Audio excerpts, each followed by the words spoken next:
Chapter 1. Isabel McAvoy sat at her well-organized desk with photographs of the important people in her life in silver frames around her.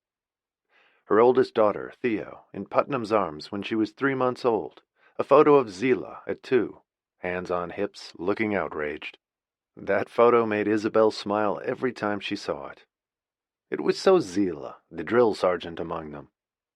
Theo was the dreamer, as quiet and shy as she had been since she was born, and so like Putnam, her father. It was as though they both had landed from another world and weren't quite equipped for this one. There was a photo of Declan next to one of Una as a baby, where she was smiling broadly. She was the happiest person Isabel had ever known.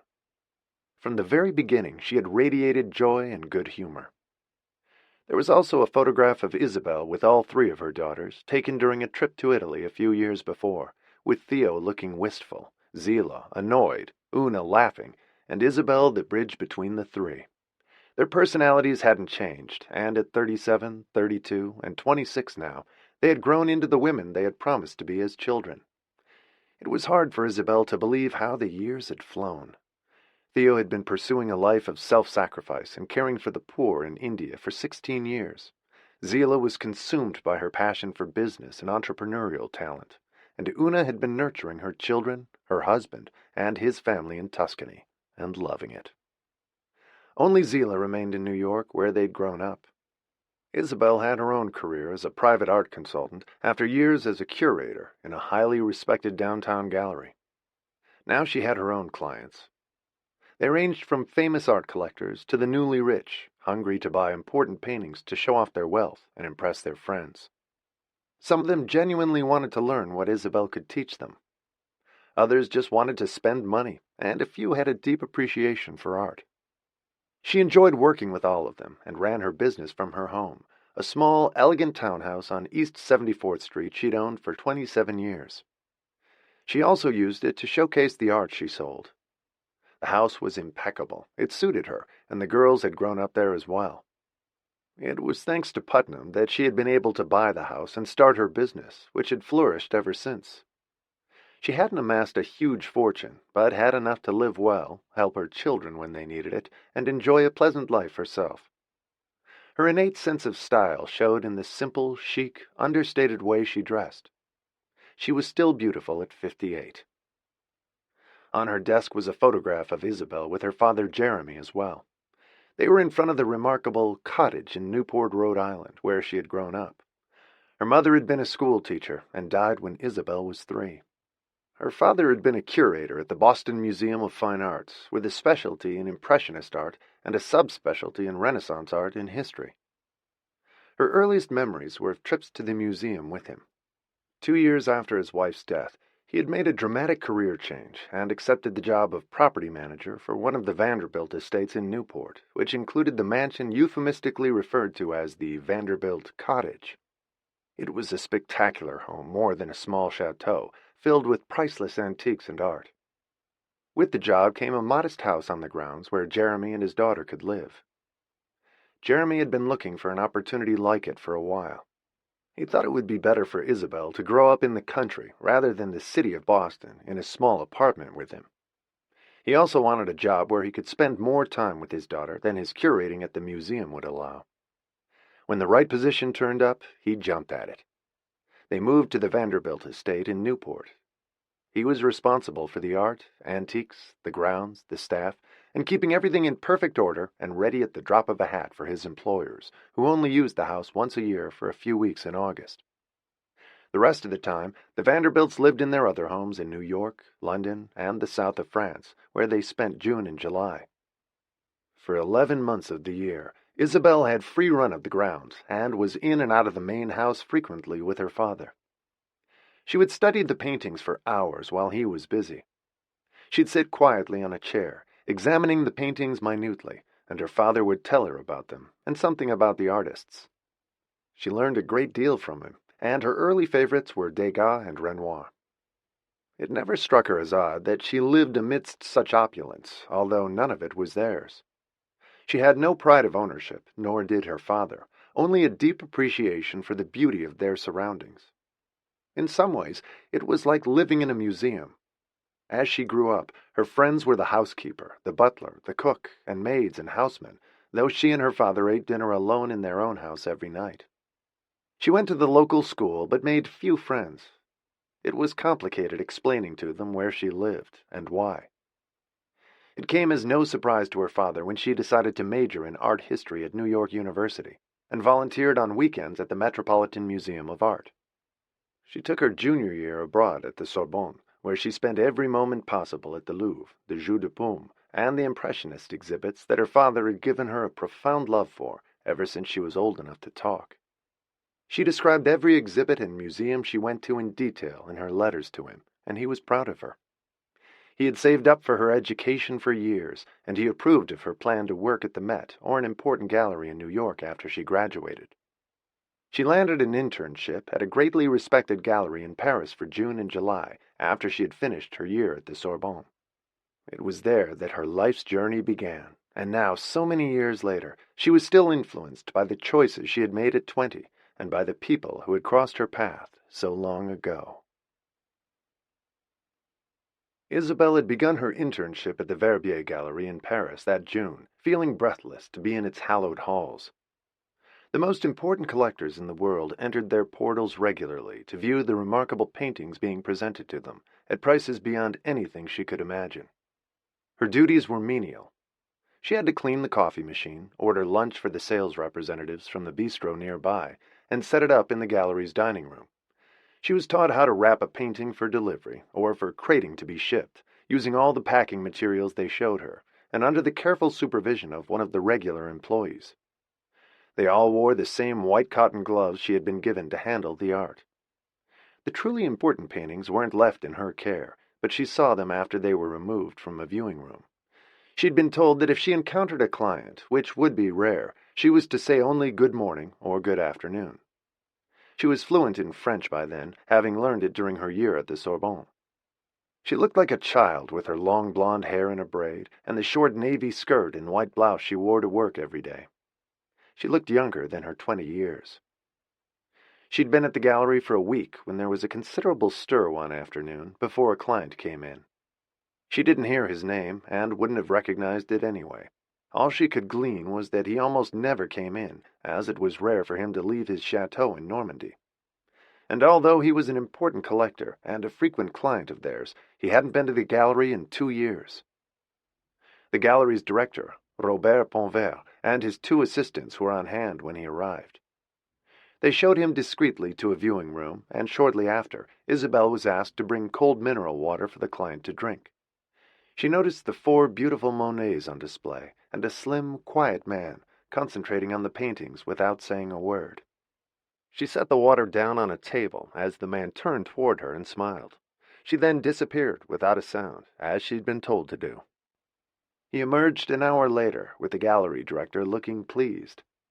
The client stopped briefly to study a small painting of a nude on the way out. It was part of their current exhibition, and after he left, Isabelle heard his name for the first time. Putnam Armstrong was American, from a wealthy Boston family, and had lived in France for 20 years. He had just bought 2 of the Monets, and there was a celebratory atmosphere in the gallery after he left. Armstrong had slipped out as quietly as he'd arrived. He drove away in a beautiful old silver Rolls he had left with the doorman outside. Isabelle had forgotten about him by the next day. She tended to her duties, watched other clients come and go, and 2 days later, the director of the gallery summoned her to his office. She was sure she had done something wrong, although she had no idea what it might have been. She had followed all the directions she'd been given impeccably. She wondered if someone had seen her looking at the paintings they kept in a locked room. She'd been careful not to touch them, and only studied those that were set up on viewing stands, but she was suddenly terrified she might be dismissed. "Did you see Mr. Armstrong, the client who was here 2 days ago to see the Monets?" Robert Ponvert asked. She nodded, too frightened to speak at first. "Oui, monsieur," she said in a whisper, waiting for what would come next. "He looked at a small nude on the way out and wishes to see it again. He wants us to send it to his chateau.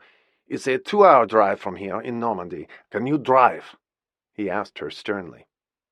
She had gotten her international license before she had left, in case she wanted to go on driving trips, but had only used it a few times. It was easier to take the train. "Yes, sir, I can." He didn't tell her that Putnam Armstrong had requested that she deliver it. He had identified her as the girl who brought him water in the viewing room. It was a demand he'd never made before. He normally didn't care who delivered the paintings to him, but whatever he wanted, the gallery would supply. They had delivered the 2 Monets to him the day after he bought them. They knew that payment by wire would be made within days by his bank. He was one of their most reliable clients. He could never pass up a truly spectacular work of art. "Good. You can take the painting to him tomorrow with the gallery car. Leave it with his butler, Marcel Armand. He'll be expecting you." "Should I wait to bring it back if he doesn't keep it?" she asked cautiously, not wanting to make a mistake. It seemed like a daunting task to be entrusted with the painting to take to a chateau, and she wondered why they had chosen her. "Just give the painting to the butler, and come straight back. You won't see Mr. Armstrong. He'll look at it whenever he wants and let us know," Bonvert said precisely, and she felt like she was being entrusted with the Holy Grail. She barely slept that night, worrying about it. What if she got lost and couldn't find the chateau? Or if she had an accident and it was destroyed? Or what if she was robbed at gunpoint on the way? The worst scenarios possible rushed through her mind, and she was at the gallery the next morning in her navy skirt and a freshly washed and starched blouse, looking anxious and pale. The painting had already been wrapped and was carefully put on the floor of the back seat of the Citroën so it wouldn't fall on the way, which had been another of her fears. She was given a map and told that the chateau would be easy to find, half an hour outside Trouville. A few minutes later she left the gallery and was on her way. She didn't start to relax until she'd left Paris and found herself in the countryside. It looked a little like New England, and as she approached Deauville, she glanced at the quaint Norman houses. She followed the directions she'd been given, and 2 hours after she'd left Paris, she found herself at the imposing gates of the chateau. It was a beautiful June day, and she caught glimpses of the sea along the way. She pressed the button on the intercom at the gate and was instructed to proceed to the end of the drive, which was a surprisingly long way after the gates swung open for her and she drove through. There were enormous old trees on either side of the drive along the way, and she saw a park and manicured gardens at the chateau come into sight. All she had to do now was find the butler, hand him her precious cargo, and go back to Paris. As she got out of the car, she saw an older man with gray hair appear on the top step and guessed he was the butler. He was frowning at her, as though she were an intruder. She hurried up the steps to explain her mission to him, and he nodded. She went back to the car to get the painting, and as she did, Putnam Armstrong appeared and came down the steps to greet her with a quiet smile. "Did you have trouble finding us?" he asked pleasantly, as though she were a welcome guest. Putnam had spoken to her in French, and she responded in English, knowing that he was American. "They gave me very good directions." She smiled at him, and he looked surprised. "You're American? I thought you were French." He didn't tell her that she looked like a young French girl in a school uniform, with her flat navy shoes the French called ballerines. "Thank you for bringing me the painting. It's been haunting me ever since I saw it in the gallery. I wanted another look. It's a bit of a trek here." "It was a beautiful drive," she reassured him. "I enjoyed it." She opened the back door of the car and carefully handed him the painting, as the butler continued to observe them as though she might attack his employer. He appeared to be fiercely protective of him. Putnam stood holding the painting for a minute and looked into her blue eyes the color of the summer sky, almost as though he had seen her before in a different context and was remembering someone else. Then he spoke to her in a soft voice. He seemed like a gentle person, and she had the feeling he was shy. "Would you like to come inside for something to drink? Juice, water, something cold?" he offered. The day was warm, and she'd had a long drive. Isabel wasn't sure how to respond, if she were meant to decline or if she would be more polite to accept. They had given her no instructions to cover the possibility of his inviting her into the chateau. It hadn't occurred to the gallery owner that he might, nor to her. She looked hesitant, but his smile was warm, and the invitation seemed kind and sincere. "Just for a minute, if you don't mind." She followed him up the steps as the butler glared at her, as though she were a thief or a gold digger.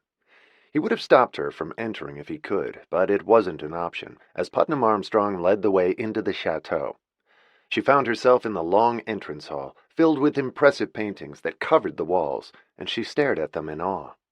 The hall was somewhat dark, and he flipped a switch to fill it with light so she could see the paintings better, then led the way into an enormous living room with even more paintings on the walls, beautiful antiques, and two huge fireplaces.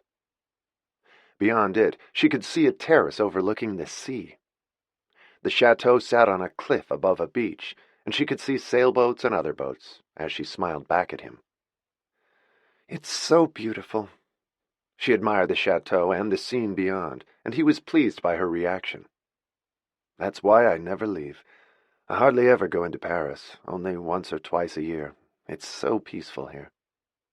And lonely, she thought, although she wouldn't have dared to say it. She wondered if he had a wife or children, but there was something very solitary about him, and a sad look in his eyes when he gazed at her. The butler reappeared then, and asked her with a pinched expression what she'd like to drink. She asked for water as Putnam walked her out to the terrace and invited her to sit down. He had put the wrapped painting on a desk in the living room, and seemed in no hurry to open the package, nor to have Isabel leave, now that her mission was accomplished. And he made her feel it would be rude if she left immediately. The view was spectacular, and he watched Isabel with pleasure as she looked out to sea. "What brought you to Paris?" he asked, curious about her. She wasn't at all what he'd expected. He had thought she was someone's niece helping at the gallery for the summer. Instead, she turned out to be a surprisingly poised, very pretty young American, whom he had begun to suspect was older than she looked. Initially, he had liked the idea of a young summer intern delivering the painting so he wouldn't be obliged to get trapped in conversation with one of the regular gallery employees, which was why he had asked for her. And this enchanting young woman had appeared, and he was enjoying talking to her instead of fleeing as he normally did. They sat on the terrace in the sun, chatting for an hour, and looking peacefully out to sea. When he asked, she told him about her year at the Sorbonne, and growing up in Newport at the Vanderbilt cottage. She explained that as a child she had been surrounded by great luxury, without really being part of it. He said it sounded like the movie Sabrina, and she laughed at the idea, and said there had been no son to fall in love with, and her father wasn't a chauffeur. He was a museum curator turned property manager. She had always thought he'd go back to working in a museum when she was older and went to college, but he was happy where he was, and grateful to his employers for the life they had provided for him and his daughter for 15 years. He enjoyed living on the property, and his time outdoors overseeing the groundskeepers, not just the art collection. "You've had a very interesting life, Miss Isabel McAvoy," Putnam said once he asked her name. He was intrigued by her. She seemed at ease in his environment, and undaunted by him, while still respectful and knowing her place. He invited her to stay for lunch, much to the butler's amazement. Putnam never invited anyone to lunch, and preferred to spend his time alone, reading or walking on the beach. He had a small sailboat he took out by himself, and told her he was an experienced sailor, from his Cape Cod summers as a boy and young man. The butler knew that a boating accident had brought him to France initially, but he knew no more than that. While they shared the simple but delicious meal of cold chicken and a big green salad that the cook had prepared for them, Putnam told Isabel that he was an only child of older parents, and had been left to his own devices, and was very solitary in his youth. He mentioned that his parents had been very cold, and it sounded sad to her, unlike her very affectionate father, who had lavished time and love on her, and she felt sorry for Putnam and the life he described. After his brief references to his early years, their entire conversation during lunch was about art, which was a safe subject. He showed her some of his favorite paintings after that, and then they looked at the small painting she had brought. "I think I'll keep her," he said pensively. "I'll put her in my bedroom." There was nothing suggestive about the way he said it. It was simply the musing of an avid collector. Isabel was relieved that he didn't offer to show her his bedroom. She had no sense during lunch that he was flirting with her. He just seemed like a lonely man who wanted someone to talk to, and they shared common interests. He had been to the Vanderbilt cottage before she was even born. During lunch, he had told her he was 47 years old, but he seemed ageless to Isabel, as though he was suspended between his old world and his new one, and time had stopped for him. He had come to France at 25 and hadn't been back to the States since. He said he had no desire to return to Boston. His parents had died years before, he had no siblings, wasn't close to his other more distant relatives, and his life at the chateau suited him perfectly. He admitted to being a recluse, and didn't seem to regret it. Once they'd looked at the painting the gallery had sent him, she said she ought to leave. It was 4 o'clock by then, and she mentioned wanting to get the car back before the gallery closed. He walked her to her car, and she thought he looked melancholy as he said goodbye to her, and then in a soft voice he said, "I really enjoyed your visit. Thank you for coming," as though she'd had a choice in the matter, and had accepted an invitation. "Thank you for lunch, and for letting me stay so long," she said, smiling at him, and meant it. Talking to him had been fascinating, and she was planning to tell her father all about it the next time they spoke. "I'm glad you're keeping the painting. She's so pretty. She belongs here." He smiled in answer and watched her go, and waved as she turned into the driveway. Then he walked into the chateau, thinking about her. Her visit had been like a breath of fresh air. He went down to the beach after that, and took off in his sailboat. She had brought back memories for him, some of which he wanted to forget. Being alone in his boat on the sea always cleared his head. When she got back to the gallery, Isabel told them that Mr. Armstrong had decided to keep the painting, and they were very pleased. "We thought you'd run away with the car," Monsieur Ponvert's assistant teased her, but they had in fact been concerned that something might have happened to her, and the painting. It was small but valuable. "He had me wait while he made up his mind," she said simply, not wanting to explain that they'd spent the afternoon together. She suspected they wouldn't have approved of that. "I hope the butler gave you something to eat at least." He was never pleasant to the employees they sent to deliver paintings, so she thought it unlikely. "They gave me lunch." She didn't want to tell them either that she'd had lunch with Putnam on the terrace, and they might not have believed her, nor approved. The gallery closed shortly after that, and she went back to her small student room on the left bank, thinking of the day she had spent with Putnam, and how pleasant it had been. His home reminded her a little of the Vanderbilts' cottage. There was something familiar about it. It had been an interesting detour from her usual job, and something to remember and tell her father. 4 days later, Putnam called the gallery to arrange for payment, and asked to see another painting that had caught his interest. He requested that Isabel deliver that one as well. "You're turning into our best salesperson," Monsieur Ponvert teased her as he handed her the car keys, and one of the gallery helpers put the painting in the back seat. She knew the way this time, and the drive went quickly as she thought about seeing Putnam again. He bounded down the stairs to greet her himself this time, without the butler, who had taken the cook to buy food in the village. Putnam looked happy to see her, and greeted her like an old friend. He took her for a walk on the beach almost as soon as she arrived, and showed her his sailboat. He was proud of it, an old wood boat that he had restored himself. "Do you like to sail?" he asked, and she nodded. "I'll take you out sometime," he promised, and they walked for a long time before they went back to the house. Marcel, the butler, and the cook were back by then, and Putnam asked for sandwiches to be served on the terrace. They relaxed as they sat in the sunshine, and forgot all about the painting she had brought him. He asked what she had been doing since he had last seen her. He sounded as though he was hungry for news of the outside world, but he was only interested in what she did, and was surprised by how menial her job was. "That doesn't sound very exciting," he said. "It's not," she laughed, "except for coming to see you. I like being an errand girl, so I can bring you paintings."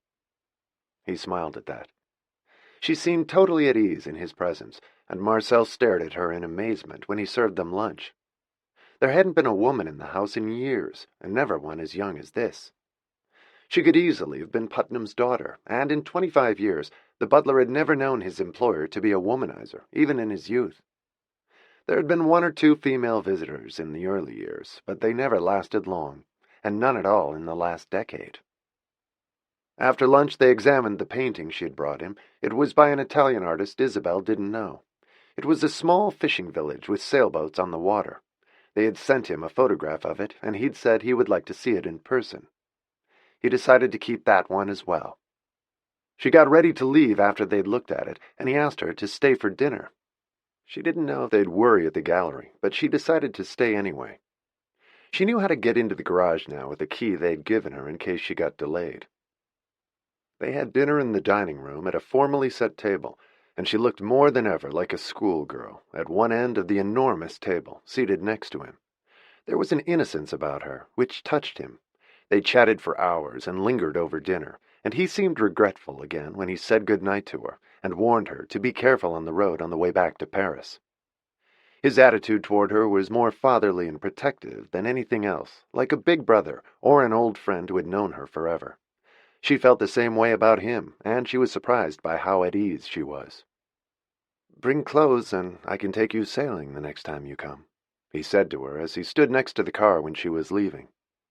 "A bathing suit and some shorts. We can go swimming."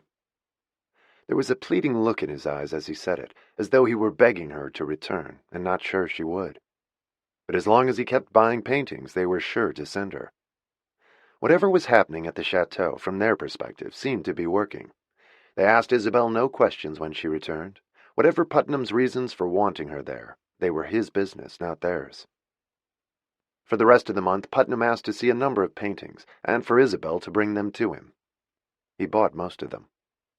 He took her sailing when she came to see him, then lay on the beach together and went swimming. He enjoyed her company as much in conversation as in silence.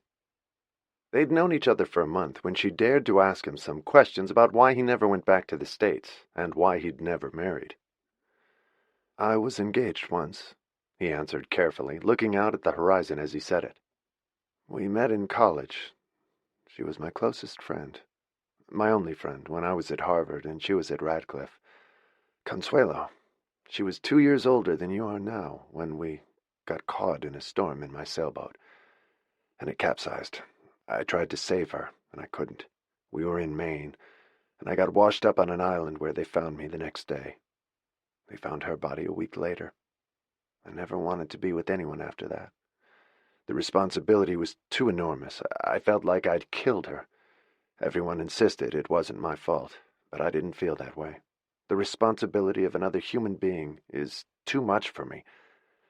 I feel the same way about children. My parents ruined my childhood with the way they brought me up. They were harsh and never approved of anything I did. I never measured up to what they expected of me. I was always being blamed for something or ignored. I wouldn't want to do that to someone else. They should never have had children, nor should I. And then I killed the only person I ever loved." He blamed himself entirely for Consuelo's death, and she could see he had never recovered. "You're not a cold person," she said gently. "You're a very kind man. I have no role models, no idea how to be a good parent. I come from an icy world, where form mattered, and never love. Consuelo was different. She was a bright, sunny, happy girl, a free spirit. A lot like you," he said, forcing his gaze back to Isabel with a serious expression. "I don't have that kind of joie de vivre in me. I never did. My parents stamped it out of me. I live in a dark place and rely on other people's light, but I can only tolerate it for so long, and then I need to be alone again." She understood that, and she didn't seem to mind. She was a lovely girl. I don't know if the marriage would have worked, but I was happy with her. Isabel instinctively understood his need for solitude, too, and sensed how painful it was for him to be around people. She never intruded on him when he was quiet, and waited peacefully until he wanted to talk again. She wasn't sure how it had happened, but she could tell he had been badly damaged as a child, and instead of letting his wounds heal, he had chosen to isolate himself so he wouldn't be hurt again. He had built walls around himself a mile high. It was tempting to try and get behind them, but something told her no one could. "I came to France 6 months after the accident. I couldn't stand everyone knowing about it and telling me how sorry they were, even though I'm sure most of them blamed me. No one knew about it here. It was easier to leave and start again than to look into their eyes and see my guilt. I bought this chateau and stayed. It suits me better here. I have nothing to go back to there anymore. My parents had both died before the accident. I was living in their home full of ghosts. I sold it after I bought the chateau. Sometimes the past is better left behind. I have no bad memories here." But he had no good ones either. All he had now was peace, which seemed a shame to her. He was too young to give up on life, and she wondered when he had, as a boy or later. "I don't think I'd be good at marriage. I've never missed it. The idea of it terrifies me. I feel safe alone." He smiled at her then, and she thought there was something so achingly poignant about him in his self-imposed solitude, running from the past, and the girl he thought he had killed, and an unhappy childhood. "What about you?" he asked her. "No boyfriend to go home to after your year in Paris? Or a boy here who'll pine for you after you leave?" She shook her head to both questions, and then he wondered about something else. "Are you a virgin?" She shook her head in answer to that, too. He felt comfortable enough to ask her now, and she wanted to be honest with him. He didn't press her about it. "One mistake when I was 15. I've been good ever since. I learned the price you pay when you do something stupid, a big one. I don't want to make the same mistake again." "You'll have to one day," he said, "or you'll wind up like me, alone." They were both wounded in a way. He smiled at her as they lay on the beach in their bathing suits after a long swim. They were both strong swimmers. "It will have to be right next time, otherwise everyone gets hurt," she said, and he nodded in agreement. "You look so young and innocent. I thought you were probably a virgin." "Not as innocent as I look." She gave him a knowing glance, and he laughed at her. "Not exactly a femme fatale either. The people at the gallery probably think we're having a torrid affair by now. That's funny. Things are never what they appear." He leaned toward her as though he wanted to kiss her, but he didn't, and she wondered if he ever would. He lived behind the walls he had built around himself, and he had let her inside them more than any other human in 20 years, since Consuelo, but she could tell that he was afraid of letting anyone get too close to him. He was like a wild animal who had been badly injured by loss and bad circumstances and the cruelty of his parents in his youth. He didn't offer more details about his parents, but the results were plainly evident from the seclusion in which he lived and had chosen instead of marriage and children of his own. June fed into July with more visits and more paintings, more lunches on the terrace and quiet dinners. The butler was used to her visits now and was stone-faced at her arrival, which was an improvement. He wasn't sure why she was there and didn't fully trust her, but he saw plainly that his employer enjoyed her company, and he could see why. Isabel was a sweet girl, or appeared to be, and accepted Putnam with all his scars and limitations. She never asked for more of him than he wanted or felt able to give. He felt safe with her. It was in the last days of July that she reminded him that she was leaving in a week to go back to Newport, to spend August with her father before school started in September. Putnam was silent for a long moment after she said it, as though weighing something difficult in his mind and wrestling with his demons. Then he finally spoke to her. "What if I asked you to stay, would you? Not forever," he clarified immediately, not wanting to mislead her. He liked her too much for that. In fact, he was falling in love with her, but he didn't want to admit it to her or himself. "I mean for another month, until you have to go back to school in New York. You could stay here with me at the chateau." It was new territory for him, and for her as well. He had never done anything like this before, and they had never even kissed. She looked confused. "As friends?" she asked, wanting to know how he viewed it, and what he meant. "Not exactly," he said, as they sat on the terrace in the moonlight after dinner. Marcel had served their coffee there, and with that, Putnam leaned over and kissed her. It was a searing kiss, filled with all the emotion they had felt for 2 months and hadn't expressed, and she responded as the floodgates opened and tossed them toward each other. It was a long time before he pulled away from her with a tender expression. "As lovers, not just friends," he said gently and kissed her again. His gentleness as a person was contradicted by the force of his passion. She hadn't expected him to be so ardent, and she knew her answer by the end of the second kiss. "If you want me to, I'll stay," she said hoarsely, and he was barely able to keep his hands to himself. "I've wanted to do that since the first day you came here 2 months ago, but I didn't want to frighten you or myself." "I'm not afraid of you, Putnam," she whispered to him in the moonlight. "I love you. I have almost since the first day." I love you too, but I want to be honest with you. We're never going to have a life together, and no matter how much I love you, I'll never marry you, and I won't ask you to stay. I can't. I'm too damaged. There's a part of me missing. Something in me died in the accident, and even before that, or maybe I never had that piece that makes people want to be together. I've always been different, even as a boy.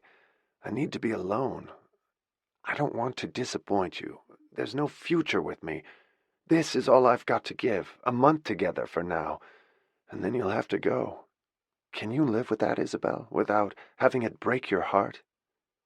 I can live with it, she said softly, although a part of her didn't believe him and wondered if he'd change his mind one day, after he'd known the warmth of love again. But he was more deeply wounded than she thought. Then come and stay. Give up your room in town and stay with me until you go. Don't say anything at the gallery. They were closing for the month of August anyway, which was why her internship was set to be over at the end of July. What will you tell your father? I'll think of something. Like they asked me to stay on as part of a skeleton crew for August. He'll understand. He never stands in the way of what I want to do, especially if it's to learn something, or gain experience that will look good later on my CV. She had never lied to her father, but she was willing to this time, to be with Putnam. She would have done anything for him. He needed her, and she wanted him. 3 days later, she had arrived on the train with both her bags. She had sent her books home to Newport with a few mementos from her year in Paris. Putnam picked her up at the station in his silver rolls, and Marcel looked stunned when she arrived. Putnam hadn't told him that she was moving in for a month, and he asked Marcel to put her things in one of the guest suites to give her space to move around. She would be staying in his room with him. She opened the shutters and fluffed things up, arranged some flowers from the garden in vases, and put them in the rooms he used, and instantly became a ray of sunlight in the house. Even Marcel smiled from time to time. Their month together at the chateau was as perfect as they both had hoped it would be.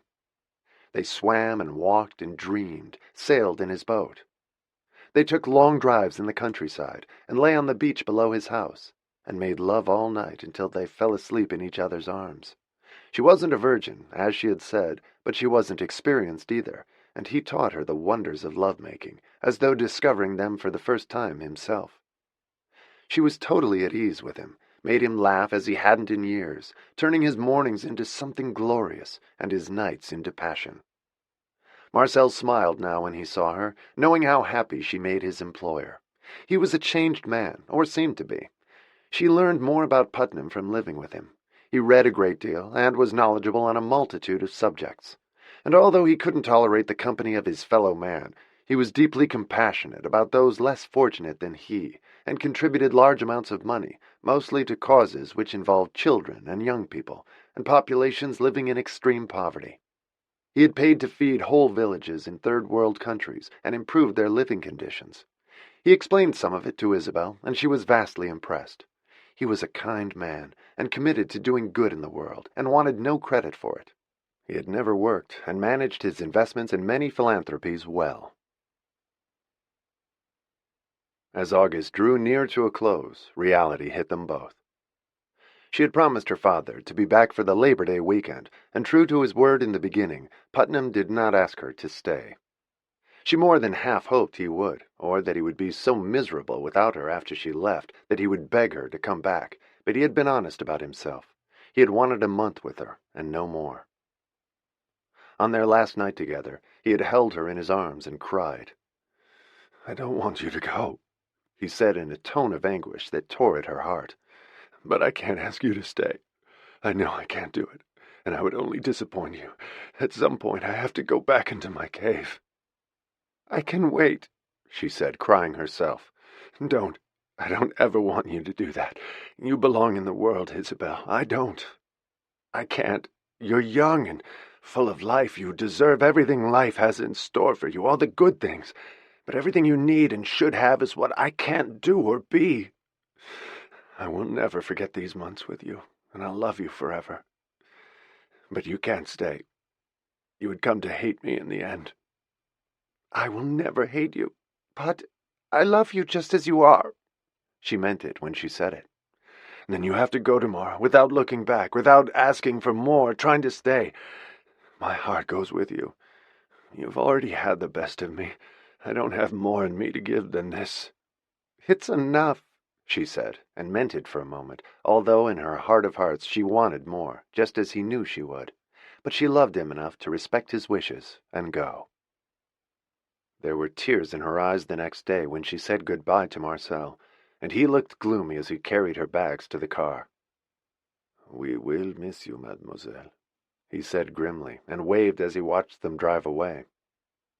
Putnam took her to the train and held her so tightly she could hardly breathe, told her he loved her, and helped her board with both her bags. He stood waving for as long as she could see him. When she got to Paris, she took a bus to the airport, and felt lost when she got there, and heartbroken to leave, as he had feared she would. But she was going, just as she had promised him. She called him from the airport, but Marcel said he was out on his boat, and he wished her a safe journey again. She boarded the plane to Boston, feeling dazed by how much she loved Putnam, the 3 months she had spent with him, and particularly their last month of living together. But just as he had warned her from the beginning, their dream had come to an end. Putnam was a man of his word. Chapter 2.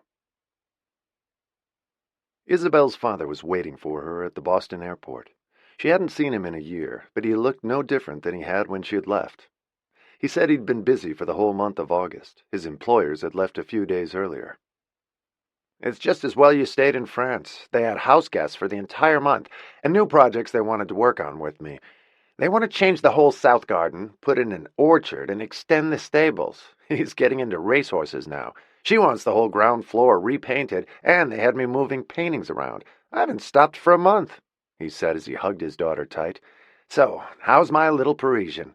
For a minute, when you delayed coming home to work at the gallery in August, I thought maybe you'd fallen in love with a French boy," he teased her. She shook her head with tears in her eyes and turned away so he didn't see. Putnam was no French boy. He was far more than that, but she knew her father would never understand her falling in love with a reclusive man 27 years older than she was, who had sworn to her there was no future in their relationship. From the moment she'd landed, Putnam had become a cherished secret. She loved him more than ever, even though she knew there was no hope. Perhaps more because of it. He was the impossible dream, the man she loved and knew she could never have. He had just proven it to her when he'd made her leave. Her father found her unusually quiet once she was home, but he put it down to travel fatigue, how busy she'd been at her job, and culture shock after a year in France. He was sure she'd be fine once she got back to school. 5 days after she arrived, she took the train to New York to start her senior year at NYU. She felt more disconnected once she was there. She cried all the time and wrote to Putnam whenever she could, trying not to sound needy and pathetic, which only made her cry more. She was exhausted being back in school, although the Sorbonne had been just as hard. She often fell asleep at night with the lights on and could barely keep up with the work. After a month of tears and exhaustion and missing Put, she started to feel physically sick. He sounded no better in the letters he wrote her. He was deep in his cave again. He said he missed her terribly, and the house was a tomb without her. But she knew that however miserable he was, his solitude was familiar and comfortable, like a shroud he had wrapped himself in and refused to shed. It was frustrating knowing that all she had to do was go back, and they'd both be happy again, but he wouldn't let that happen. He had had more than his quota of happiness, and couldn't bear any more. He had to retreat into the darkness again, for reasons of his own. The first month of school was agony, and the second month was worse, although she didn't tell her father. On the 1st of November, she realized what had happened. She had denied it to herself since she'd left France. She was 2 months pregnant, and it must have happened in their final days together. With trembling knees, she went to the infirmary and had a blood test, praying she wasn't pregnant, and hoping she was at the same time. If she was, what would she do then? He had already told her she had no future with him. But what if there was a child? Would he let her come back then? She called for the results of the test the next day, and after they told her it was positive, she went to her dorm room to lie down. She was in shock. She had some serious thinking to do. This explained everything she'd been feeling for the past 2 months, the crying, the fatigue, and the nausea she'd been experiencing for the past few weeks. But at least Putnam wasn't a child. He was a man. Sooner or later, she knew she'd have to tell him and see how he felt about it, and if the news would change his mind about them. She didn't want to make any decisions without him. She had nowhere to turn. She didn't want to tell her father until she had spoken to Putt. He had a right to know first. She spent 2 weeks of sleepless nights and then called him in France. She hadn't been to a doctor yet, but had calculated that the baby was due in May, with luck right after graduation, so she could finish her senior year and get her diploma. That is, unless he wanted her back in France immediately, which was what she really hoped. She hadn't gotten pregnant on purpose, and they'd been relatively careful. But relatively wasn't good enough. She called him late at night his time, and she knew he'd be up. The sound of his voice rippled through her like gentle waves. He was surprised to hear her. He had told her he preferred writing letters to talking on the phone, and she had respected that since she had left. "Is something wrong?" he asked her. Tears sprang to her eyes. "Yes. No, I don't know. There's something I have to tell you," she said, detesting the sound of her own voice. There was silence at his end. "I'm sorry to tell you this over the phone, but I just found out I'm pregnant." "Oh, my God." She could hear the panic in his voice. He sounded like a horse about to bolt. "How did that happen? Never mind, stupid question. I know how it happened." She smiled at that. "What are you going to do now? Is it too late for an abortion?" He had counted backward, too. She was almost 3 months pregnant. It wouldn't be possible after that. "I was in denial for a couple of months. I thought I just missed you. Turns out it's more serious than that. Do you want me to come back?" There was no point beating around the bush. She needed to know, and his answer was instantaneous. "No, I don't. I love you as much as ever, but I told you I can't do that. I can't handle marriage or full-time anything, let alone the responsibility of a child. I'm not going to force you to have an abortion. I can't do that. You have a right to do what you think best, but you're coming back to me now, pregnant, or with a baby 6 months from now, would drive me right over the edge. I know what I can't handle, and that's it. If you decide to have it, I'll help you, of course, and provide for the baby, but I'm not able to be part of your life, or a child's. Please don't base your decision on me." He was as honest as he had been since the beginning, and as she listened to him, she cried. She had hoped for more than that from him, but he had always been honest with her about how impaired he was. "We should have been more careful. It's my fault that we weren't." He took full responsibility for that, but not for what would come next. He had made it clear. She had to face this on her own. She wanted to be honest with him, too. "I went through something like this 5 years ago when I lost my virginity. I made some terrible mistakes then, and I don't want to make the same ones again. I was a kid and I had no choice. My father decided what he thought was best, and he was wrong. I can't do that again. I love you. I'm going to have the baby, but I just can't see doing anything else." She was sobbing as she said it, and he felt terrible for her, but it didn't change his mind. "I'll do whatever I can to help you, Isabel. I'm not going to leave you stranded or deny our child, but I can't take it on either. Marriage or our living together with a baby is not in the cards." "I understand." She said it, but didn't really. "Are you truly going to have it?" He sounded devastated, for her as well as himself. "I have to, Putt. I can't do anything else." "What happened before?" He was worried about her, and she had never told him about it, except to say she had made a mistake in the past. "It doesn't matter. It was a long time ago. I was 15. I'm grown up now. The baby is due in May. I can finish senior year and graduate, stay with my dad, and take the summer to get organized, and then get a job in the fall. I'll give you whatever you need," he said, without hesitating. "I don't want anything for myself, just for the baby. I'm not going to be a burden to you, and I don't want you to think I did this to get something from you." "Well, you certainly did that," he said, teasing her for a minute, and she smiled through her tears. "No one's ever been pregnant by me before." He sounded shocked. "I never thought I'd have a child. You should think about this for the next few weeks and make sure it's what you want to do, and even if you had a difficult abortion before, it could be fine this time." She didn't answer for a minute, and there was iron in her voice when she did. I'm not getting rid of our baby, Put. I love you. I can handle this. She sounded sure, and he was stunned by her strength. Have you told your father? Not yet. I wanted to talk to you first. Well, keep in touch and let me know what you decide. I already did, she said quietly, angry at him for a minute. She had been hoping to hear, come home, not keep in touch. But his message was clear and always had been. If she had this baby, she would be doing it alone. He would provide financial help, which she was grateful for, but he would not be around or part of their child's life, or hers. She wasn't even sure if he would ever want to see it, and suspected now that he might not. She was on her own. Do you want me to send you something now? No, I don't. I don't need anything until the baby is born, and I'm going to work, Put. I'm not expecting you to support me now. That isn't part of the deal. We'll talk about that in a few months. And for God's sake, take care of yourself. Should you drop out of school? Of course not. I need a degree to get a decent job. I'm so sorry, Isabel. This is rough. I didn't want this to happen to you. I loved our time together, but it comes at too high a price for you. No, it doesn't. Maybe this was my destiny, to have your child. She was serious when she said it. God help the child. I hope it's nothing like me, he said, sounding sad, and hating himself for what he didn't have to give. Isabel deserved better than that, and he knew it. Let me know how you are, he said seriously. And as hard as it may be to believe, I love you, to the best of my abilities.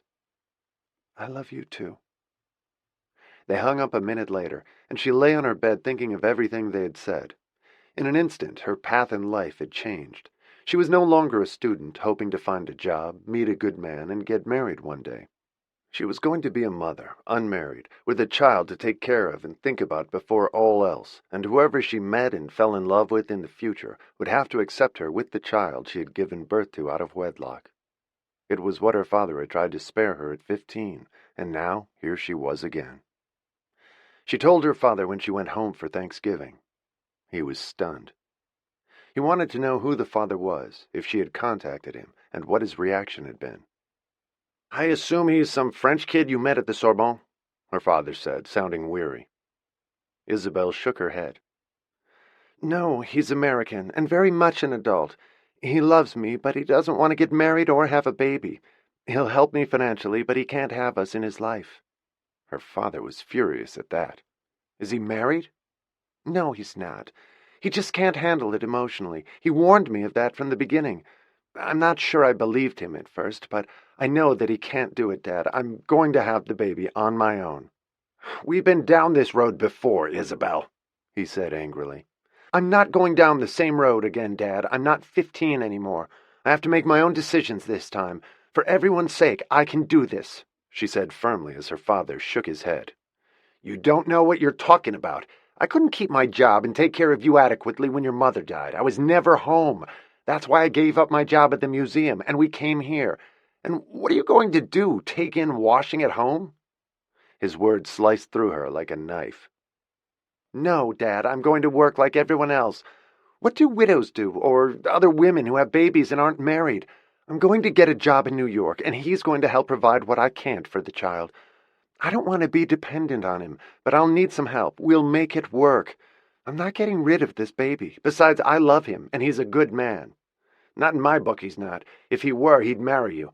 And too bad if he doesn't want a wife and a child. He sounds like a selfish SOB to me. I wouldn't want to be married if that's not what he wants, she said quietly. And I respect who he is.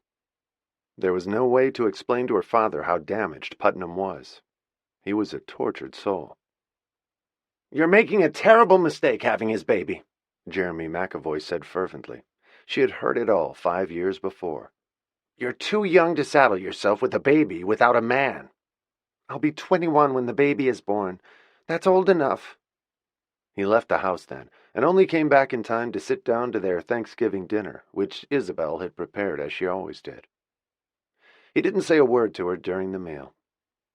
She hardly saw him the next day while he worked around the property. He sat stone-faced through the dinner of leftovers from the day before. It was usually a jovial meal. Saturday was no better, worse in fact. He tried to interrogate her about the baby's father, and she refused to answer his questions, knowing he wouldn't understand anything about Putnam, and she felt protective of him. On Sunday, as she was about to catch the bus to Providence, and from there the train back to New York, her father turned to her. "I'm sorry, Isabel. I need some time to adjust. This wasn't what I hoped for you. I wanted you to have a better life one day with a man who loves you enough to marry you before you have a baby." "I didn't want this either, Dad, but it's what happened, and I'm going to make the best of it. He won't abandon us completely." "He already has," her father said, "whether you see that or not." "I guess I do. He's different, Dad. He can't handle it." There were tears in her eyes as she said it. "And I'm sorry to disappoint you again." She hugged him then, and he drove her to the bus. It broke her heart to see how crushed he looked as the bus drove away. She thought about him all the way to New York, and about Putnam and everything that had happened 5 years before. All she knew was that she couldn't go through that again. Chapter 3. Isabel graduated in mid-May, 8.5 months pregnant.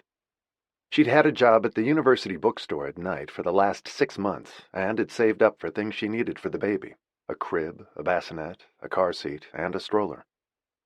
Putnam had set up a bank account for her days after she'd told him she was pregnant, but she hadn't touched it. She knew she'd need his help with an apartment in a decent neighborhood and childcare when she started working. She didn't want to take advantage of his generosity before that, and even then, she would only use his money to the degree she had to. He kept encouraging her to buy whatever she needed, but if he didn't want to share a life with her and their child, she was uncomfortable taking money from him. She had sent him pictures from the sonogram, but you couldn't see much except the outline of the baby. They hadn't been able to determine the baby's sex, and they had discussed names for both sexes in their letters. She could tell that he wanted to participate, but always from a distance. He was becoming more like a benevolent uncle or friend, watching over her, and less a lover. Her father had finally made his peace with it, and he was proud of her at graduation. She stayed in New York for a week afterward to interview for gallery jobs that would start in September. There were 2 at well-known galleries she liked particularly. All they'd said was that they'd get back to her.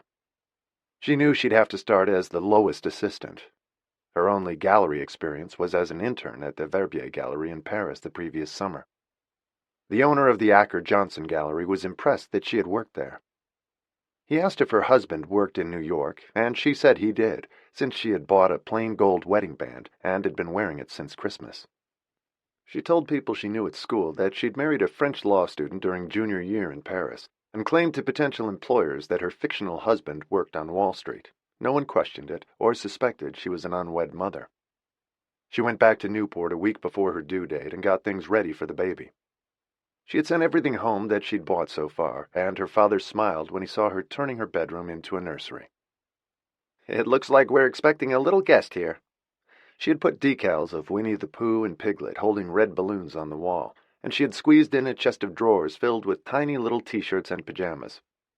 It reminded Jeremy of when she was born, and what a happy time it had been for them. He still couldn't understand the man who claimed to love his daughter but wanted no responsibility for her or their baby. Isabel was far more compassionate and forgiving than he was, and he got angry every time he thought about him. The day after Isabel finished setting up the nursery, her water broke while she took a walk in the garden. She didn't understand what it was at first. She hadn't met the doctor who had delivered the baby. She'd been getting all her prenatal care at the university and had an appointment with the obstetrician in Newport the next day. Her father was talking to the architect about the extension to the stables they were building when she went to get him and informed him that labor had started. He looked panicked when she told him. Her bag was packed, and he drove her to the hospital 20 minutes later, after she called the doctor she was supposed to see the following day. Nothing much was happening when they got to the hospital, and a nurse checked her. Isabel wanted to go home, but her father insisted that she stay there.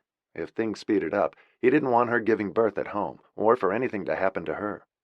He left and said he'd come back in a few hours and to call him when things got going.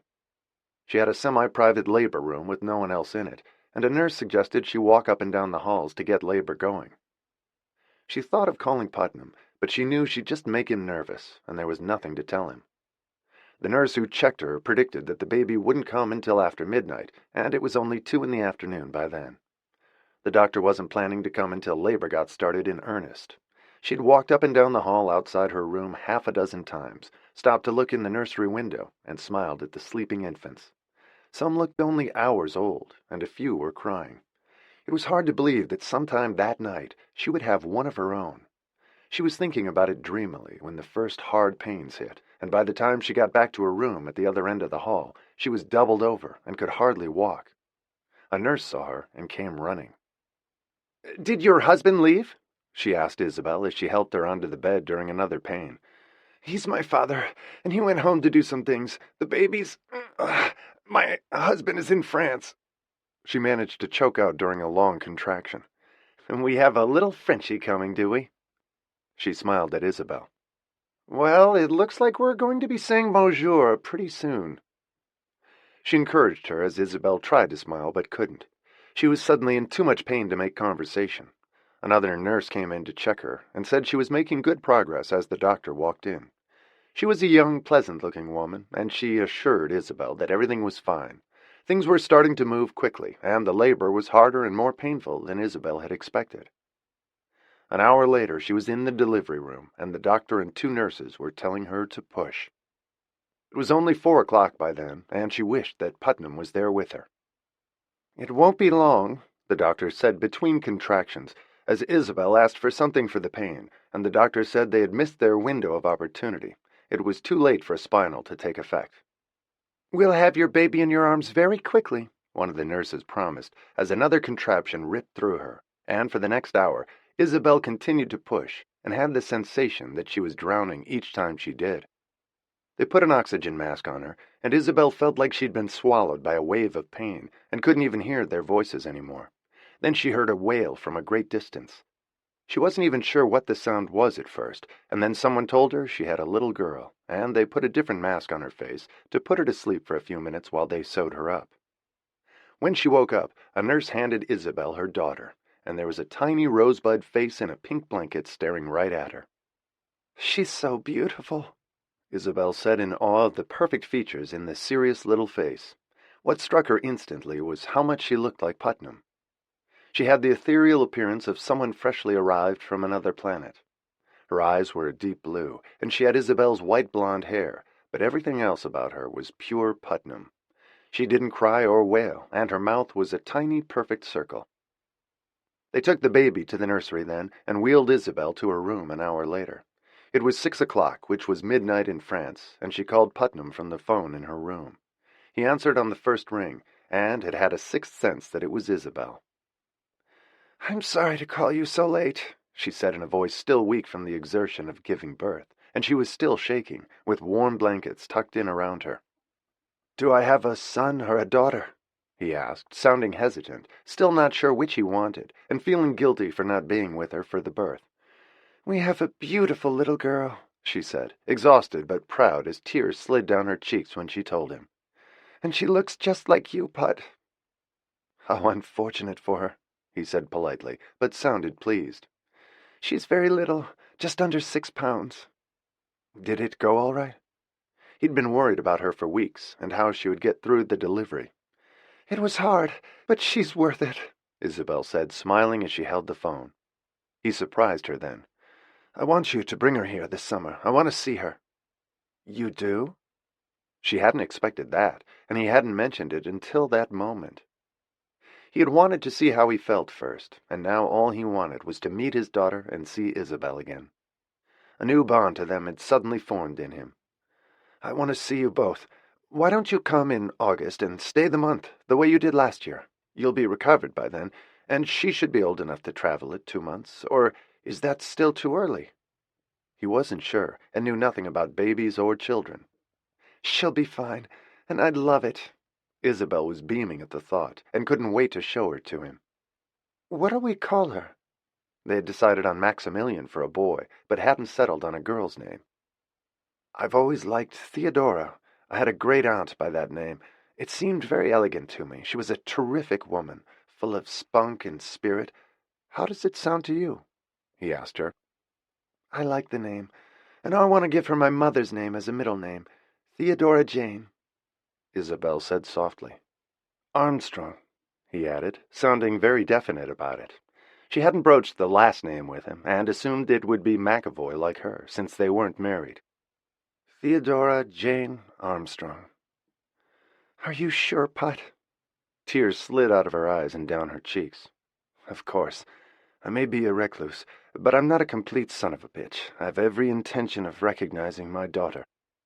She's the only living relative I care about now, and probably the only child I'll ever have. Thank you, Isabel, he said softly, for having the courage to go through with it. I won't let you down, I promise. Although he already had, and they both knew it. But Theodora was hers now, and made up for everything she had missed. The mother who had died when she was 3, the child she could have had at 15, and the husband Putnam could have been and chose not to be. Now she had her daughter. I think I'll call her Theo. It suits her. She looks like a Theo. Theodora Armstrong. I'll send you pictures, she promised, and a few minutes later they hung up. She called her father and told him the good news. He thought it had gone remarkably quickly, 4 hours from start to finish, but it had seemed interminable to Isabel. He came by that night for a few minutes and declared her beautiful, and then left Isabel to sleep.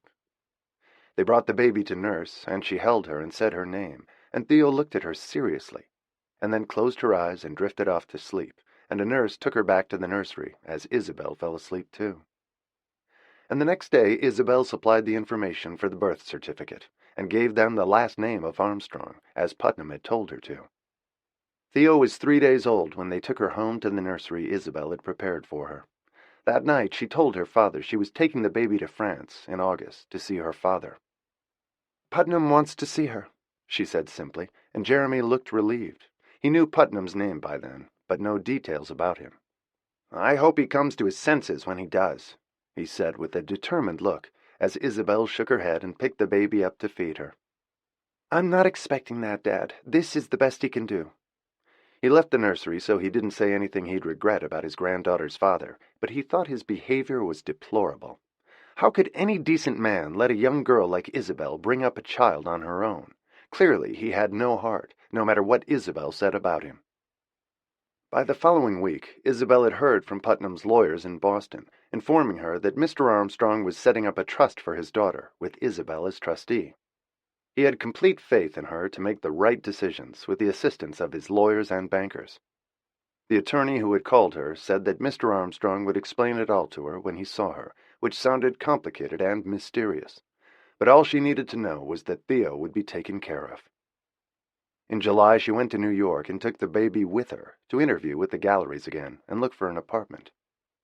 She found one she liked in a solid-looking pre-war building with a doorman on a quiet street in the East 70s near the river.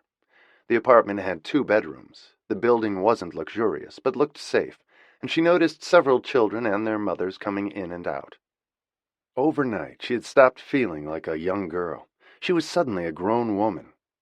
She interviewed 3 babysitters and hired Maeve, who was leaving her current job in September when the children started school.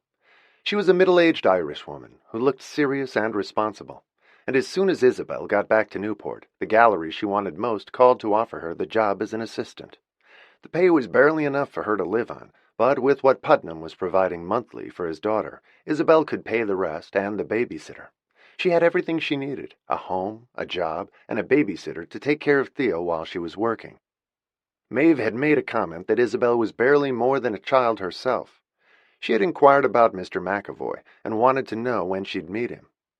Isabel said simply that they were no longer together, and he lived in France so he wouldn't be visiting. Maeve looked startled, and then sorry for her, to be left by a man with a baby so young.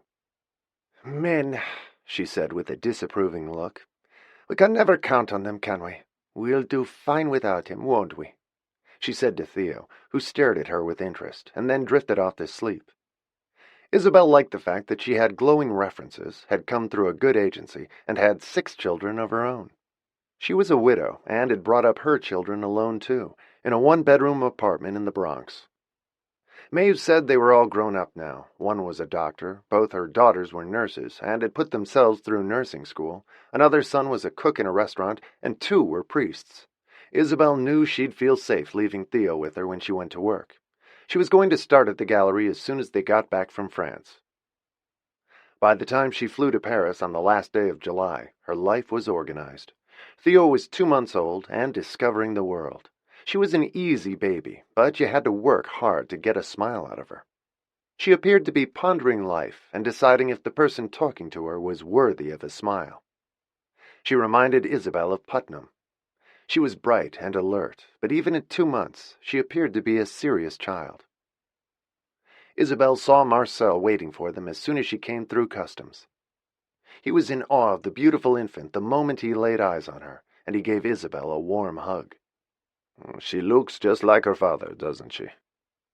He had noticed it too, and Isabel was impressed when she saw that Putnam had bought an infant car seat and Marcel had put it in the back seat of the Rolls.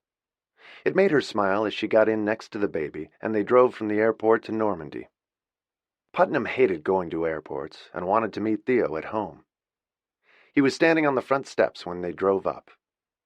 Marcel had buzzed the intercom at the gate to let him know they'd arrived, and he ran down the steps and put his arms around Isabel and kissed her, and poked his head into the car to see his daughter for the first time. She had just woken up and stared at him in amazement, but didn't cry. Marcel had actually made her smile when he'd put her in her seat and tickled her face with a fluffy pink toy he had bought for her himself. Putnam was silent as he gazed at her. He undid the buckles of the car seat and picked her up as Marcel got the stroller out of the trunk and Isabel set it up.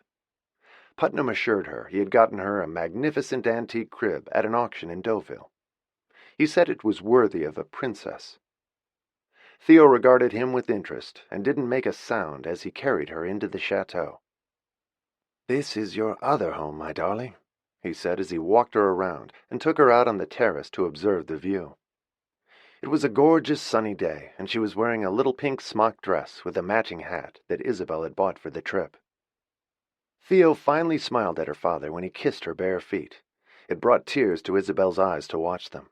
She had never expected this kind of emotion from him.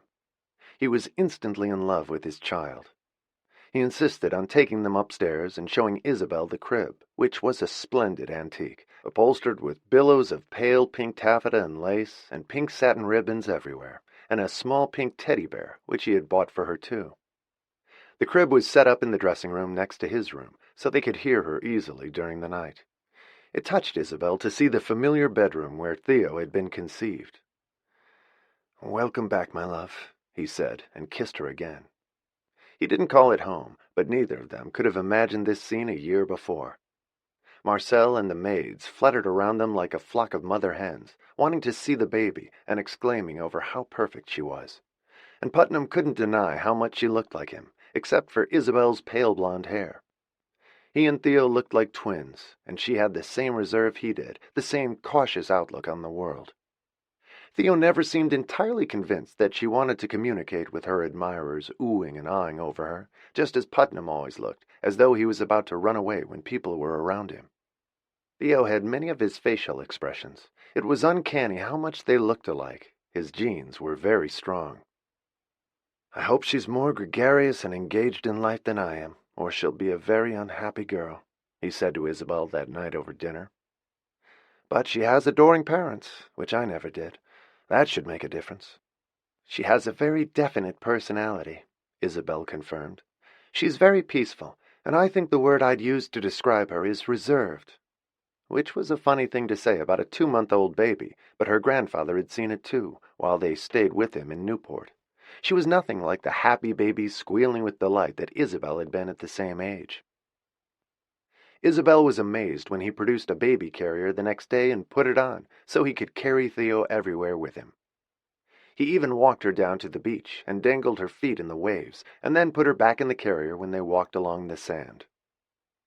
He and Isabel had made love the night before, but she noticed with a little disappointment that the fire had gone out of their lovemaking, and he admitted to being afraid that she'd get pregnant again. He had adjusted to it once, to some degree, but said he knew he couldn't do it twice. He had fallen in love with Theo on sight, but insisted that she was unique, and the passion he'd felt for Isabel the year before seemed to have transferred to their child. He never tired of being with her as the days went by. He spent a morning explaining Theo's trust to Isabel and how it would work. Ultimately, Theo would be his sole heir, and there would be appropriate amounts of money when she reached certain ages. The investments in her trust would be handled by his bankers, but he wanted Isabel to teach her to handle it responsibly too. "I expect her to do some good in the world," he said seriously. "However she wishes to do that, either through philanthropy and gifts to causes she's interested in, or more actively on a personal level. A great deal of responsibility comes with the money I'll be leaving her one day. She has to put it to good use, not just spend it on herself." It was what he did with the causes he supported. What he said inspired Isabel to learn more about managing money, and she promised him she would. All she knew about was art. She liked Putnam's view that their daughter should do some good in the world. It made Isabel realize how fortunate her daughter was.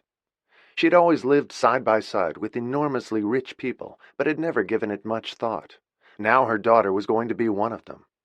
Isabel didn't want to benefit from it herself, and didn't expect to, but she realized that she owed it to Putnam to teach his values to their child. He intended to as well. "I want you both to come here every summer," he said to Isabel one night over dinner. "You can spend the month of August here." It was all the human contact he could tolerate, and it was a strong dose of it for him to have them in the house for a month, but he wanted to see Theo grow up and spend time with her every year. "And I want you here too," he said generously, although he had barely made love to her since she arrived. It made Isabel sad at first, but reminded her again of how limited Putnam was, and she was grateful that he loved Theo as much as he did. He treated Isabel more like a daughter or sister or best friend now. The love of his life had turned out to be his daughter, and Isabel had turned out to be the unexpected vehicle for the gift. It was an adjustment for her because she was still in love with him. She knew that Putnam loved her and cared about her, but not romantically or sexually anymore.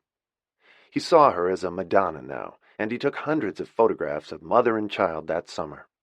She knew he would pore over them in his loneliness after they left. "You'll bring her back next August, you promise," he said, almost pleading with her the night before they left. "I promise," she said solemnly.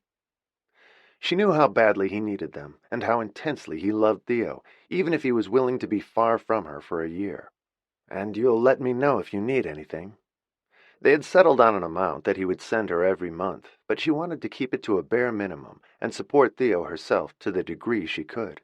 It was important to Isabel to maintain her own independence and integrity, and he admired her for it, and respected her all the more. Even Marcel had understood that Mademoiselle wanted nothing from his employer. Putnam had given her a pearl necklace that had been his mother's, as a gift for giving him their remarkable child, and she wore it every day, but it was all she would accept from him for herself. "I don't need anything, Putnam," she insisted.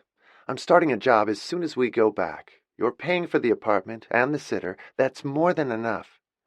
"You'll need more when she's older," he reminded her. "I hope I'll be making a decent salary by then." She smiled. She had every intention of working hard and making a good living. She wanted to be one of the curators of the gallery one day, although she would never make a fortune like his or the Vanderbilts, or even what her daughter would have, but she intended to make some money and put it away. "I want her to go to private school," he said, thinking ahead. "She's a lucky little girl," Isabel said, still amazed by her good fortune and her daughter's, but she knew that he was right too, and one day Theo would have a responsibility to those less fortunate than she. They would both have a lot to learn about what that meant.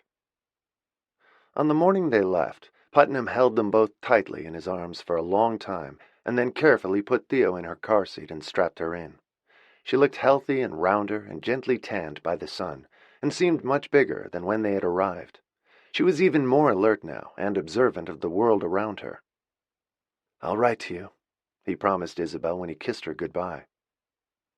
Marcel drove them to the airport, and Isabel watched Putnam disappear into the house as they drove away. She felt sorry for him as she never had before. She was taking his life's blood with her, and all the joy he'd ever had. He wanted it desperately, and it was within easy reach, but he simply didn't have the emotional fortitude to grab it and hold it close. What he wanted most in life had just slipped through his fingers, and he was alone again. Chapter 4. Their August together in Normandy became an annual tradition. The gallery where Isabel worked closed in August, so it was easy for her, and she didn't like being in Newport then, when her father was busy with the Vanderbilts in residence. More and more, Putnam was their benefactor and the safety net under them, even though he was unable to participate in their daily life. He loved hearing about Isabel's job and her regular promotions. Within a few years, she was dealing with some of their more important clients, and her salary was commensurate. She was making a good wage for how young she was. Putnam delighted in watching Theo grow up, too, and shared information with her far beyond what most children could absorb at her age. She was bright and seemed to understand everything he told her. He was a doting father when he was with her, and a kindly presence through letters and phone calls when he wasn't. Even as a very young child, Theo had no doubt that her father loved her. He helped Isabel in the few days she would allow him to, and had bought him several paintings from her at the gallery. He knew she would appreciate the commissions. She referred to him at work, and among people she knew, as her ex-husband now. She didn't use his last name, and no one ever questioned it. In the art world, he was known as an important collector, and her employers loved it when he bought paintings from them. Away from work, Isabel focused entirely on her daughter, and even her father had to admit it had worked out well. Isabel was an exceptionally good mother, despite her youth. Maeve had stayed with them, and was someone Isabel could count on. Theo adored her and loved the stories she told her, and Maeve loved the little girl almost as much as one of her own. Isabel had offered to bring Theo to Normandy to spend Christmas with Putnam, but he hated the holidays and was content to see them once a year in August. She continued to spend Thanksgiving and Christmas with her father in Newport. He loved his only grandchild, too. He would take her around the gardens to see the horses, and he told her all about the estate.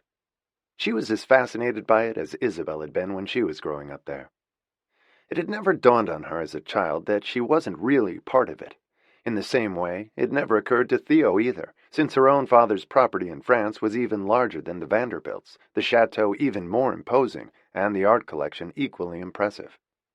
Theo's lineage, thanks to Putnam, was every bit as distinguished as theirs, although she was too young to know that yet. Isabel's arrangement with Putnam was unusual, but it had worked out well so far. The only thing that concerned Jeremy was that Isabel's life was one of duty and responsibility. To the best of his knowledge, there had been no man in her life since Theo was born. She was still in love with Putnam in a remote, surreal way, and her father frequently reminded her that she needed fun in her life, too.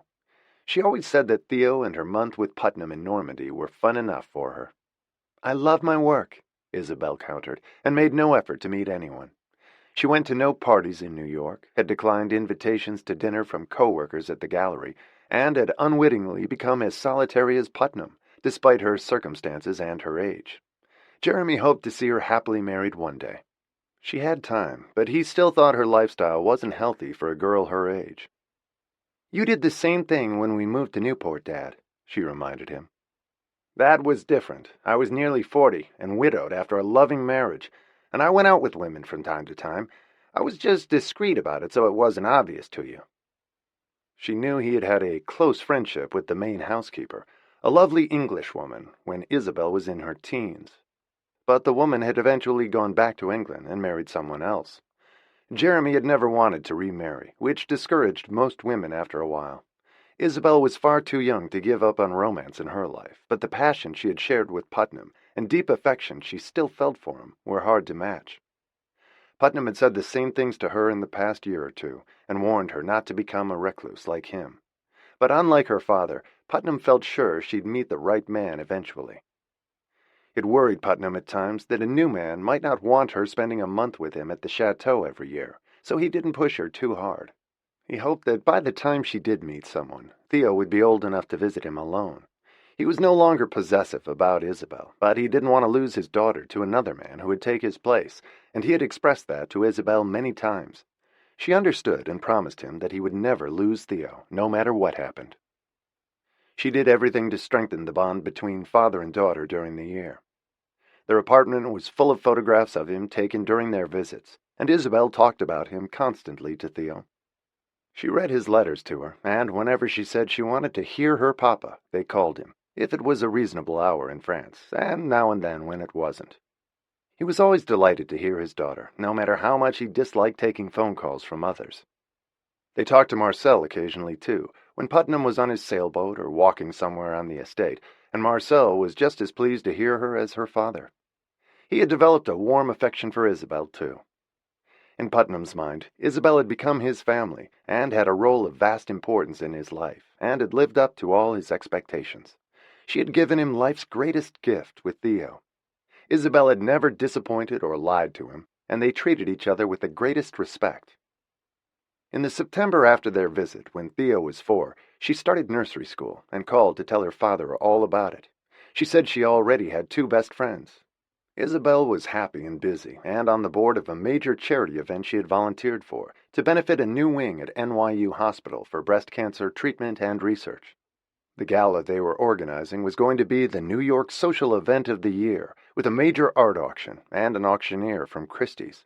Her gallery had donated a small Renoir drawing, which was expected to go for a big price. Many galleries from cities all over the United States were involved, and she was on the committee to help set up and organize the booths, and decide who would be placed where. The art to be auctioned was an impressive collection of major and minor works by well-known artists from around the world. Their hope was to make at least $5 million from the sale, and they had a benefactor who had promised to match what they made.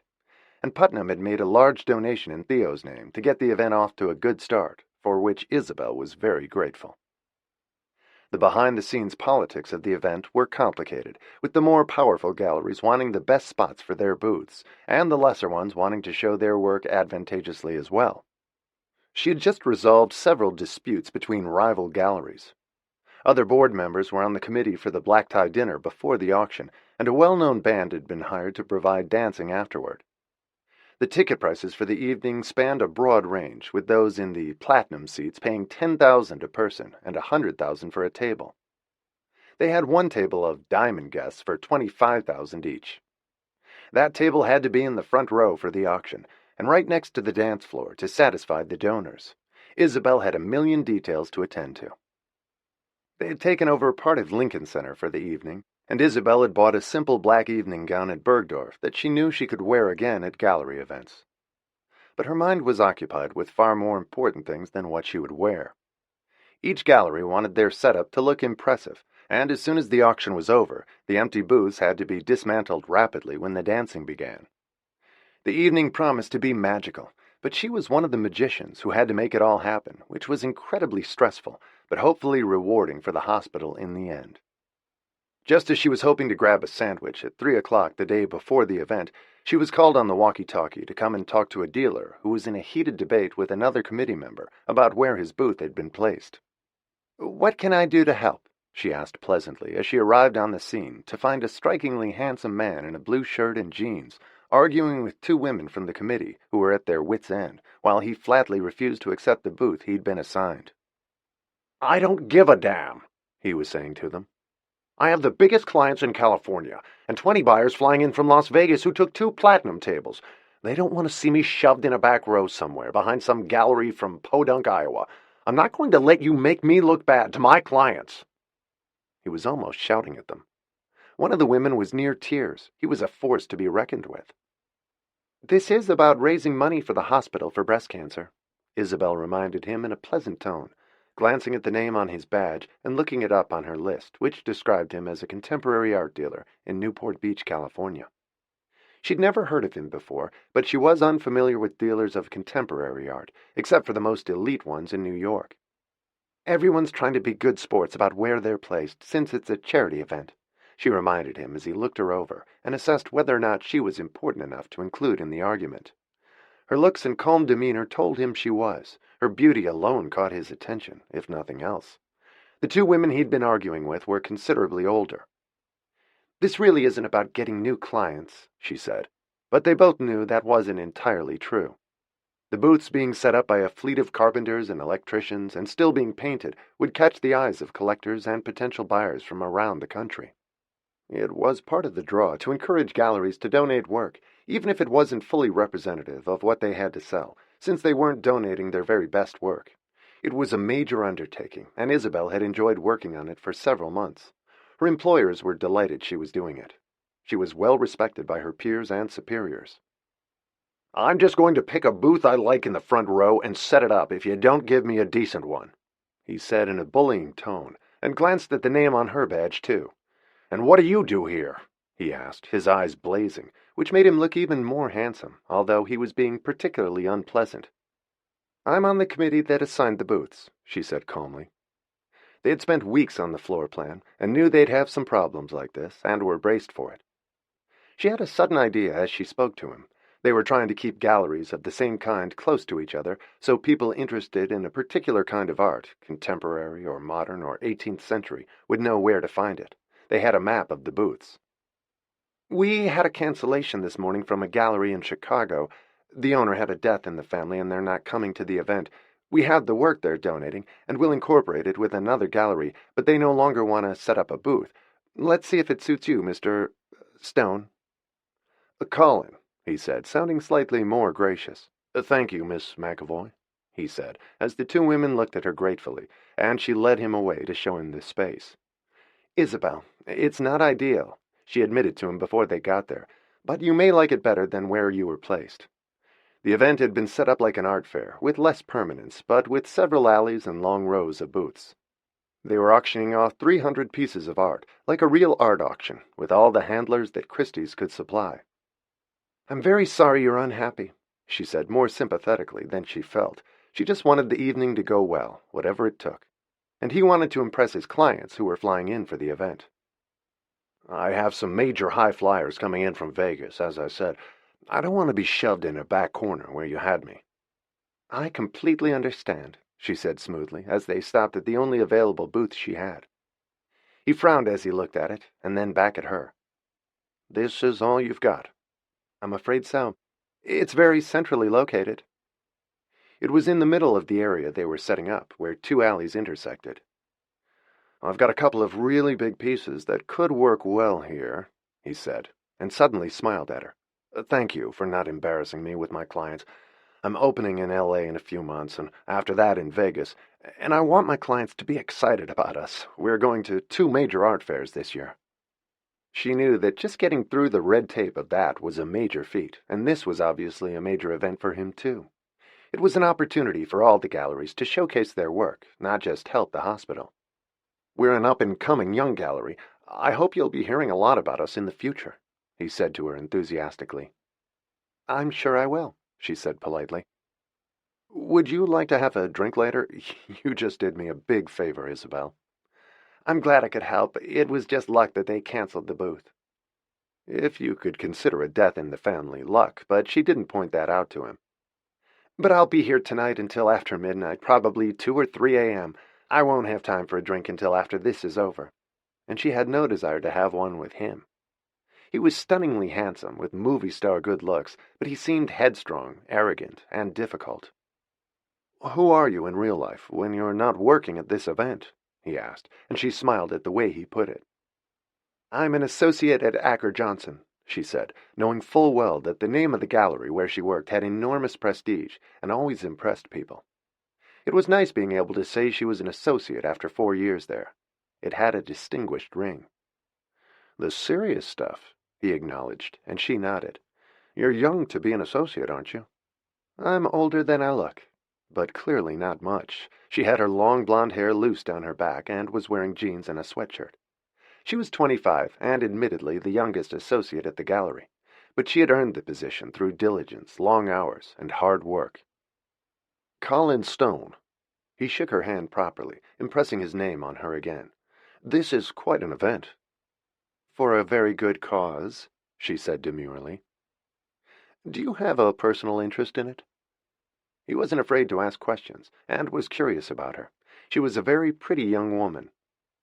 My mother died of breast cancer when I was 3. I never really knew her. That was a long time ago, and there have been a lot of improvements in treatment since then, but I don't want other little girls to lose their mothers. She was only 33 when she died.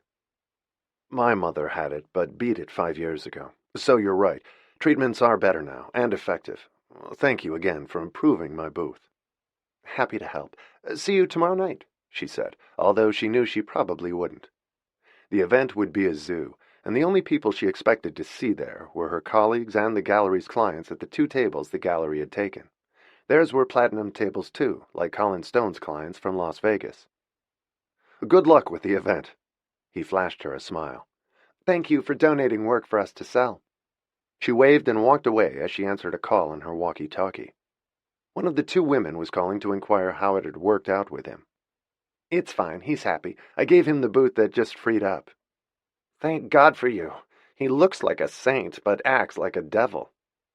"He's just full of himself and wants to look good to his clients flying in from LA and Vegas. We're going to have all kinds here tomorrow night."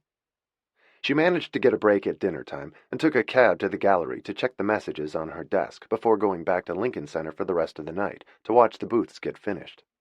As soon as she walked into her office, she saw 24 long-stemmed roses in a vase on her desk and thought they might be from Putnam to wish her luck, since he had been so supportive and proud of what she was doing. She opened the card, expecting to see his name, and instead the card read, "Thanks for helping me out. You're an angel. Good luck, Colin Stone." It was a nice gesture, although the two women who had put up with his arguments before she got there deserved them more than she did. She jotted down some notes, called two of her best clients who had just gotten to town, grabbed a yogurt and a piece of fruit from the fridge in the gallery kitchen, and rushed back to Lincoln Center to lend a hand wherever she could. As she expected, she got home at 2 a.m. Maeve was asleep on the second twin bed in Theo's room, snoring softly. She kissed Theo and tucked her in and tiptoed into her own room, in the pleasant apartment Putnam had provided for them the last 4 years. The apartment was cozy more than handsome, and Isabel had added enough touches to make it feel like a home, and not just an apartment.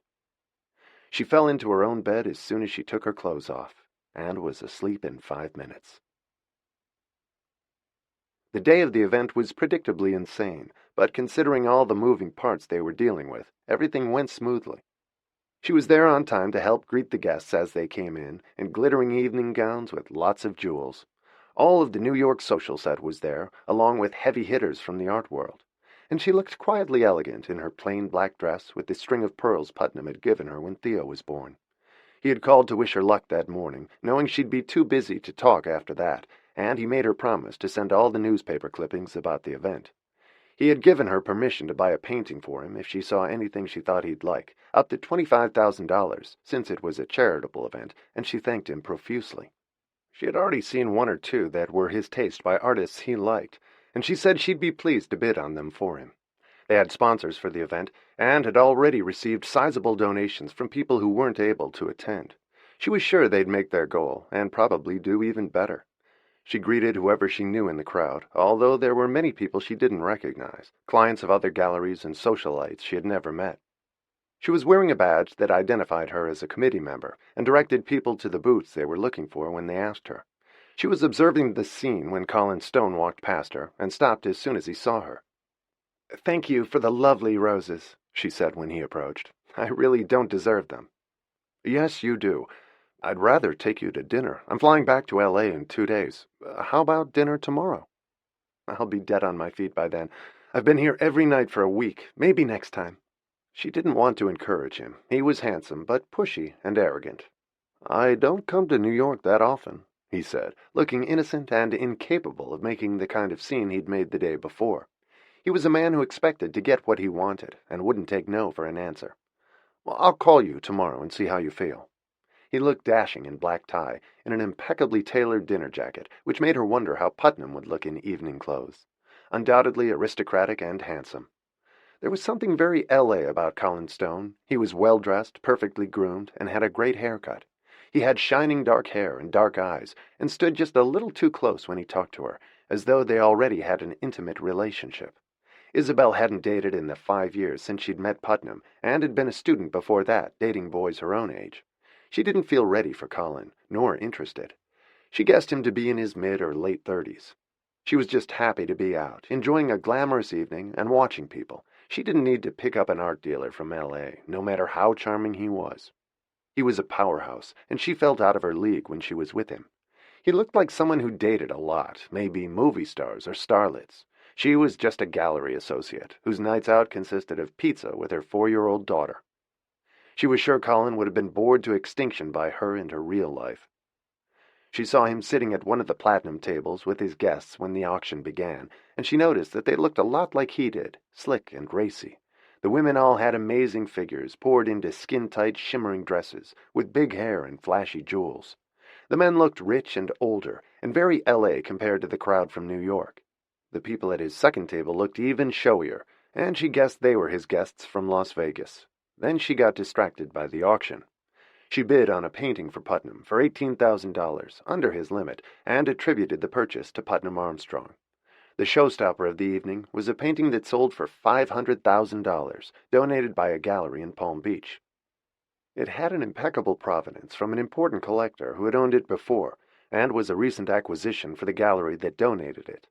The proceeds from the auction came to $7 million, and the evening was a huge success. Isabel noticed that only one of the pieces Collins' gallery had donated sold in the auction, and went for $10,000. It was by an unknown artist, and Colin looked pleased.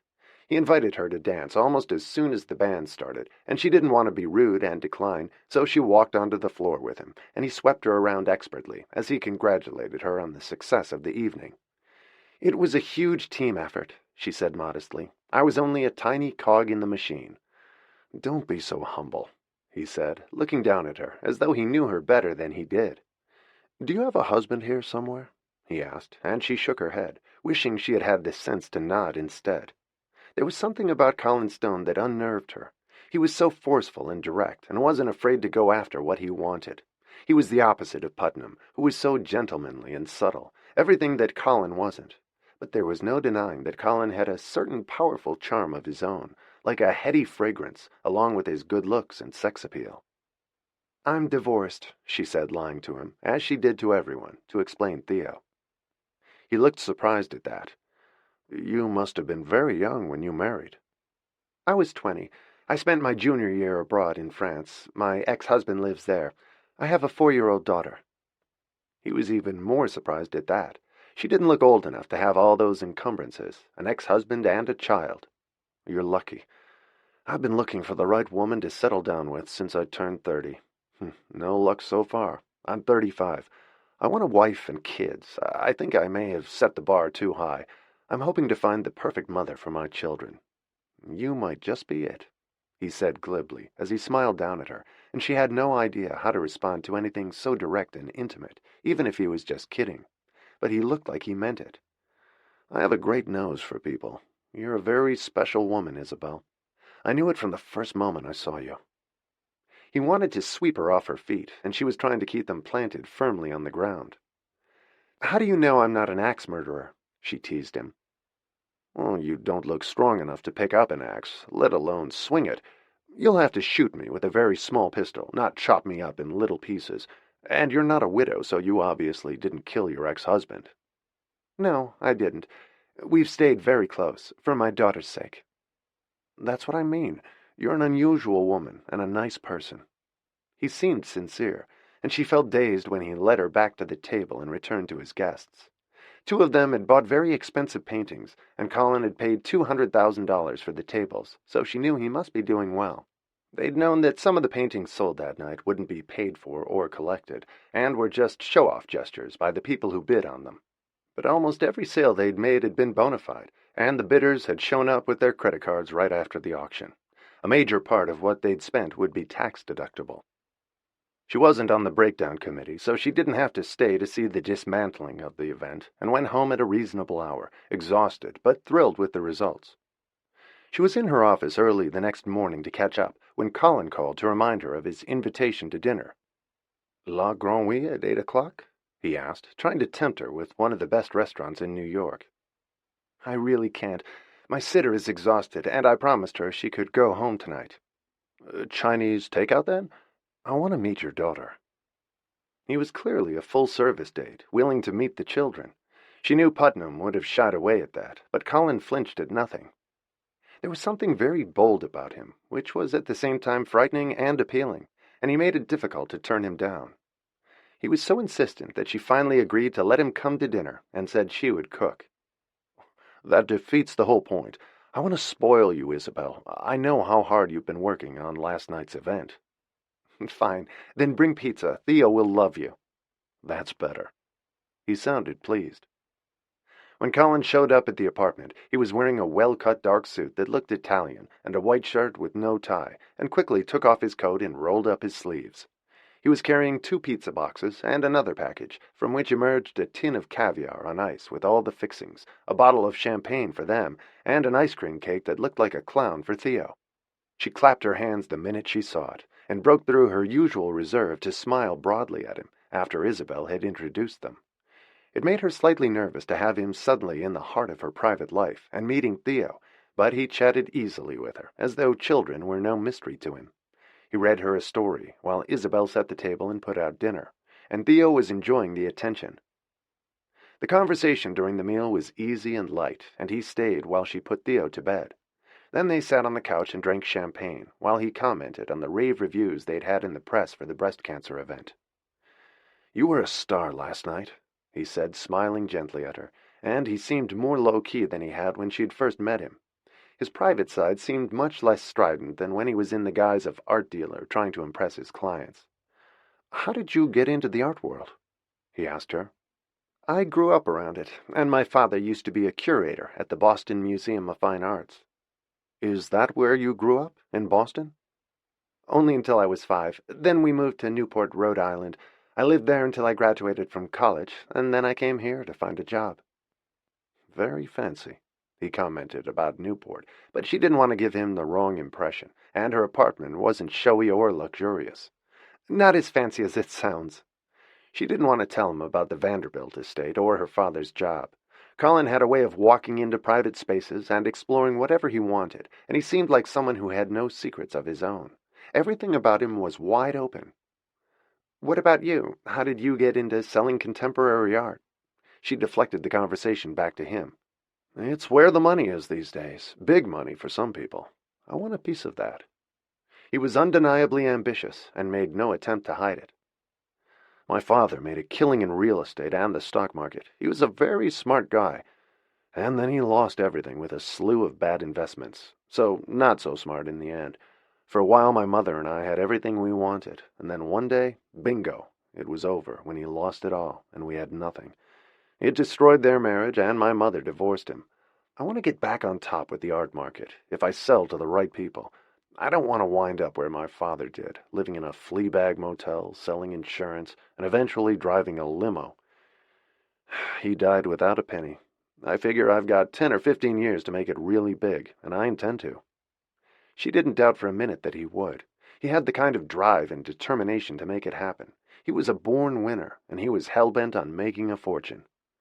"The art market is a hard way to do it, especially with contemporary work. You can't always predict what will turn out to be a good investment," she said sensibly. "I know that, but you'd be astounded what some people are willing to pay for new work, and as the dealer, I get 50% of every sale. There's a fortune to be made with what I'm doing, particularly in L.A. The art market there is huge, and I've just recently started exploring Vegas. My clients may not be as polished and blue-blooded as yours, Isabel, but their money smells just as good to me." He was blunt about what he wanted, which was foreign to her, but in some ways intriguing. One had to admire him for working so hard at climbing the ladder to success. She had never been as ambitious, and was satisfied to build her career more slowly. She had her eye on the big picture, and a respectable career, not instant money. "What do you want to be when you grow up?" She smiled at the question. "An art consultant, dealing in old masters and impressionists. It's what I know best. I want to help people put together important collections. I get satisfaction from that. It's like matchmaking in a way." "I don't have your patience, or your knowledge," he said honestly, and she liked that about him too. He hid nothing, and she was enjoying him much more than she had expected she would. "With a woman like you at my side, I could move mountains," he said dreamily. "I have the feeling you can do that on your own," she said as she finished her glass of champagne, and he poured her another. She was feeling slightly tipsy, which she didn't like when she was alone with Theo, but Theo was fast asleep, and Isabel knew she would be soon too, after Colin left, so what they were doing didn't seem dangerous. Just this once. "My life has no meaning without a wife and kids," he said softly as he looked at her longingly. "Success is only half of it. The rest is what really matters." She knew that too, but for her the lesson had been hard won. I just have to meet the right one. And Isabel, I really think you're it. I knew it from the moment I saw you." His saying it was premature and embarrassed her, but with the help of the champagne, it didn't seem quite so shocking, nor did it when he kissed her a moment later. He tried to lay her down on the couch, but she wouldn't let him. "My daughter's in the next room," she reminded him sternly. "And if she weren't?" he whispered. "Would that make a difference?" She didn't know what to say to him. She hadn't slept with anyone since Putnam, and it had been 3 years since she'd been physically involved with him. She was 25, and Colin was fatally attractive. He had a hand on her breast, which she knew shouldn't be there, but she didn't want him to remove it. "I know this sounds crazy, but I think I'm falling in love with you.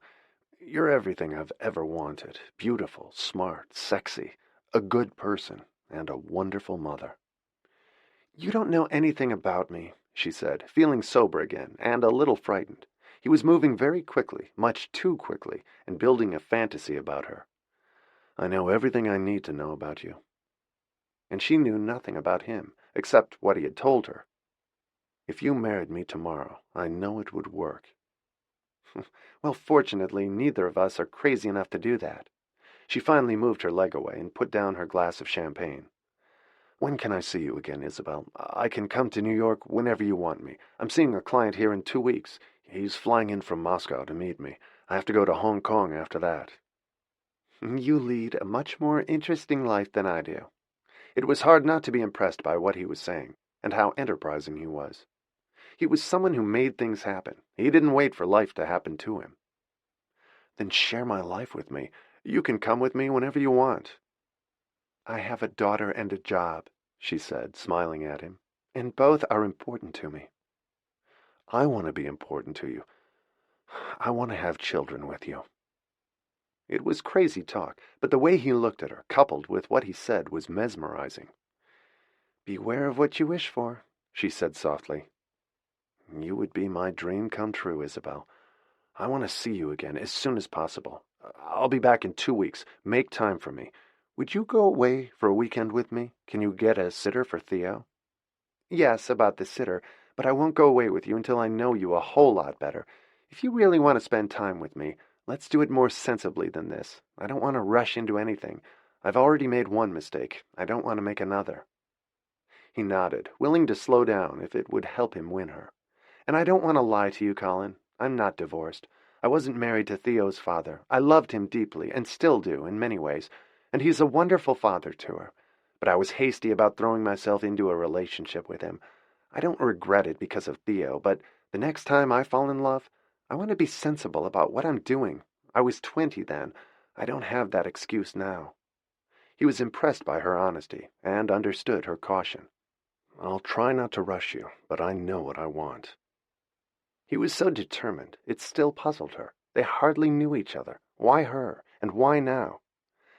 "I've already seen that side of you," she said, smiling at him, and he kissed her tantalizingly on the lips.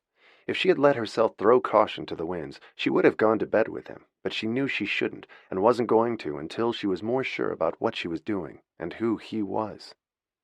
He got up to leave then. He had said enough. He'd put his stake in the ground, and wasn't going to let her get away, or let fear keep her from doing what he wanted. Once Colin made up his mind to do something, nothing could stop him. "We could work together one day if you wanted to," he suggested as she walked him to the door. "I think I'm better where I am. It's what I was trained for." He nodded, willing to accept their rejection on that front, and no other. "Thank you for the caviar and champagne." "That's the life I want to share with the woman I love. Caviar and champagne forever. I'm working toward that now."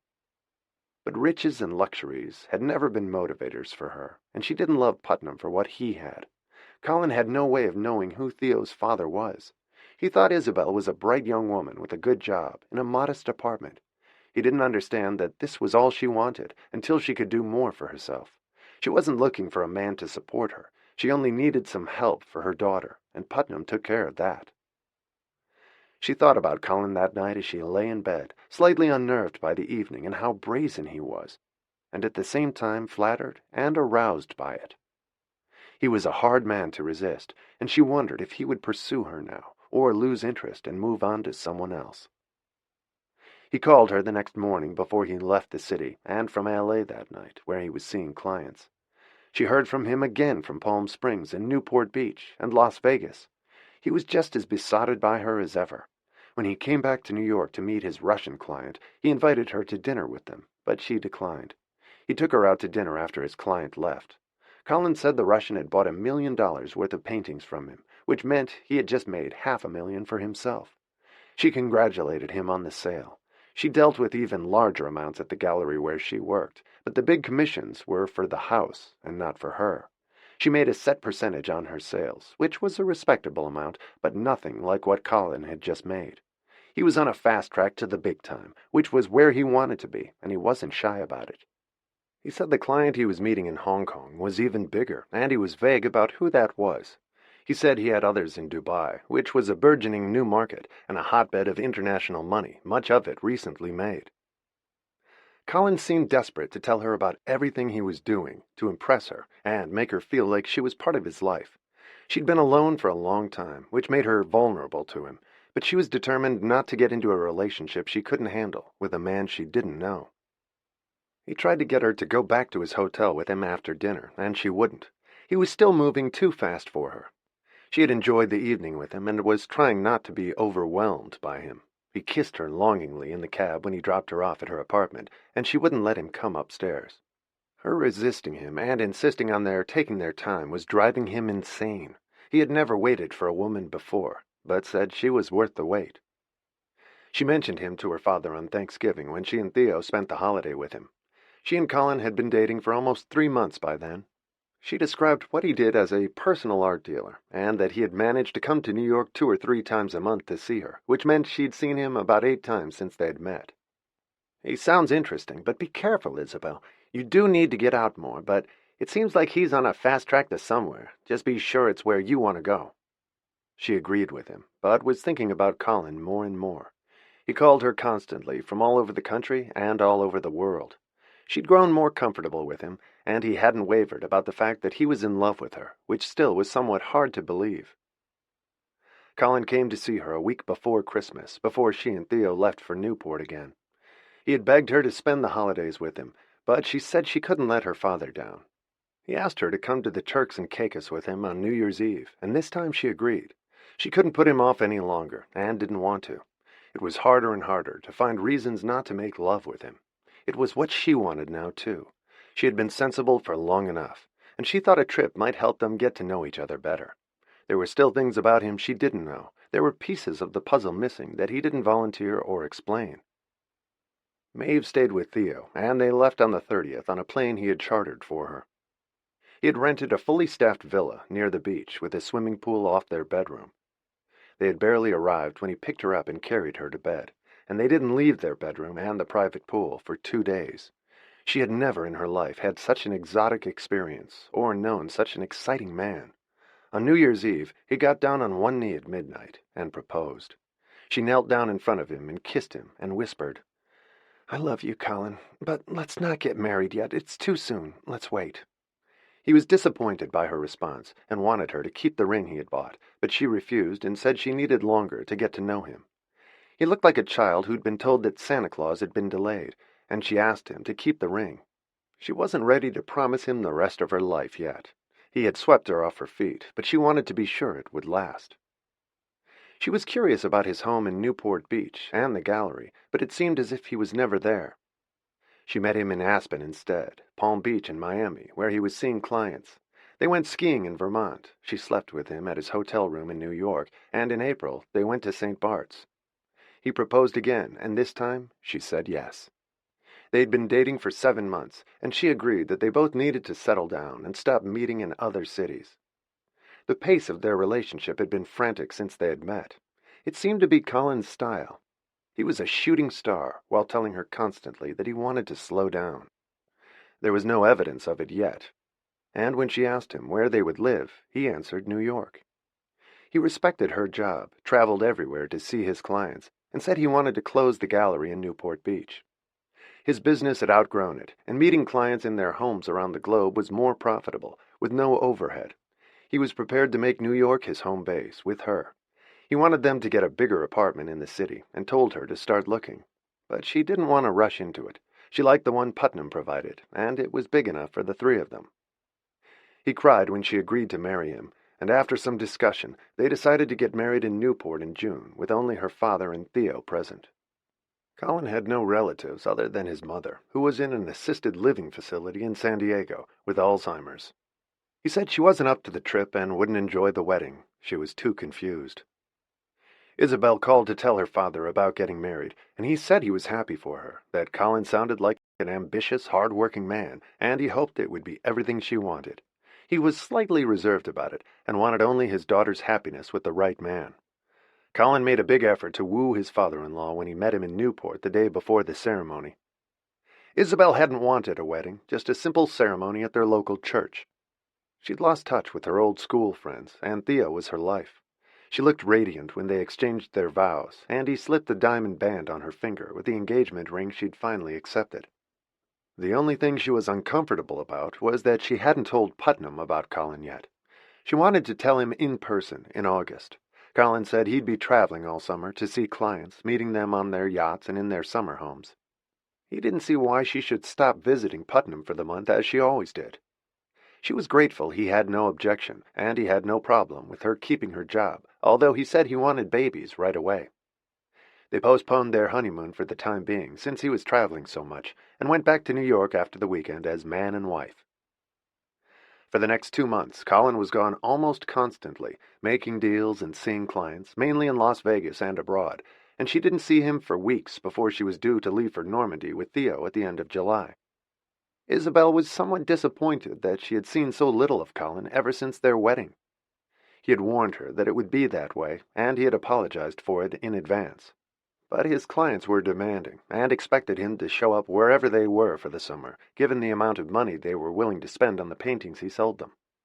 He tried to make it up to Isabel in the days, here and there, that he managed to spend with her between trips, but basically he was a no-show, as he had feared, and he didn't expect to be in New York for more than a few days until September. He was relieved to know that Putnam would have Isabel and Theo with him in August in France.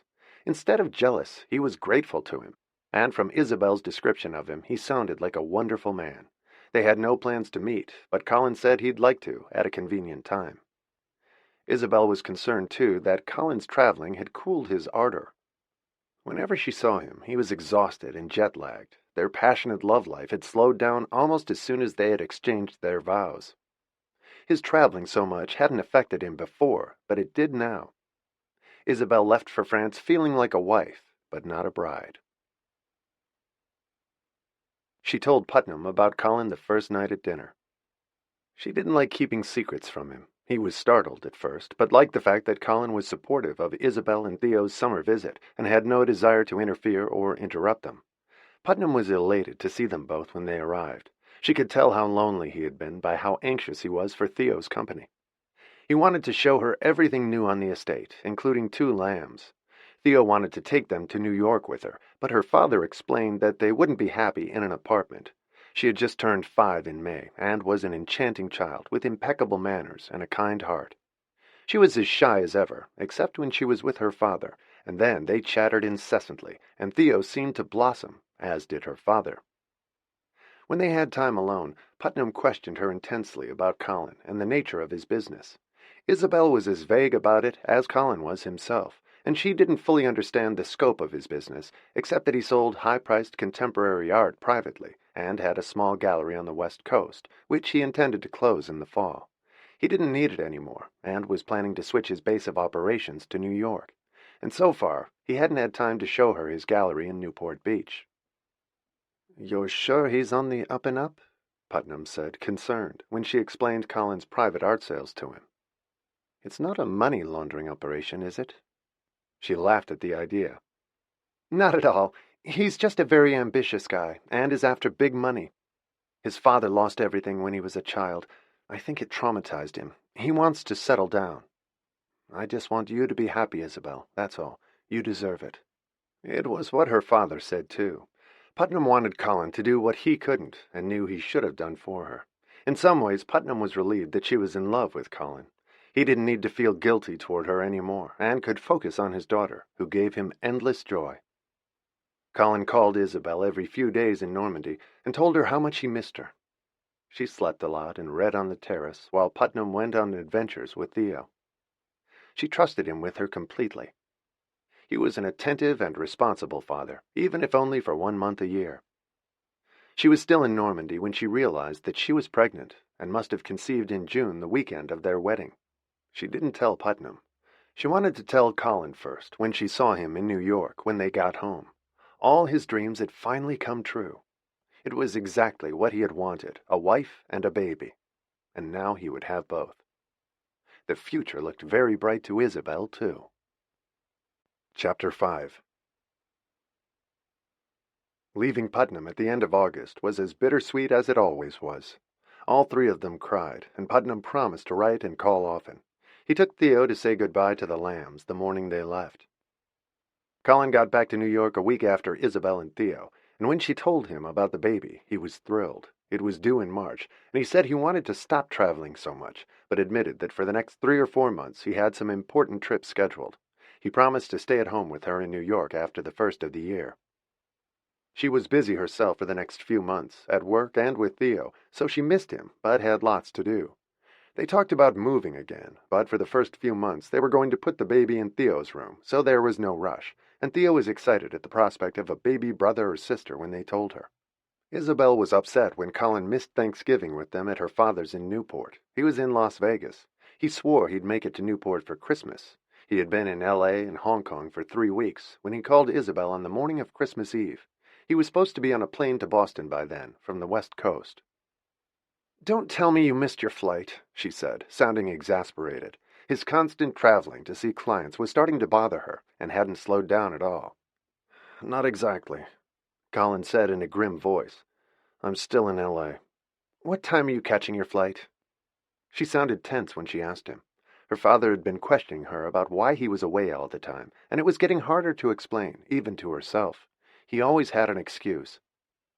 "Isabel, I don't know how to say this to you," Colin said in a hoarse voice filled with emotion. "I'm not going to make my flight." "Why not?" Her voice filled with anger, and her eyes with tears. "Where are you?" He sounded strange, with voices behind him, and an echo that sounded like he was at the bottom of a well. "I'm in a federal jail in L.A., he said in a choked voice. "The charges are bogus. I can explain everything to you when I get home. I have to make bail first, and they won't set bail till I'm arraigned." She could hear a tinge of panic as he said it, and the bottom fell out of her world. "You're spending Christmas in jail. What are the charges against you?" She suddenly felt ice cold and was shaking. "Multiple counts of money laundering and tax evasion. It's all bullshit. I sold some paintings to a guy in Las Vegas who's had trouble with the feds recently." She sat down on a stool in her father's kitchen as she listened, and thought she was going to faint for a moment. She was 6 months pregnant by a man who might be going to prison. Her husband. And she suddenly wondered if she had ever known him at all. Why had he married her? Was he just a con man? Had he used her as a front? Was it all lies? She suddenly remembered Putnam's question to her that summer, if Colin was laundering money. She had laughed and thought it was absurd. It was all too real now. "Isabel, don't go crazy over this. These things happen. I'll get out of it. They can't make the charges stick." "And what if they do? These things don't happen. Not to normal people. Unless you commit a crime." She was crying as she spoke to him. She had trusted him and felt like an idiot now. She loved him. But who was he? "I have friends in high places who can get me out of it. I'll be back in a few days. Just sit tight till then. I'm sorry to miss Christmas with you. How are you feeling, by the way?" "It's none of your goddamn business." They told him he had to end the call then, and he hung up seconds later, as she sat staring out the window in her father's kitchen, feeling as though her whole world had just collapsed. Her father walked in a minute later and looked at her, worried. She was devastated. "Are you okay?" She started to say yes, and then shook her head and wound up sobbing in his arms. She told him what had happened, and his jaw clenched as he listened. "It doesn't sound good," he said quietly, and it didn't to her either. They sat at the kitchen table talking about it. She didn't know enough about the charges to discuss them intelligently with him, but it sounded like a terrible situation. Colin Stone was a charming con man, and despite her initial reserve about him and determination to be cautious and get to know him, She had been totally taken in. He was a pro. He hadn't bilked money out of her, just used her as a respectable front, like some kind of game. But it was her life, and Theo's, and their babies were on the line too.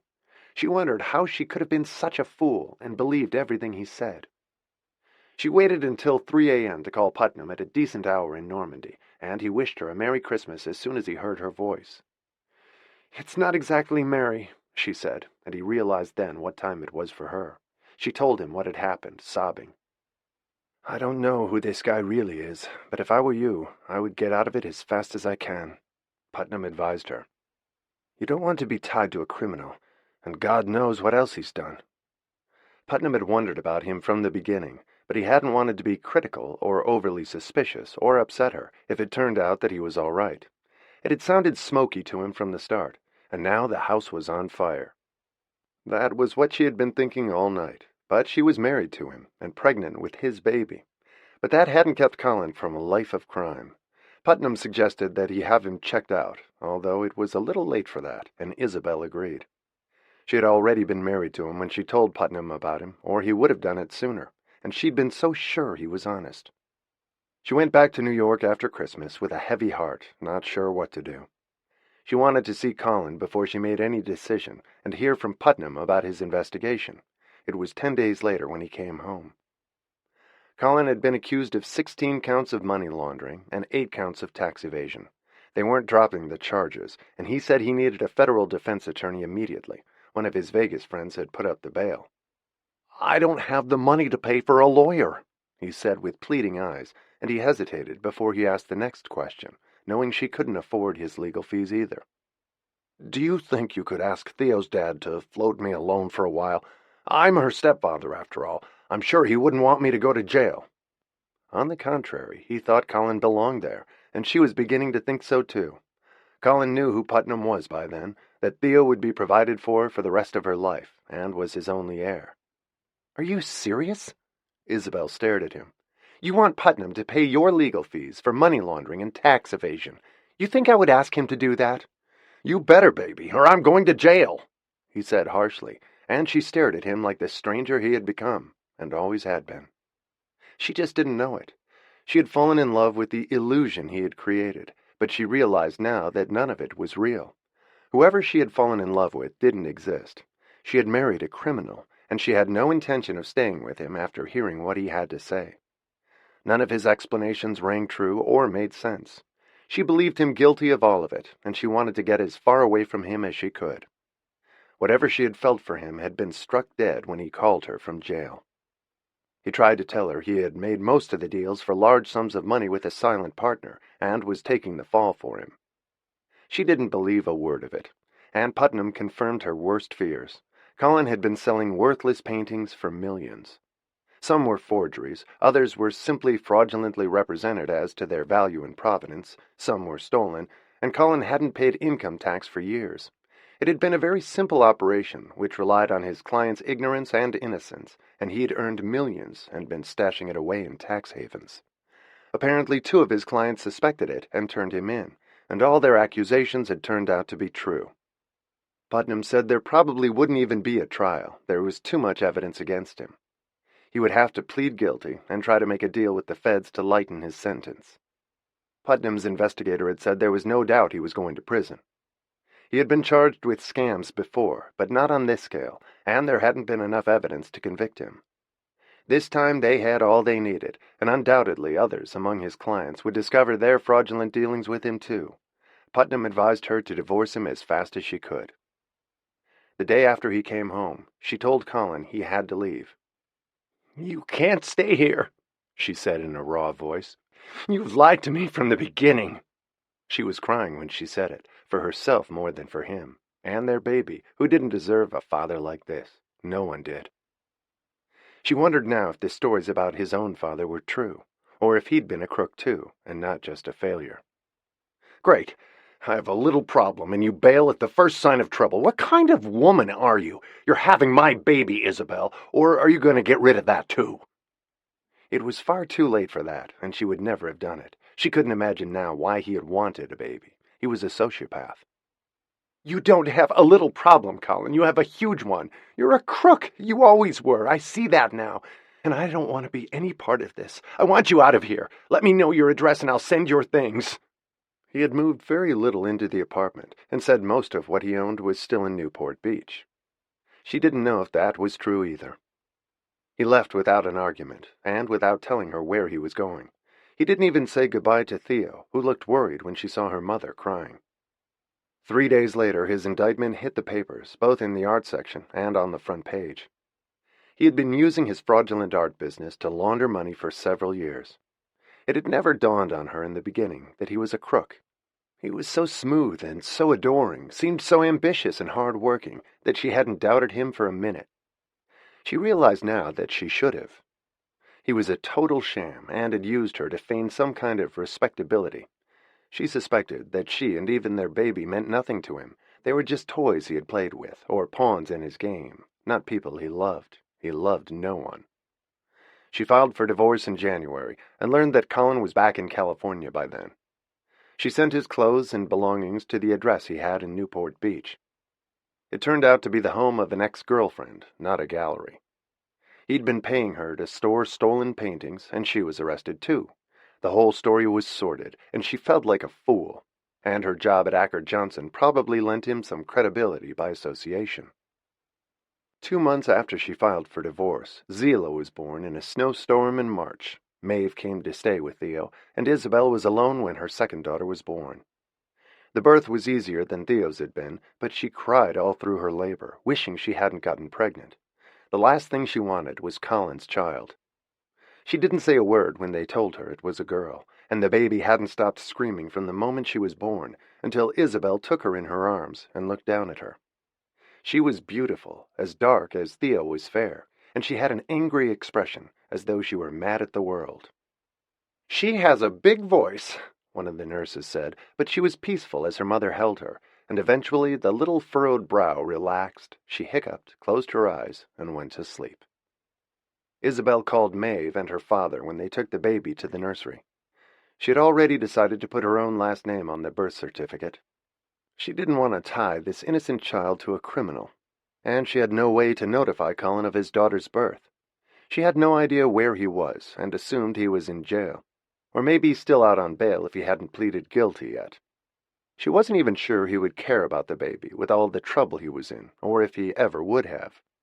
She doubted everything he had said now about wanting to settle down and have children with her.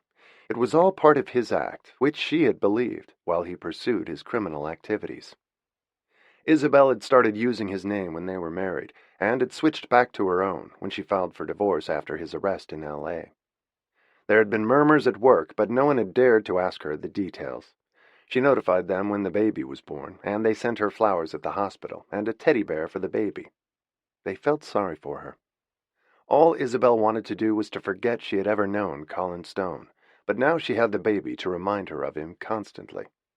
She had picked Zila's name on her own, read it somewhere, and liked it. For the first few weeks, Zila cried whenever she was awake. Maeve said she was colicky. She would ball up her fists and scream. Theo stood next to her bassinet and watched her curiously. "Why does she cry all the time, Mommy?" "She has a tummy ache," Isabel explained. "Will she be better soon?" Theo asked innocently. "I hope so." Just as eager for the baby to stop screaming.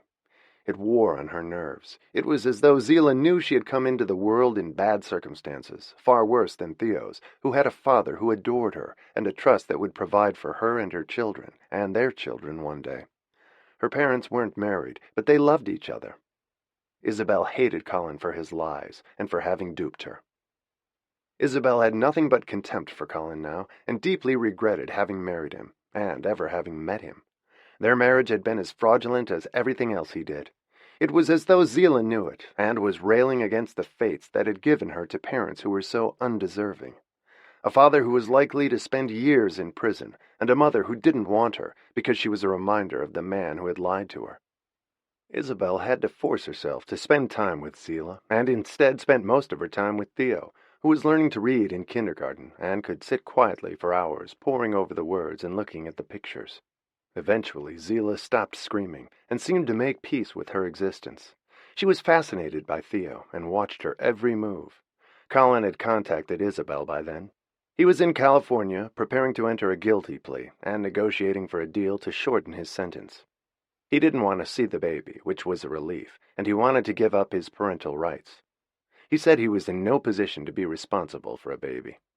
His lawyer said there was a good chance he would do 10 or 20 years. Isabel didn't even feel sorry for him. She felt nothing for him. The papers relinquishing his parental rights to Zila arrived a few weeks later. He had signed in all the appropriate places, and so did she. She wanted no contact with him in the future, and little by little she adjusted to having a second baby.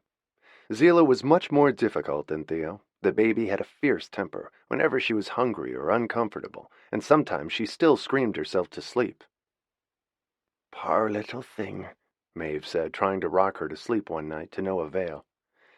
"It's almost as if she knows she didn't get a fair deal right from the beginning, with a father who's a con man, and caused you so much grief." Isabel smiled at what she said. Zila was a pretty baby, in a dark, exotic way, with almost jet-black hair and dark eyes, just like Colin. She hoped his criminal bent wasn't hereditary. Sometimes those things ran in families, but her father insisted that was a myth when Isabel suggested it to him with a fearful look. "She's only a baby. She'll grow up with you and Theo and be a lovely little girl one day." He felt sorry for Zila and for Isabel having made such a shocking mistake. It had shaken her faith in her own judgment, and Jeremy insisted that anyone would have been taken in by him. Colin Stone was a practiced sociopath. Zila was 5 months old, and Theo had turned 6 when they left for Normandy that summer. Putnam said he was happy to have Zila, too. From the moment they arrived, Theo was glued to her father's side, as she always was. They spent hours together without talking sometimes. They were 2 peas in a pod. Marcel, the old butler, saw it too. Their adventures together gave Isabel more time to bond with the baby. She had gone back to work 4 weeks after she was born, and Zila wasn't screaming anymore. But she was a restless child who seemed to want to be in motion all the time. Isabel roamed all over the property with her, in the pram they had used for Theo. It took her forever to fall asleep.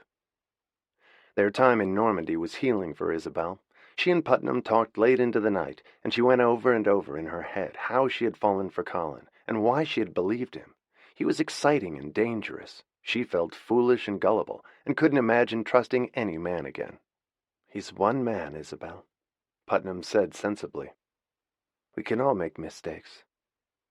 She had been young and trusting and wanted to believe him. Sociopaths are ingenious people. I'm sure he was good at what he did. Wiser people than you and I have been fooled. You have to put it behind you and go on now. And then he thought of something else. "What are you going to tell Zila about who her father was?" "I'm not sure," she said thoughtfully. "What can I say? That he was a criminal and went to prison?" It seemed a hard blow for a child. "I'll probably have to wait until she grows up to say anything." He entered a guilty plea while they were in Normandy, and there was no publicity. The press had lost interest in him. He was just another criminal going to prison. Putnam was able to find out that he was sentenced to 10 years in federal prison instead of 20. She never heard from him again and never wanted to. The waters closed over him, as though their marriage had never existed, and she was left with her regrets at having met and fallen in love with him. In time, Zila seemed unrelated to him. She and Theo were both Isabel's daughters, however different they were. She concentrated on both of them. Zila was always jealous of her older sister, and Theo was patient with her. When Zila got too rambunctious, Theo would retreat to her room to read a book, just as Putnam would have. Isabel could only hope that Colin's genes weren't as strong in his daughter. Zila was a bright, enterprising child, always getting into mischief. Isabel said she loved them both equally, and silently wished that it were true. Theo was easier to love with her quiet, serious ways. Zila was the cyclone in their midst every day. She particularly loved torturing her sister in every way she could, took her toys and dolls, tore out pages in her books. She wanted everything that Theo had, and what Theo wouldn't give her, Zila took and hid somewhere in the room they shared. But as time went on, as the memory of Colin faded, Isabel did come to love them both equally. After all, regardless of Colin, Zila was her daughter too. Chapter 6. Until Theo was 8 and Zila 3, Isabel concentrated only on her children, as she had done after Theo was born. She had no interest in dating, and couldn't imagine trusting a man again. Her father had given up saying anything to her about it, and Putnam had tried to reason with her too, to no avail. "You're a young woman, Isabel," he insisted. "Not as young as I used to be," she said, sounding tired when she got to Normandy that summer with the girls. She was 29 years old. She was the senior consultant and salesperson at the gallery now, and working very hard. She still dreamed of being an independent art consultant, but needed the handsome salary they paid her. She was living in the same apartment and saved money wherever she could. It always felt good to get to Normandy in the summer and relax. Theo and her father would disappear all day. He took her out in his sailboat in a life jacket, with Isabel's permission. But Zila was too young, and she was a hellion. Even at 3, she hid in the bushes, loved to play hide-and-seek and climb trees. She kept her mother busy every day. And Theo loved having a break to spend time with her father, without having her sister tag along. "Why can't I go too?" Zila would complain to her mother. "Because I'd be too lonely without you. You have to keep me company." They visited the chickens and collected the eggs, watched the farmer at the chateau's farm milk the cows, and Putnam led her around the riding ring on a pony he had bought for Theo, and Zila clamored loudly that she wanted one too. Putnam promised that in a few years he'd get her one, and Theo, as always, was patient about sharing her pony with her sister. She was long-suffering and kind. The month always flew by in the peaceful French countryside, and when they got back to New York, Isabel felt restored. Both girls had had a wonderful visit with Putnam, and they talked about it for months. Zila wanted to take the pony home with them, but Putnam said the pony would be unhappy in New York and needed to stay there. Both girls were always sad when they left, and Putnam the saddest of all. He and their grandfather were the only male figures in their lives, and Isabel assured Put that wasn't going to change. "You never know. You may meet someone who suits you perfectly one of these days. You don't have to look for it. It will find you." "If it does, I'm locking the door and calling the police," she said, and he laughed. Colin had been in prison for more than 2 years by then, and she still shuddered at the memory. All she ever said about him was that getting involved had been a terrible mistake, and neither Putnam nor her father could disagree. She blamed herself for how gullible she had been. "When it's right, it will just happen, and it will be easy," Putnam said philosophically, which was exactly how she met Declan Donahue.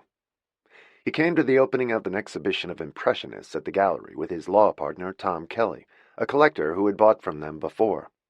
Declan didn't appear to be in the market for any paintings, but enjoyed looking around and stopped to chat with Isabel before they left. They talked for a few minutes, and he commented on how beautiful the paintings were, and managed not to say she was even more so. He thought she was the most graceful, charming woman he had ever seen, and he had enjoyed her even more than the art. His partner was considering 3 paintings and hadn't made a decision yet. "It's a lovely show," Declan said as they chatted, and she thanked him. He was tall and thin and athletic-looking. He talked about his recent trip to Paris, and she said she had gone to school there for a year at the Sorbonne. The conversation was brief, casual, and easy, and then they left. By some odd coincidence, she ran into him when she bought groceries in her neighborhood the next day. She almost ran him down with her cart and was startled when she looked up and saw him. "Do you have a license for that thing?" he asked her, laughing. "You must have learned to drive in France. Do you live around here?" He was curious about her. Her cart was full of things that children would like: cereal, cookies, ice cream cones, pancake mix, none of it food that someone with her figure would indulge in. "I live a block away," she answered. "I take it you have children," he said, indicating the contents of the cart. "2 girls, 3 and 9. You too?" He pointed to the dog food in his. "A golden retriever named Harvey." They stood in the checkout line together and chatted, and then went their separate ways. She saw him again 3 weeks later, as they nearly collided when they both ran for a cab in the pouring rain, and he got there first. He was about to yield it to her when he saw who it was. "That's the second time you almost knocked me down," he commented with a grin. "I'm sorry," she said, looking contrite. They were both getting soaked in the autumn storm. "I was about to give it to you. Why don't we share? Where are you going?"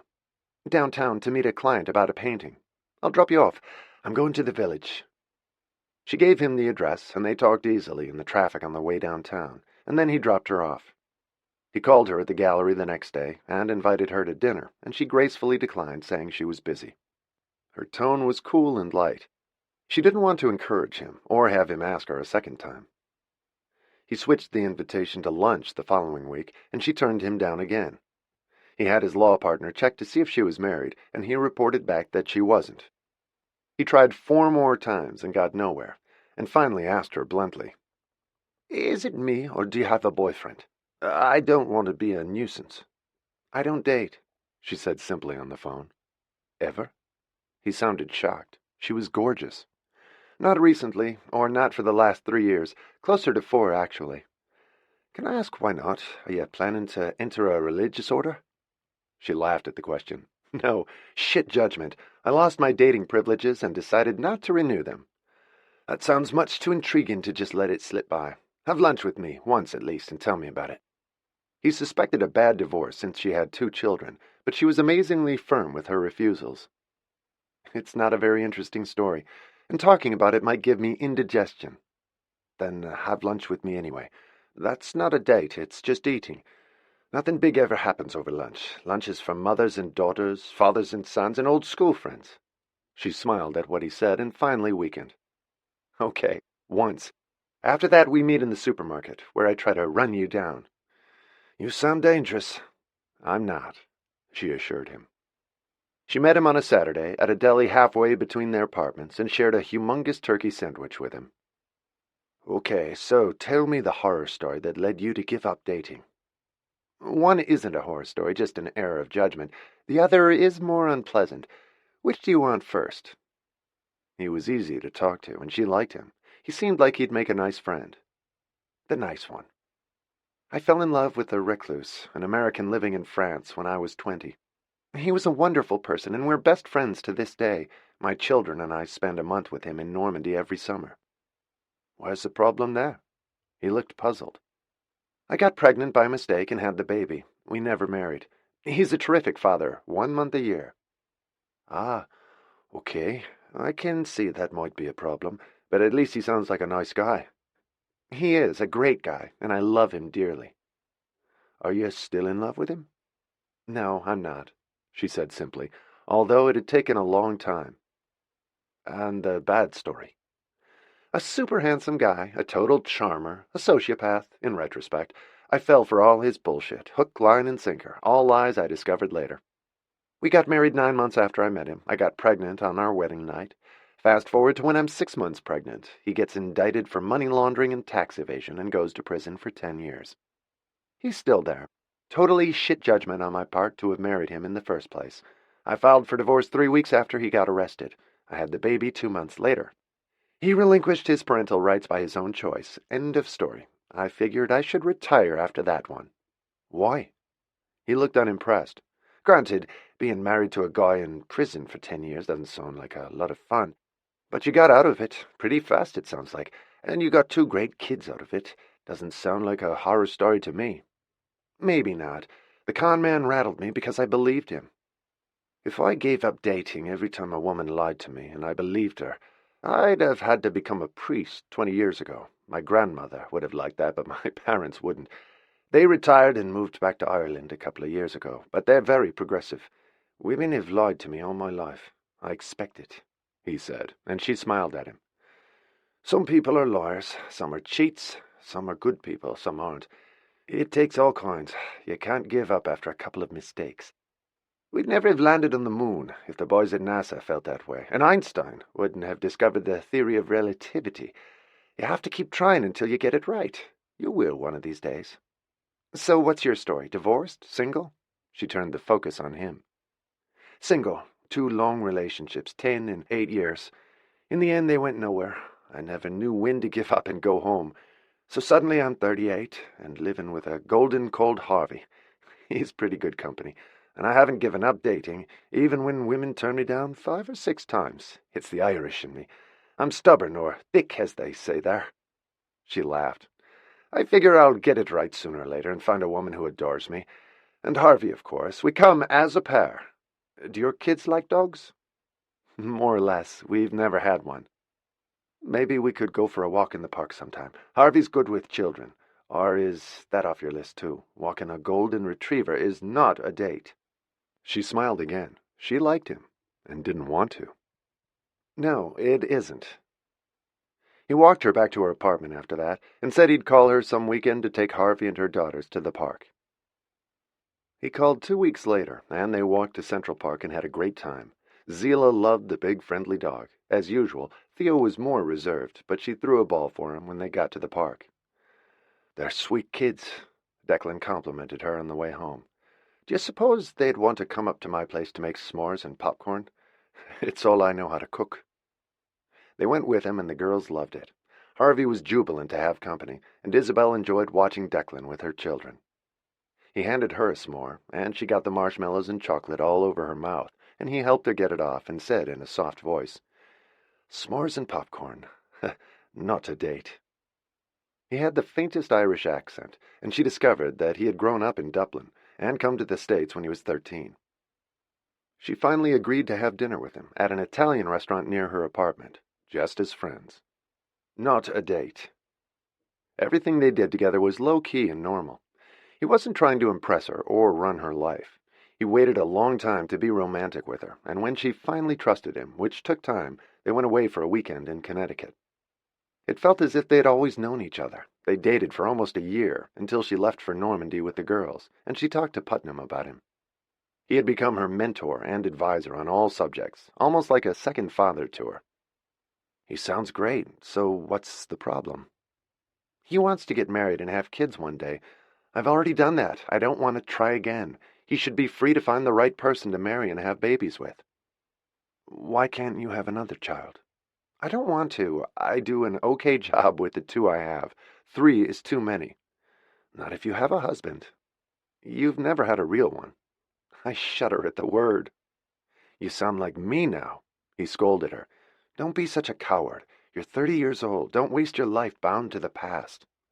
"The last time you told me that, I had married a con man." "Declan doesn't sound like one to me," Putnam said. "He isn't. Do you want to meet him?"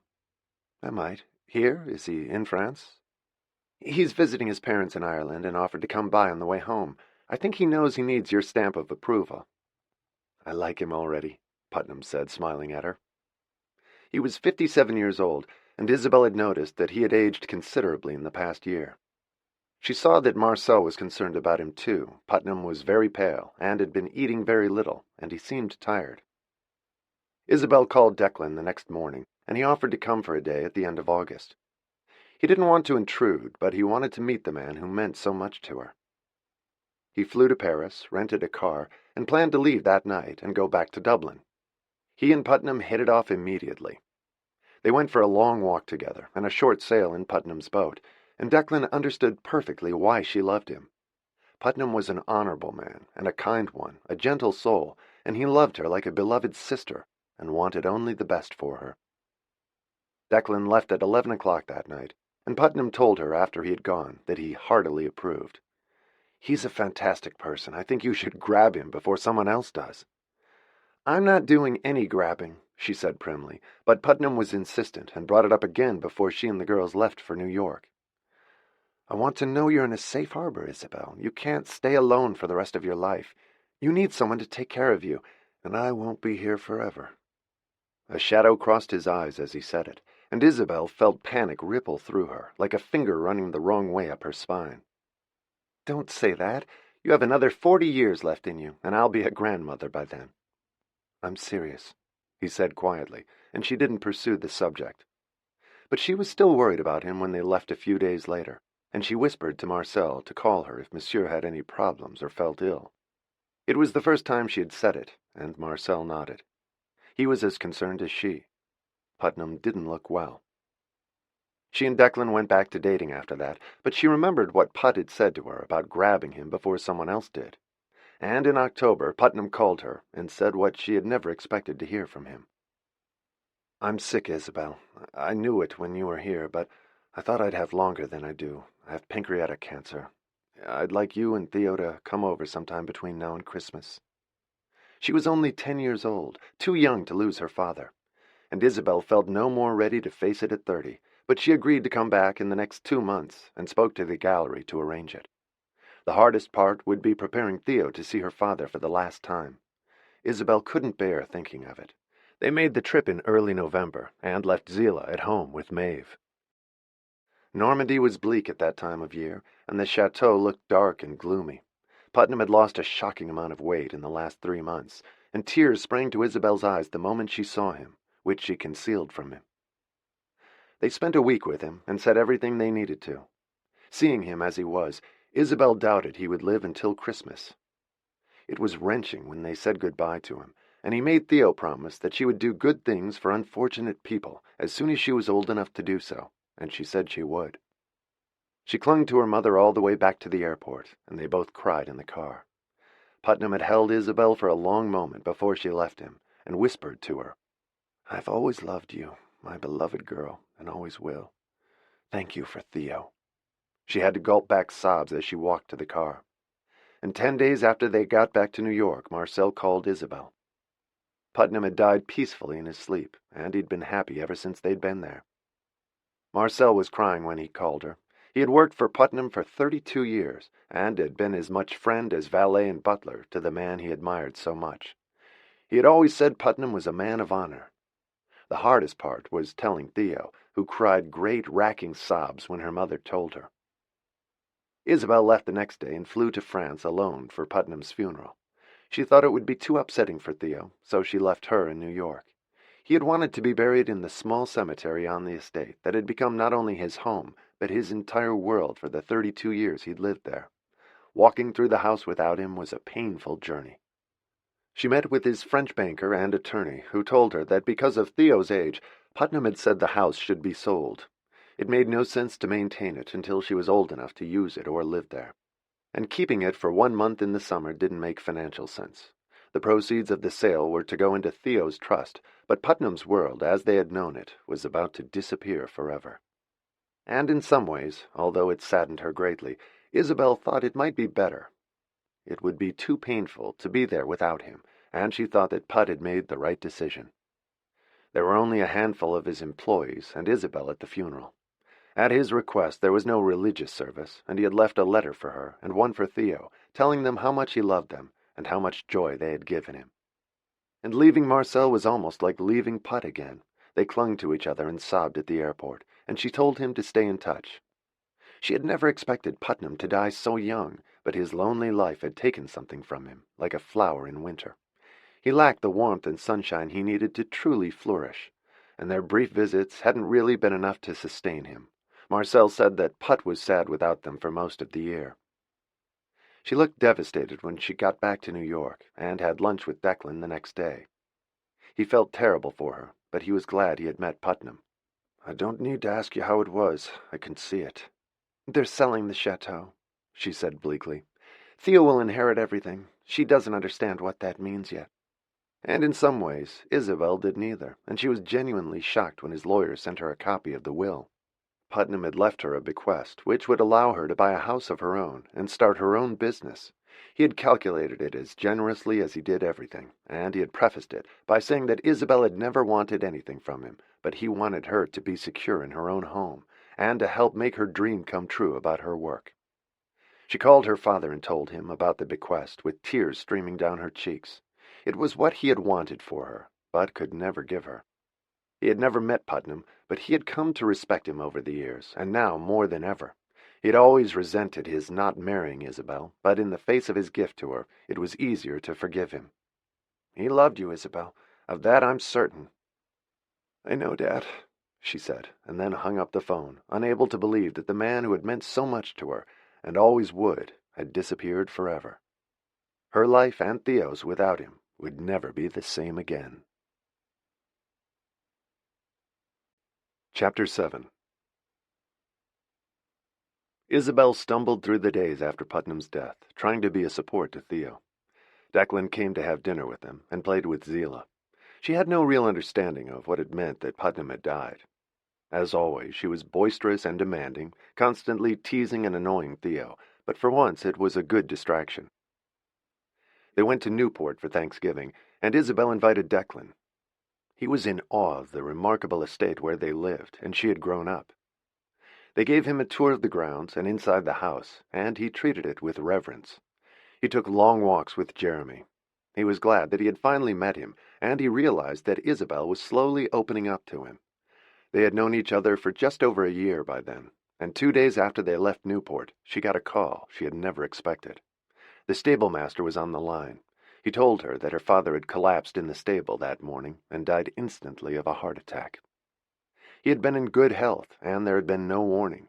He said that paramedics had arrived quickly, but had been unable to revive him. I'm sorry, Isabel. I guess he just ran out of time. He was 65 years old, which was much too early to lose him. In 2 weeks she had lost the two men who were so important in her life, Putnam and her father. She was in shock when she sat down after the call. She had promised to come to Newport that night to make the arrangements, and Declan called her shortly after. She broke down in sobs when she told him, and hadn't told the children yet. Oh, my God. I'm so sorry. Can I come over? Yes. The word was barely more than a croak, and he was there 5 minutes later. She hadn't left for work yet, nor he for the office. Do you want me to come with you? He asked about the trip to Newport. She didn't want to lean on him unduly, but she needed him. She had no one to turn to. She was responsible now for everything in her life. Would you mind terribly? She looked innocent and broken. Of course not. Declan was a strong presence to lean on. She told the girls when Maeve brought them home from school, and they both cried. Death had visited them too often recently. She had told the gallery what had happened, and that she'd be gone for a few days. That night she and Declan caught a flight to Boston. He rented a car at the airport, and they drove to Newport and let themselves into her father's house on the grounds. The Vanderbilts had already sent a message of condolence and said they were devastated after 25 years of loyal service. Declan never left her side while she made the arrangements. Unlike Putnam's funeral, the church was crowded with their father's friends and people he had worked with. It was the same church where she had married Colin, and she tried not to think about that. She had decided not to bring the children. It was just too sad. She and Declan arranged to have his body taken back to Boston for burial next to her mother. It was a painful, mournful day, and Isabel told Declan she couldn't have gotten through it without him, and it was true. These had been the worst weeks of her entire life. She still had to come back and clean out his house, but the Vanderbilts had insisted there was no hurry, and Declan said he would come back with her. He took her home to New York and put her to bed that night, and he sat with her until she fell asleep, wishing there was more that he could do for her, but he knew there wasn't. She just had to live through it and pick up the threads of her life again, but she had lost so much in such a short time.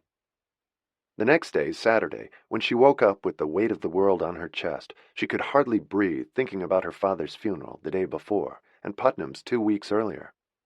And thanks to him, she had other things to think of now. Putnam had given her the ability to buy a house and start her business as an art consultant. She wasn't ready to do either yet, but she had that to look forward to. There were big changes ahead. All she wanted to do now was get through Christmas with her girls. After the holidays, she would look to the future Putnam had given her. Christmas was a small, pitiful affair at her apartment with the girls. She didn't even want to see Declan.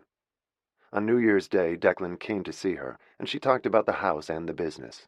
He looked at her hesitantly then, as though there was something he wanted to say, but wasn't sure if he should. There's something I've been meaning to talk to you about, although this probably isn't the right time. He paused, looking at her. She appeared to have no idea what was on his mind, and he felt awkward broaching it with her. What is it? Her eyes looked dead, with dark circles beneath them. She was having trouble sleeping. Someday, I want to marry you, whenever you think it's the right time, if it ever is, he said carefully. Are you serious? She looked shocked. No, I'm kidding. Of course I'm serious. I want to take care of you and be your husband and have babies with you if you're willing. She groaned at that. I know you should have children of your own, but I'm not sure there's enough of me to give to another child. The two I have are a handful.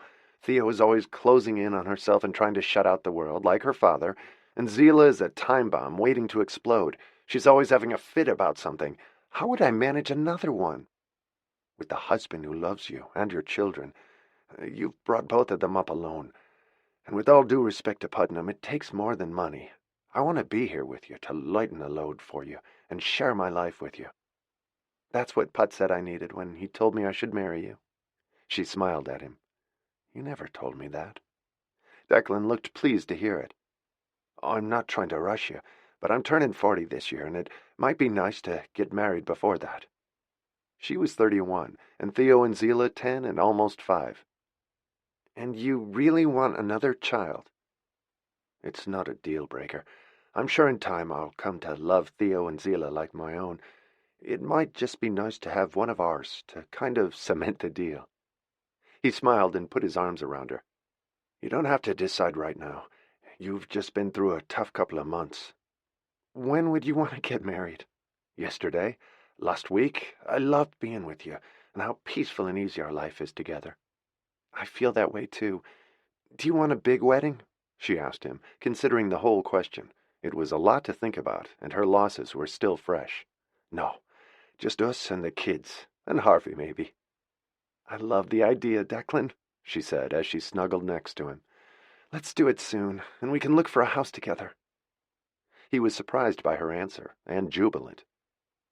They told the children the next day, and both girls were happy about it. On a Saturday in January, they got married in a neighborhood church with a few of their friends present, his law partner Tom Kelly, and Bert Acker, the owner of the gallery where she worked. He didn't know yet that she was leaving. They went to an Italian restaurant for lunch afterward. Isabel felt as though her life had finally landed in the right place. She was home at last.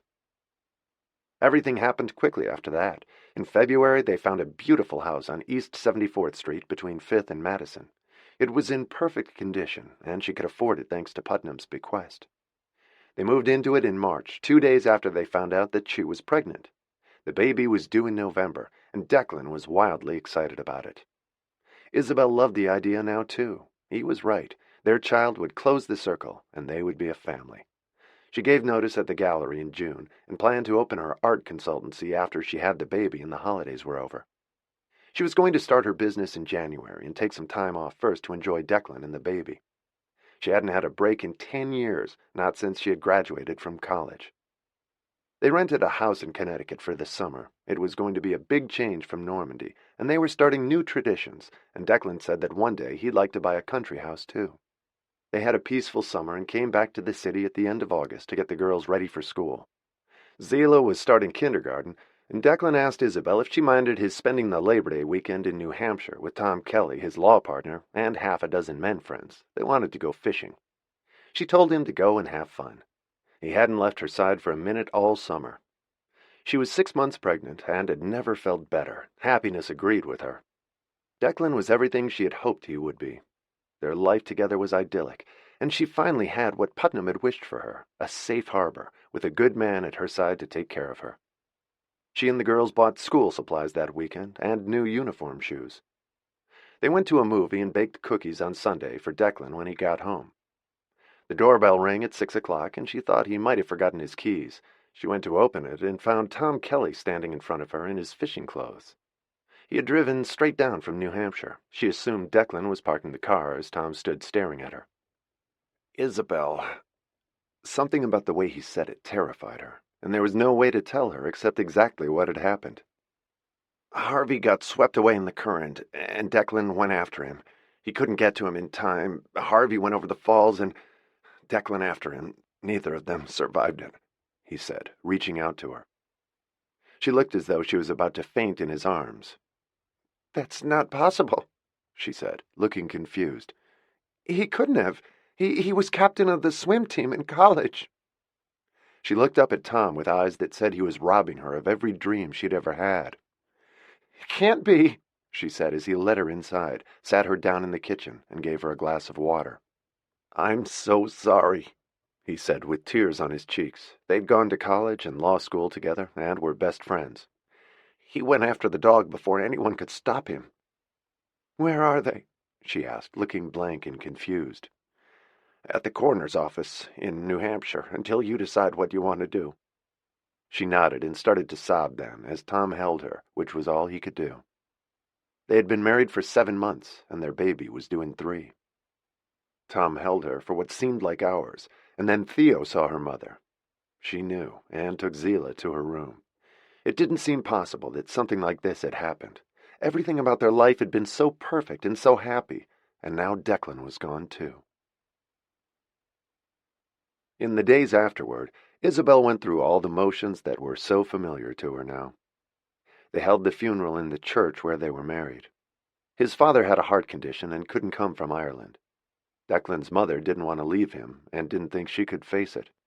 His two brothers, who were priests, came and said the funeral mass. Isabel had to pick a plot at the cemetery to bury him. Everything had an unreal quality to it, like a terrible movie or a nightmare she was having and couldn't wake up from. Her girls stood next to her in church at the funeral. Tom Kelly took them home. Declan's brothers went back to Ireland after seeing New York for the first time. They'd both been in the seminary when their parents lived there, and then it was over, and Isabel was alone again with her children. The girls started school, and Isabel sat alone in the house every day, waiting for Declan to come home as the baby grew in her belly. Maeve watched over her like a mother hen and brought her Irish tea and things to eat, and Isabel felt like a zombie for the next 3 months. She couldn't manage living again without him. She just couldn't do it. She remembered what she'd said to him in the beginning about having shit judgment, and it turned out that she hadn't had poor judgment at all. Just shit luck this time, the worst possible luck imaginable.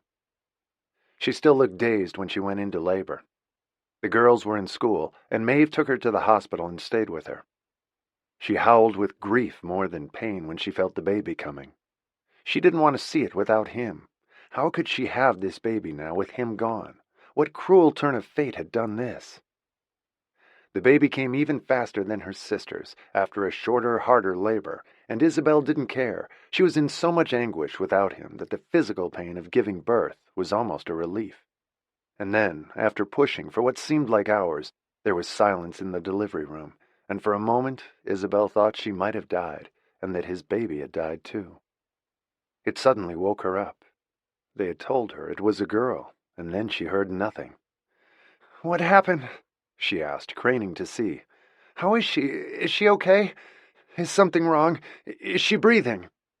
She hadn't given a wail or screamed like Zila. Instead, the baby gave a gurgle that was almost like a giggle and sounded like she was laughing. They rubbed her back, and she cried a little and gazed around the room as though she was delighted to see them. And just as Isabel had hoped, she looked like Declan and had his happy-go-lucky nature. They put the baby in her mother's arms, and she looked up at her and cooed.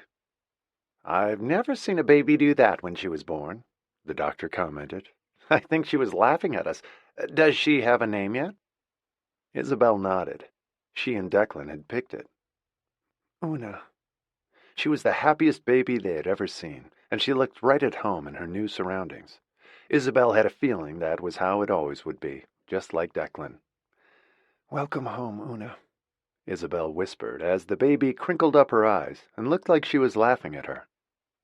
She was happy to be there, and a little piece of Declan had come back to Isabel with Una. Chapter 8. It was harder to adjust to Declan's death than she had expected. They hadn't been married long, but they had all come to depend on him in the 2 years they'd known him. He took care of everything, more than Isabel realized, and suddenly they were all lost without him. Theo had been quieter than ever since her own father's death almost exactly a year before, and with each passing year Zila got angrier and more argumentative and picked more fights with Theo. Declan had been the only one who could talk her out of it and be the pacemaker. And the ray of sunshine in their midst once she arrived was Una.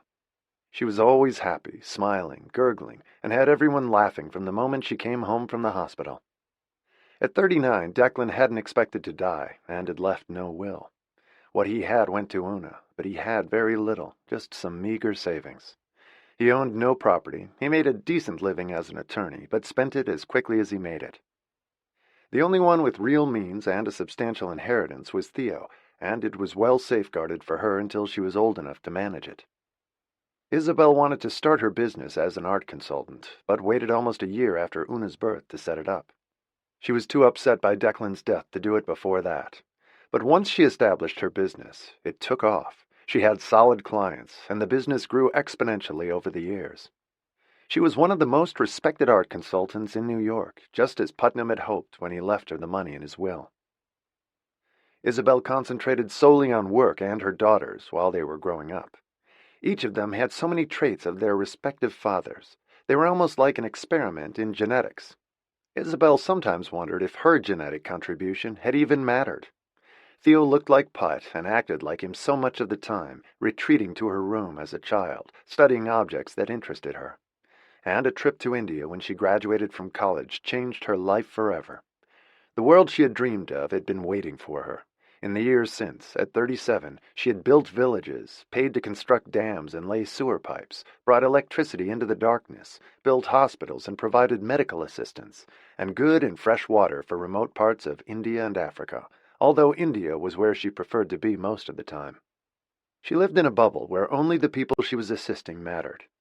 She had observed surgeries, tended sick children in epidemics, and walked for miles carrying dying newborns to hospitals, hoping to save them. Her family was of far less interest to her, given what she saw around her every day. She had put her father's money to good use for the past 15 years. Zila always said, with some irritation, that being with Theo was like being with a modern-day saint. Isabel heard from her infrequently and admired what she was doing. As far as she knew, there had been no serious romances in her life. She was astonishingly like Putnam, and although she was in the world, she was never really part of it and had trouble connecting with anyone at a personal level. She came to New York once a year to see her mother and her father's bankers in Boston, but she had little in common with the rest of the family or her sisters, other than the fact that they had the same mother, which seemed like a very thin bond to her. Zila's war with the human race and external anger, particularly with her older sister, had continued into her teen years and thereafter.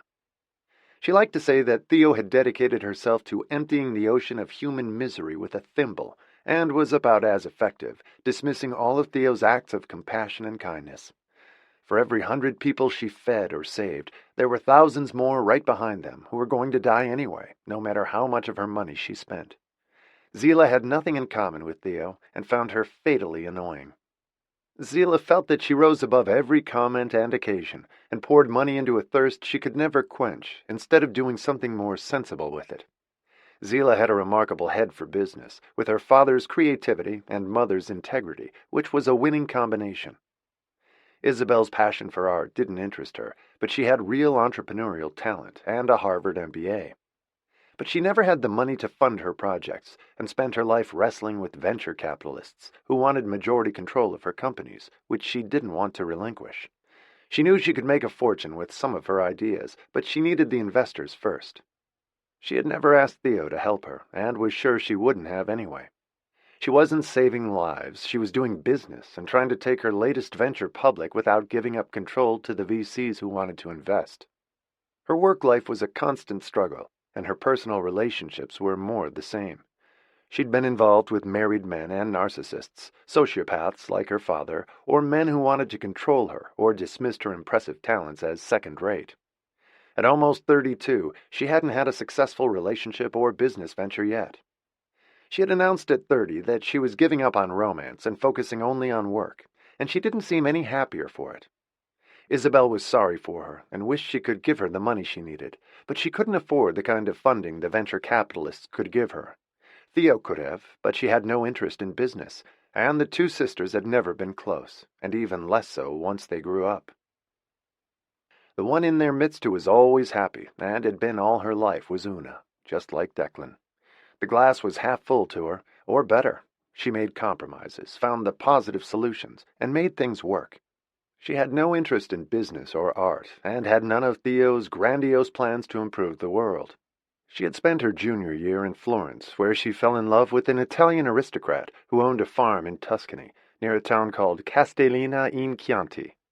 She had left school and married Gregorio at 21, despite Isabel's reservations. 5 years later, at 26, nearly 27, she had 3 sons and was expecting twins.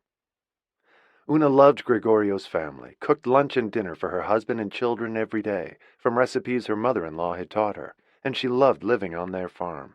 Gregorio controlled everything in their world, and lived in the Dark Ages in terms of modern relationships, but Una didn't seem to mind. She loved everything about her life, including her charming, macho, old-world, domineering husband. There was no denying that she was happy and had the life she wanted. She hadn't been back to New York since she had married him. Isabel visited her in Tuscany once or twice a year, where Gregorio's father openly flirted with her in front of his wife. It was another culture, and not what Isabel would have wanted, but it suited Una. She was undaunted by the prospect of having twins. She would soon be the mother of 5 at 26. All she ever wanted was for everyone to be happy. Visiting her was always a joy because she was so content with her children, her marriage, and her life. She had Declan's easygoing disposition and positive view of the world. She loved both of her sisters, who she thought were talented and remarkable, although she hadn't seen Theo in several years. Theo never went to Italy, and Africa and India were not in Una's travel plans. Gregorio would have had a fit if she went so far away to visit her sister. Neither Theo nor Zila seemed interested in marriage or having children of their own. Theo was too much of a dreamer and felt obligated to save the world, and Zila was somewhat self-centered and wanted to make her mark in business before focusing on anything else. Isabel couldn't imagine 3 more different women or 3 more different fathers. Each man had left a mark on his child, even though the girls had hardly known them or didn't remember them at all. Sadly, neither Zila nor Una remembered Putnam or Declan, who had been the good men in their mother's life. Theo remembered some of her father's words to her, though her memories of him were fading now, 27 years after his death. But she was carrying out the mission he had given her, to use his money, once it was hers, to change the world, and she had. Isabel was the bridge between them, and had her own regrets. She couldn't boast a successful romantic life from her own perspective. Having Theo had been a bold thing to do, with a man who was so unable to function in the world, and yet he had protected her in many ways, and she had loved him until his death. And Declan had been the joy in her life, the normalcy she had always longed for, and never found until him. Luck had been cruel to them when he died. She wondered sometimes if she'd only been destined to be happy for a short time. A few months with Putnam and with Declan, and Colin had remained a terrible mistake. She had told Zila the truth about him when she had turned 18, that her father had been a criminal and had gone to prison. Zila had searched for stories about him on the internet and had discovered that he had gone to prison for a second time after he got out for a major credit card scam. She was deeply ashamed of it and had said she hated him for a while. She hadn't mentioned him in years. Isabel loved all of her daughters. She had tried to give each of them what they needed and wasn't sure if she had succeeded. She had attempted to give Theo a more realistic view of the world than her entirely altruistic one, working with people who had no intimate connection to her life. She didn't want her to end up like her father, unable to function outside his own world, beyond his walls, even with his child for more than a few weeks a year. He had deprived himself of the love and bonding that might have made him happier. Theo had somehow taken the torch from his hand and was carrying it for him, trying to atone for what he thought of as his sins. Zila was always trying to scale tall walls and resented everyone for what they had and she didn't: a father, a fortune, a birthright. She focused much of her bitterness and anger on her older sister. She had been jealous of Theo all her life, whether she admitted it or not. Only Una was satisfied with the life she had chosen, but Isabel wondered if it was enough to be dictated to and controlled by Gregorio, as though she had no mind of her own and was incapable of thinking for herself. It led Isabel to consider the men she had chosen, a recluse unable to take responsibility for their child, although he loved them both, a criminal who had duped her, and the kind man she should have met and married from the first if she had waited for him to turn up. Instead, she had fallen prey to the fascination Putnam represented to her, and the excitement of Colin, who was all glitter and flash, smoke and mirrors, and nothing real. She had been leery of him at first, but not enough. Declan would have been worth the wait until he came along, but she was too young to know that then. She had tried to impart that to her girls, that exciting men were never the right ones in the end. The fireworks always burned out quickly. She had never tried again after Declan died. She was too shattered at first, and too busy with her children and her career after that. There was always something more important to do than trying to meet someone, or give them a chance when she did. She always had an excuse not to get involved, just as Theo and Zila were doing now. Only Una had embraced love wholeheartedly, whether Isabel fully approved of Gregorio or not. She just wished he would be more respectful of Una's intelligence.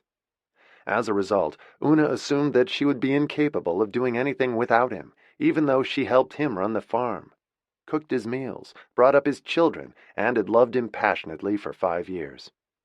As far as Isabel was concerned, he was a lucky man. But her daughter thought she was the fortunate one, and Isabel was willing to concede now that maybe that was enough. If you believed yourself lucky, maybe you were. And who was she to expect more for her daughter, or even herself? She often worried that she had somehow taught Theo and Zila to be afraid of love and the risk it represented, because her relationships with their fathers hadn't worked out. And Zila's harsh criticism of Theo bothered Isabel too. Theo deserved their respect for the remarkable feats she had accomplished. She had carried out her father's wishes more than he could ever have hoped. He would have been proud of her, and Isabel was too. All Isabel wanted was for her children to be happy. The only real happiness she had known as an adult was with Declan, but it was for so brief a time. She had been afraid she'd be disappointed if she tried to meet someone like him after he died. She had had no desire to try again for 26 years, and at 58 had decided that it was too late. She wasn't old, and she didn't look her age. Her business was thriving, but she was lonely now without the girls, with Theo in India, Una in Tuscany, and Zila involved in her own life. She was alone almost all the time. Even that hadn't given her the courage to try again. She just worked harder to fill the void. She went to exhibits and art auctions, met with new clients, and did research on paintings on the market until late at night, but her house was quiet, her weekends were deadly, and she went to bed alone. There were times, too many of them, when it didn't seem like enough. She glanced at her watch just after 2 o'clock. She had an appointment downtown at 3. She needed new glasses, and had finally admitted it to herself when she hadn't noticed how close she was to the bookcase and banged her arm badly the week before. She still had a nasty bruise from it. Twice she had almost missed a step going down the stairs. It was time to get stronger glasses before she fell. And who would hear her or help her if she did? She lived alone. She wasn't old enough to need assistance. All she needed were new glasses, she reminded herself. It wasn't a tragedy, just a practical issue. At 2:30, she put on her coat, picked up her bag, turned off the lights, set the alarm, and left the house. She was a self-sufficient woman, and intended to stay that way for many years. The last thing her children needed was her becoming dependent on them, or injuring herself in some foolish way. She was careful when she stepped off the curb as she waved an arm to hail a cab. When it stopped, she got in and gave the driver the address. She hoped the visit to the eye doctor wouldn't take long. She had a new client coming to meet with her at 6 o'clock. He had been referred by another client. The new one wanted an entire art collection assembled, purchased, and installed in his new home and on his yacht. She was looking forward to meeting him. He was going to keep her busy for months. Her work was still her passion and brought her joy. She loved the people she met and the works of art she found for them. The new client would be fun. He was an innocent, admitted he knew little about art, and wanted her to educate him. He had lots of money to spend, as did most of her clients. She would help him build a collection tastefully as they gathered the pieces he wanted to impress his friends and show off his wealth. The cab stopped at the address she had given him. It was a medical building with mostly dentists, X-ray labs, and a few physicians, her eye doctor among them. She hadn't been to see him in 3 years, and her eyes had seemed fine until now. It was only in the last few months she had begun bumping into things. She gave her name to the receptionist and thumbed through an art magazine she'd brought with her, still thinking about the man she was meeting at 6. They'd only spoken over the phone and never met. 20 minutes later, a nurse called her in, asked some questions to update her chart, same address, phone number, job, next of kin. She always listed Zila since she was the only one in New York, but hoped they'd never have reason to call her since she was the least nurturing of her children and the least responsive. The doctor came in shortly after. Dr. Philip Calvin, a pleasant-looking man with a nondescript face. He glanced at Isabel's chart and got started with the exam. She had read the eye charts that appeared in the machine that felt like looking through binoculars, and he asked her which was best, left or right, near or far. It was all routine. And then he asked her a number of other questions she didn't recall his asking her before, but they were all fairly mundane. He asked her about recent problems with her vision, and she told him matter-of-factly that she had bumped into a few things, which told her it was time to come in and get stronger glasses. She said she had missed a step once or twice on the stairs, and reminded him that she didn't want bifocals, or even progressive lenses. She had tried them before, and she found them awkward, and they made her feel sick. He jotted some notes on her chart and continued the exam, and then looked at her carefully when he finished. "Ms. McAvoy," she had reverted to her own name after her brief marriage to Declan, "we have a problem. It's called macular degeneration, which can progressively dim your central vision and reduce it to a very narrow field. It can also affect your peripheral vision." "Can or will?" she interrupted him with a sharp look. "That depends," he said honestly, "on how severe it is, how rapidly it advances, and how responsive to treatment. We can slow it down considerably, although we can't restore you to perfect vision. There are two kinds of macular degeneration, wet and dry. We can effect considerable improvement with treatment for wet. There's nothing we can do for dry." It sounded like a death sentence to her as she listened. "Which kind do I have?" "You're lucky. You have wet macular degeneration in both eyes." It didn't sound lucky to her. "What's the worst that can happen?" she asked, looking him straight in the eye. She had never been cowardly about anything in her life, and met her challenges head-on. "At the very worst, you could go blind," he said cautiously. "We'll try not to let that happen." His words hit her like a bomb. She was at risk for going blind, and he called that luck? But at least she didn't have the kind that couldn't be treated. "What do the treatments entail?" She imagined painful surgery, with patches on both eyes for months, like something in a bad movie, while she stumbled around her house. "Injections in your eyes." He answered her question, and she winced. It sounded ghastly to her, but blindness was unquestionably worse. "Painful?" "Uncomfortable. We use anesthetic drops to numb your cornea." He used the medical word she hated most. Uncomfortable, which was almost always a lie, a euphemism for unbearable agony he didn't want her to know about in advance. "I'm an art consultant, doctor. I can't afford to go blind." "We'll do everything we can to improve this situation, for as long as we can. And you may never go blind. That's at the far end of the spectrum. You asked me about the worst case. I don't expect it to get to such an extreme degree if we deal with it now. You'll have to be reliable about coming in for treatment." She nodded. Obviously, she didn't want to go blind, no matter how uncomfortable the treatments were. "I'm going to give you some drops I want you to use several times a day. Do you have anyone to help you administer them?" he asked kindly, and she shook her head. "No, I don't." "You can manage it yourself. It's just easier if someone helps." "So is life," she said cynically. "Things don't always work out that way." He glanced at her chart and saw that she had checked off widowed. She was an attractive woman and looked younger than her age, although there was something faintly austere about her, and she was visibly shocked by what he had said. It was a hard diagnosis to hear. There was a strong chance she wouldn't go blind, but it was always a possibility, and he didn't want to lie to her about the seriousness of the disease. "Why don't you make an appointment next week for your first treatment? I'd like to get started," he told her, and she stood up out of the chair and felt like her legs were going to buckle under her. "Do I need glasses, too?"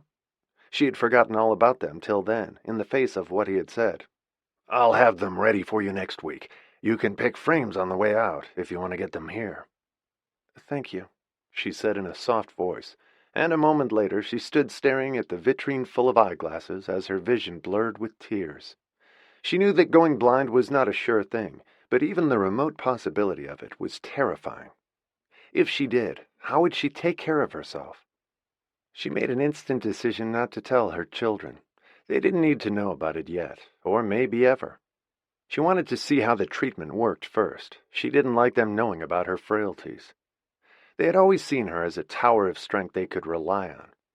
The idea of being helpless or vulnerable was not the image she wanted her children to have of her. She had always thought that would be far down the road, not in the near future. She wanted to be strong and in good health until a great age, working until the end. And what would happen to her work if she went blind? What would she do if she could no longer see the art she selected for her clients? Her whole world had turned upside down in a matter of moments. She selected 2 of the eyeglass frames without even looking at them and handed them to the nurse. And 5 minutes later, she was back on the sidewalk after making an appointment for the following week. She wanted to begin the injections quickly. She didn't have a moment to lose. She felt as though she'd been in the doctor's office for a week. She got jostled by people on the sidewalk and nearly stumbled when she stepped off the curb to hail a cab. "Steady," she said out loud to herself as a yellow cab stopped and she got in and gave him her address. She was silent on the drive uptown, trying to absorb what had happened. It was 5:15, and half an hour later, when she got home, she walked into her house and turned off the alarm. She didn't have a minute to waste before the appointment with the new client. She tossed her coat on a hall chair and rushed upstairs to her office to lay out the files and catalogs on her desk and 2 art books. She was forcing herself to concentrate on the meeting and not what the doctor had said.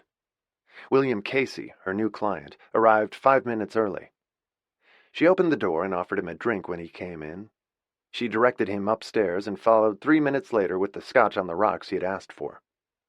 She set it down carefully on a table next to him, cautious not to miss the table, and paying close attention not to release the glass until she knew she'd set it down on the hard surface. Bill Casey was large, red-faced, overweight, expensively dressed, and somewhere in his mid-50s, she guessed. There was an innocence about him as he asked for Isabel's advice. She began to show him the catalogs and art books she had set out, to give him an idea of the kind of artist she had in mind for him, and she wanted to know how he liked them. He loved everything she had marked with post-its, and she explained patiently and clearly why the various works fit well together and would be the foundation for a cohesive collection. It was what she envisioned for both his home on Long Island and the 200-foot sailboat he kept in the Caribbean. He showed her photographs of the yacht and its interior. It was a magnificent sailboat he'd had built by Perini in Italy. He mentioned that he'd had lucky oil ventures in Oklahoma and Louisiana, and she admired and praised him for wanting to use some of it to buy important art. She liked working with him. He was so grateful for her help and eager to learn. He stayed until 7:30, and she sent him home with the catalogs. If he was interested, there were 2 paintings she hoped to bid on for him in the next sale at Christie's. She thought they would be the perfect cornerstone for his collection and a great starting point. He agreed and said that he wanted to show his wife, but made it clear that the final choices would be his. His wife didn't know anything about art, and neither did he, but Mrs. Casey found the whole project daunting and was trusting him to create the collection with Isabel's advice. She came back to her office as soon as he left, sat down at her desk, and dropped her face in her hands. For a brief time she had almost forgotten what the doctor had told her, and it all came rushing back like a tape playing in her head as the word blind kept going round and round in her mind. Blind. She couldn't even imagine what it would be like and didn't want to, as her shoulders shook and her whole body was seized with racking sobs. The phone rang on her desk and she didn't answer it. All she could think about now was that she might be going blind. When, if, how soon were questions there was no answer to. She had no idea how long it would take to lose her sight if she did. She had never expected this in a million years. And then she remembered the word he had used, lucky, that they had caught it early, but she sure didn't feel lucky now. She felt doomed as she continued to cry for several hours, and finally, feeling totally drained, she went to bed. Chapter 9. Bill Casey called her the next morning to say he wanted her to bid on the 2 paintings at Christie's to start his collection. His wife had liked them too when he showed her the images. They established a maximum price she could bid up to. He sounded very excited, and she was happy for him. This was a major step and a big investment. She called Christie's afterward to let them know she wanted to participate in the live bidding on the phone. She knew everyone in the department, and then she sat staring out the window for a long time, wondering how it would feel if one day she could no longer work. She couldn't be an art consultant if she lost her sight. She couldn't even imagine it. Forcing the thought from her mind, she went downstairs to the kitchen to make coffee, stumbled on a step, and almost fell. She caught herself just in time before she did, and felt shaken when she walked into the kitchen. Her hands were trembling when she sat down with her coffee. She wondered if she should hire an assistant. She had a woman who came in twice a month to update her books and send out bills for her, but she didn't like having anyone underfoot and hadn't needed it. She considered waiting to hire someone if her vision began failing severely, and couldn't decide whether it would be smarter to try to find someone now and break them in, so they would already know how she ran her business before her sight got any worse, or to wait. In some ways, the former option seemed more reasonable, but it made her feel vulnerable again, which was the last thing she wanted to be, and even thinking about it made her feel queasy and filled her with dread. She called the employment agency at noon to see what they would suggest. She'd had Girl Fridays from them occasionally for short-term projects, and they'd always sent good people. She described what she thought she needed, a business assistant to help her with research and client meetings, and they said they'd check their current listings. The woman at the agency called her back 2 hours later to say they had a candidate for her, a woman who said she was knowledgeable about art and had worked at a gallery when she was younger. The agency faxed her CV to Isabel, who read it carefully. There was nothing distinguished or exciting about her, but she seemed to have good solid business and computer skills, which would be useful. She was coming to try out the next day. Isabel still didn't like the idea of someone hanging around when she didn't need her yet, and wasn't sold on the idea. When Margaret Wimbledon showed up the next day, she looked prim and older than Isabel expected. She was wearing high heels and a black suit, and Isabel was in sneakers and jeans. She didn't know what she'd expected an assistant to wear, but the woman seemed overdressed with perfectly coiffed white hair. She didn't smile when Isabel explained her duties to her. She gave her some filing to do, a stack of bills to get ready for the accountant, and asked her to mark auction catalogs with tags for clients she'd bought paintings for. It was all she could think of to give her. Margaret had it all in good order before noon. She was definitely efficient, but had an air of disapproval about her, and her mouth was set in a thin line when Isabel sat at her desk writing some letters and asked her to bring her a cup of tea. "I don't do food service," she said with an angry look. "Sorry," Isabel said, watching her retreat to the table where she was working. A cup of tea hadn't seemed like a lot to ask, but it reminded her that she needed to define the job. For the moment, her notion of what she would need from an assistant was still vague. Margaret announced she was going out to lunch a few minutes later, and came back punctually in an hour, ready for her next assignment. Isabel gave her some research to do. She wasn't sure why. But she didn't like her. She wasn't pleasant to have around. There was an aura of tension about her, and she had made Isabel uncomfortable. It seemed easier to do the work herself, but that was now, while she could still see. After Margaret did the research, Isabel let her go at 4 o'clock. "Should I come back tomorrow?" she asked before she left. "I'll call the agency and let them know," Isabel said vaguely, but the thought of having her around again depressed her. There had been no friendly exchange all day. She seemed more like a secretary for the director of a gallery or a CEO. It made Isabel realize that she wanted someone more casual and flexible, who would say a pleasant word or two and wouldn't balk at making a cup of tea. Margaret acted as though the entire job was beneath her, and her refusal to make tea made her seem inflexible, even hostile. Isabel tried to explain it to the agency when she called them at 5 o'clock. She had been thinking about Margaret for the last hour, was unenthusiastic about her, and told them she wasn't right for the job. "There's nothing wrong with her, and she's very efficient. I just don't think I have enough work for her right now. I want to wing it for a while with someone a little more adaptable while I figure out what I need." The woman at the agency sounded pensive for a minute as she riffled through some papers on her desk. "We signed a candidate up yesterday. He has no training or experience in art, but he has an interesting history as a kind of jack-of-all-trades, mostly in communications and sports. I wouldn't have suggested him for you, but he may be more flexible than someone like Margaret, who wants a more high-level job. I don't think she would have worked out." She had already called to complain about the boring day she'd spent. She had expected Isabel to be more high-powered, and she wanted to be involved with clients, not just do research and filing. And as in any job, not every day would be exciting. "The man I'm referring to is Jack Bailey. He was on a sports radio show for several years, worked at a TV network as an assistant producer, also in sports. He has been a DJ and a sports announcer. He's been in PR. Most of his jobs have been sports-related, but his references say he's great with people, very personable, can repair anything, which could come in handy. He worked in the office of a senator in Washington doing special events, and traveled with him as a personal assistant during his campaign, and the senator gave him a glowing reference. He left because he has a sick sister in New York, and he takes care of her. He came in again this morning, and he presents very well. He's looking for a job as a personal assistant. I don't know if you'd want a man. Either one. But he had no work history at all that involved art, and she didn't need a DJ or a sports announcer, and had no special events for him to plan. I was going to send him to NBC to a producer who's looking for a PA. I could send him to you first. He might be bored. I basically have clerical work right now, but he could sit in on client meetings with me. I've always done them one-on-one with the client, but if he's willing, I can try him out. It's not as exciting as working for a senator, to say the least. She felt slightly foolish interviewing people who had had better jobs.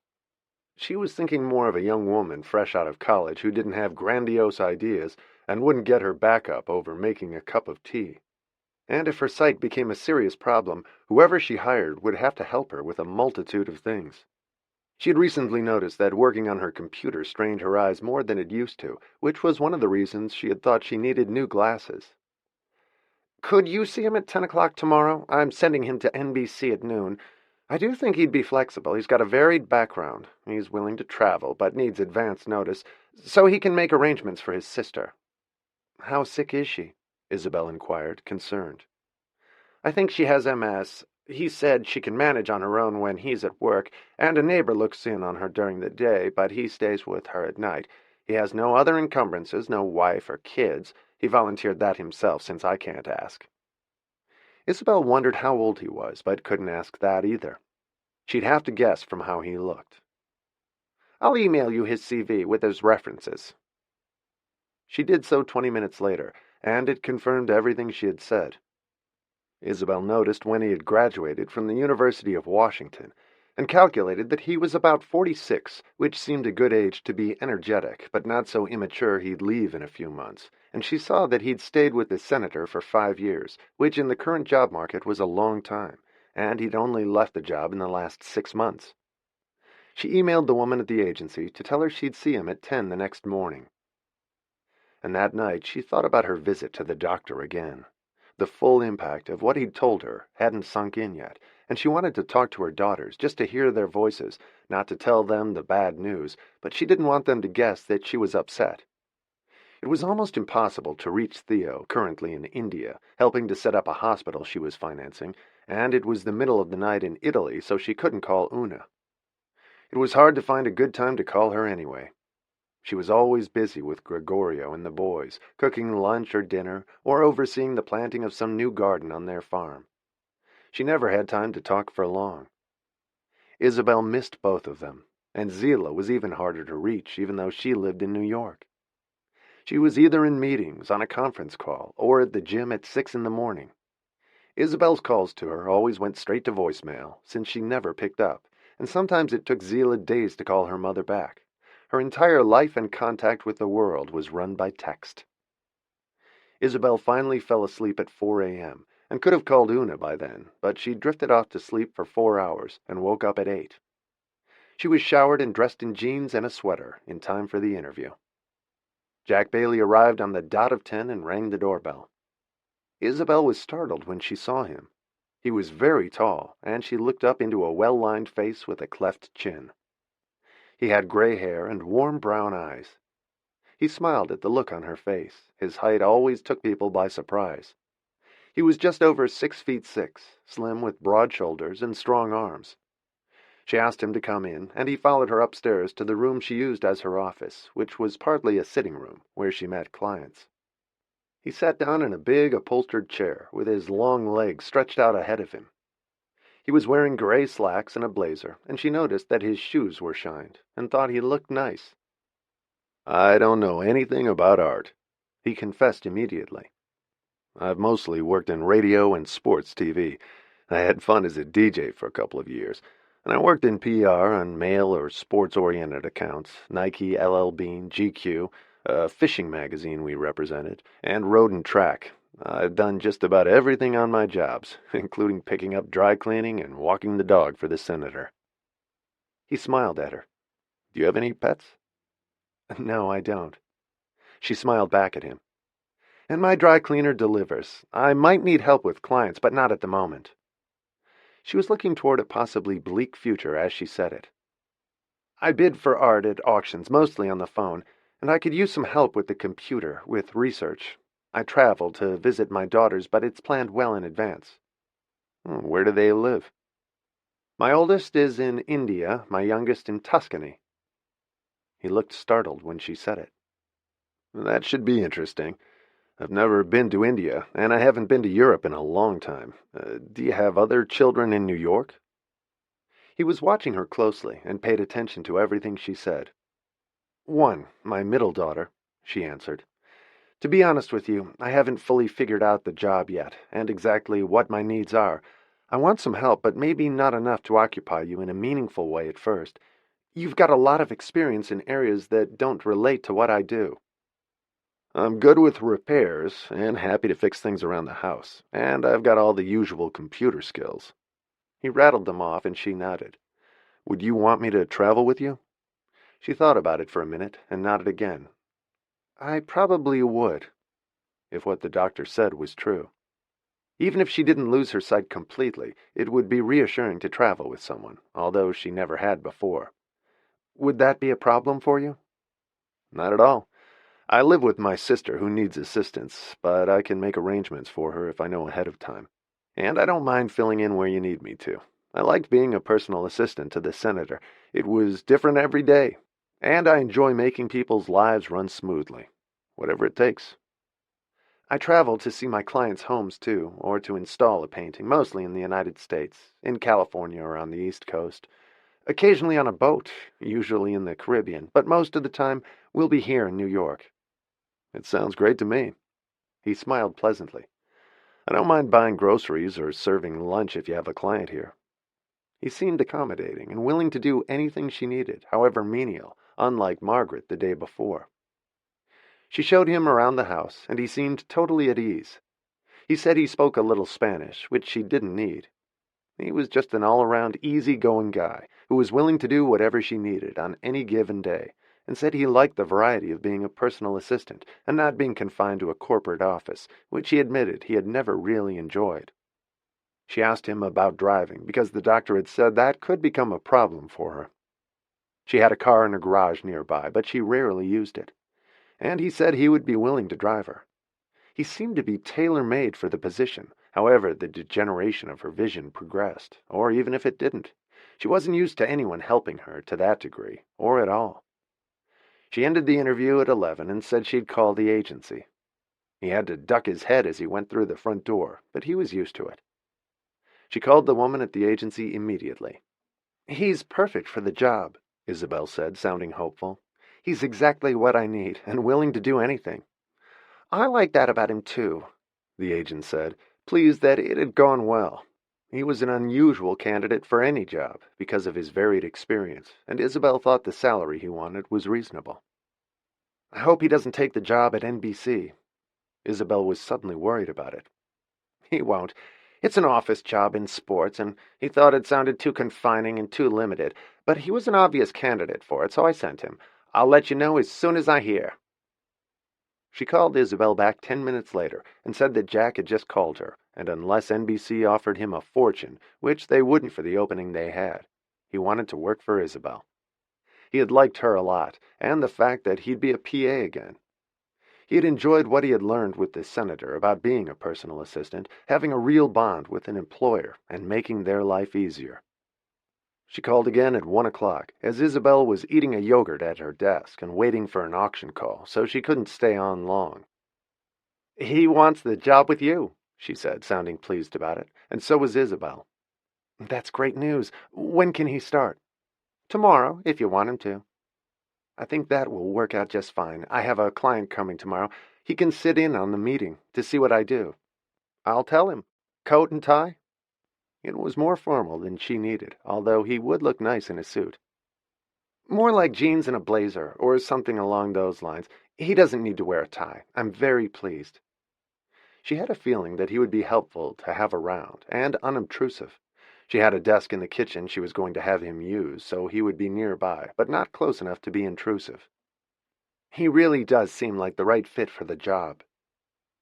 She liked it when that happened. Isabel's auction call came in then, and she had to get off quickly. She did well in the auction for a client in Palm Beach. She called Zila afterward, who returned the call that night while Isabel was getting ready for bed. Jack had emailed her earlier about how pleased he was to get the job. His email was short, friendly, and polite. "I hired an assistant today," she told Zila, almost forgetting the somber reason why she had hired him. He seemed like such a stroke of good luck. "You did?" Zila was surprised. She'd never had one before, but she took it as a positive. "Business must be good." "I'm busy, and I thought I needed some help. How are you doing with your investors?" They always talked about her business. It was all that mattered to her. "They're driving me crazy. The venture capital guys are sharks." Her startup centered around delivery services in several cities, and her dream was to make it nationwide, and she needed their money for that, and to take it public eventually. Ultimately, she wanted to sell the business for big money. She wanted her Harvard MBA to pay off, and to make a fortune of her own one day. She knew she'd never have as much as Theo, but she had dreams of being a millionaire in her own right, and a self-made woman, and she was willing to do anything she had to get there. She already owned her own apartment in Soho, but her mother had been the guarantor on the mortgage. She didn't want her help in the future. She wanted to make it on her own, and was extremely proud and independent. "What's she like?" Zila asked her about the new assistant. "Who?" Isabel didn't know who she was talking about. "The assistant?" Her mother laughed in answer. "She's a guy, and about 10 feet tall. He had to stoop over to get through the front door." "Sounds scary," Zila said with no further interest. "And don't forget, you said you'd be here for lunch on Thanksgiving. Theo will be home for it." "St. Theo," Zila said in an acid tone that her mother was used to but didn't like. "I'm surprised she's coming all the way from India. She has meetings with the bank in Boston to get the hospital up and running. And I don't want any trouble between you two. She's coming a long way to be here, and I don't want either of you ruining Thanksgiving. I want you to respect that, Zila." She knew her middle daughter well, and the tension between the two sisters, and what it led to. "I will," she said grudgingly. Theo tried to avoid the arguments, but Zila had a way of making it happen. She couldn't be in the same room with her older sister without being resentful about something, and making barbed comments. "I'm counting on you both," Isabel said in a firm tone. She didn't want either of them spoiling the day. The holidays meant a lot to her, and she saw too little of them to have it go badly. "I can hardly wait to meet the new assistant," Zila said, changing the subject. "What's his name?" "Jack." "As in Jack and the Beanstalk? He sounds like a giant." "He seems like a nice guy. I'm sure he'll help me a lot." She felt wistful after she hung up. She would have liked to have been able to tell her daughter that she was terrified of what the doctor had told her. It would have been comforting to be open with her, but she never liked to show signs of weakness to her children. They counted on her to be strong for them. She always had been, but she wondered for how long she would be able to do that. She intended to fight this battle alone, with Jack Bailey's help, even though he didn't know it was why he was there, and she wasn't going to tell him either. At least not yet, and hopefully not for a long time. Chapter 10. Jack showed up for his first day of work as promptly as he had for the interview. He had gotten up at 5 a.m. to get things ready for his sister, prepare food for her, and leave it in the refrigerator. He'd showered, shaved, and dressed carefully, and helped her to the couch where she liked to spend the day dozing and watching television. Her condition had worsened dramatically in the last year, which was why he had moved back from Washington. She could get around the apartment with the walker, and he took her out in a wheelchair on weekends. "Play nice at school," Sandy admonished him gently as she looked him over.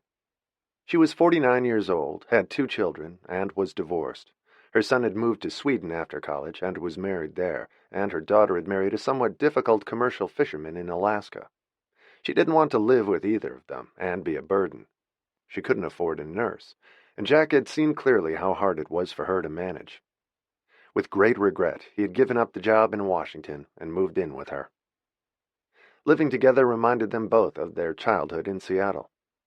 Things hadn't turned out the way they had planned for either of them. Her husband had left her when her kids were very young, and she'd been struggling ever since, and lived on disability payments now. And Jack's romance with his high school sweetheart evaporated when his promising career ended in an instant, and several dead-end relationships left him childless and unmarried at 46. But he felt it had worked out for the best, since it left him able to take care of his sister, and he had always found good jobs he liked, which also allowed him to help her financially. He didn't like to think about what would happen when her condition worsened, which it would inevitably. She was starting to talk about moving to a nursing home, so she didn't become too big a burden on him. She was thrilled for him about the new job, and grateful to him for living with her. "You look very handsome. I hope this woman knows how lucky she is to have you. You could probably run her business blindfolded," she said, with total faith in him, which wasn't entirely unjustified. He had done very well at every job he'd had, and had become essential to all his employers. He had a wonderful way about him, and was a caring person. Sandy knew just how lucky she was to have him with her, and the sacrifices he made. "Hardly. I don't know a damn thing about art," he confessed nervously. "I'd better do some boning up. Maybe we should go to a museum this weekend, so I can tell the difference between a Picasso and a Rembrandt. I read about her online, and she has some major league clients, and some very big deal art." "You'll do fine. You've never had a job where they didn't love you." "Thank God for biased older sisters. I should have asked you for a reference." He had gotten the job on his own merits, and his serious, straightforward demeanor and willingness and flexibility in the interview. Everything about him had felt right to Isabel. He had asked her all the right questions about the job, and she had figured that a man his age dedicated to taking care of a sick sister had to be a good guy. And she liked that he was single and had no kids, which gave him more spare time than if he had a family. She knew from her years at the gallery that employees with young children were always a problem, and their child care arrangements were never as fail-safe as they said. He took the subway to work from their apartment downtown near the Bowery. It was an old rent-stabilized building, and there was no doorman, but the Puerto Rican super was a kind person, and he let himself into the apartment to check on Sandy from time to time when he knew Jack was out. Isabel had just finished coffee and a piece of toast when he rang the bell. She went to let him in, and led him back to the kitchen, where she'd been reading the Wall Street Journal, and he noticed a magnifying glass on the table. Reading it online made her eyes burn from the strain. She saw him notice the magnifying glass and said she was waiting for new glasses and had been to the eye doctor a few days before. She showed him where the coffee machine was, told him there were several delis and small restaurants nearby for lunch on Lexington Avenue, led him upstairs to her office, and sat down at her desk. "I have a client coming in this afternoon," she said easily, "and calls to make this morning. You're welcome to sit in on the meeting to see what I do. We're going to go over photographs of Mary Cassatt paintings with the client. He wants to buy one for his wife for their anniversary, and we're trying to pick one from what's currently on the market, either at auction or in galleries here and in Europe." She took a book out of her bookcase then about Mary Cassatt and handed it to him. "She's an American impressionist and was a remarkable artist. She painted mostly women and children. Have you ever seen her work?" It was a straight question and not meant to embarrass him, and he answered honestly. "Not that I know of, unless she was in women's basketball. I don't know her." She laughed. "That's a little more recent than her body of work." He looked grateful for the book. He was willing to do homework to learn the job. "And I'm putting together a collection for a man from Tulsa who just bought a house here and has a yacht in Antigua. I got the first 2 pieces for him yesterday from a Christie's auction. We have a lot to buy for him." "You sound busy." But he still wasn't sure exactly how he fit in. Neither was she. "Will you want me to deal with clients?" he asked her, nervous about it since he knew nothing about the art world. "Not unless you're with me. Not on your own. But you can make notes during the meeting, and I'll need you to do research. I'm sure you're a lot better on the computer than I am. Just when I find what I want, I hit the wrong button, and it disappears." He smiled. "There are 2 spotlights burned out in the living room, if you don't mind replacing them, and I want to send some catalogs to the man we're doing the collection for." She pointed to a stack on her desk. "I have a FedEx account. Just call, and they'll pick up. The boxes are in the pantry closet." It all sounded easy so far, and interesting, and very different from the multitude of tasks he'd done for the senator. "What kind of paintings do you put on a yacht?" He was curious about it. I suggested contemporary, but he wants old masters, and he fell in love with a Turner, and he loved some scenes of Venice by Félix Diem that I showed him. She stood up and handed him 2 more books. Basically, paintings with boats in them. She smiled at Jack. "Makes sense, even to me." He picked up the stack of catalogs, and then he turned to her. "Do you like sports? I still have some connections for tickets at the network where I worked." The senator had loved that, and was a huge baseball and football fan. Isabel smiled hesitantly at him. "I know as much about sports as you do about art. Maybe we can trade information sometime. My last husband died 26 years ago, and I have 3 daughters. I've been to the U.S. Open and Wimbledon, but that's about it. And that reminds me, if we have time later, I want to pull out the Thanksgiving decorations today. My daughter is coming home from India for a few days, and I want to get out the things for the table. They're on a high shelf I can't get to." "That's right up my alley." He grinned at her from his considerable height. "And thank you for lending me the books." He went to find the FedEx boxes for the catalogs, and Isabel spent the morning making calls about various paintings, while Jack read the books, sitting in the kitchen.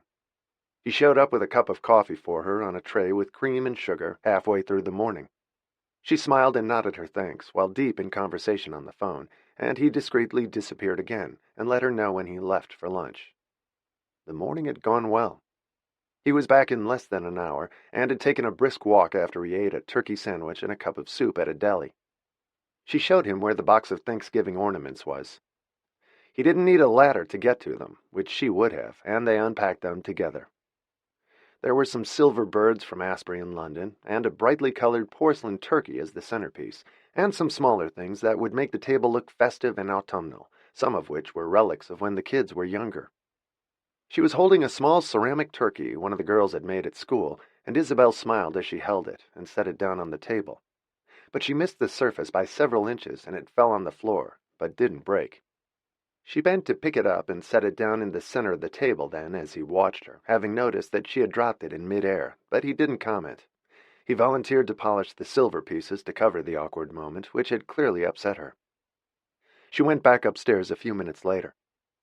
He set out the decorations on the dining room table after he polished the silver birds, and a little while later the client who wanted the Mary Cassatt for his wife arrived.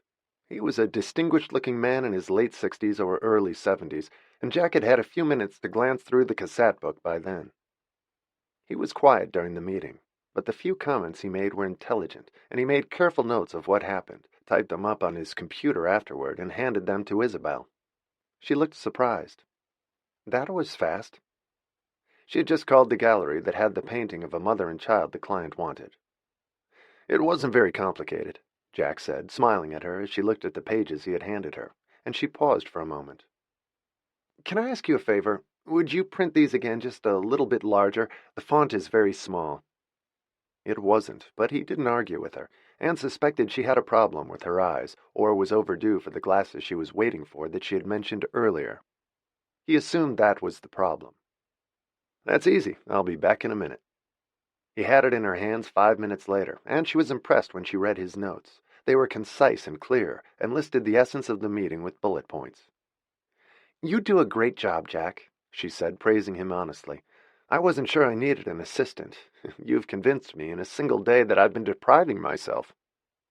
"What made you change your mind and decide to hire someone?" He had a feeling that there was some bigger reason behind his getting the job, but he could sense how private she was, and assumed she wouldn't tell him, and sooner or later he'd figure it out.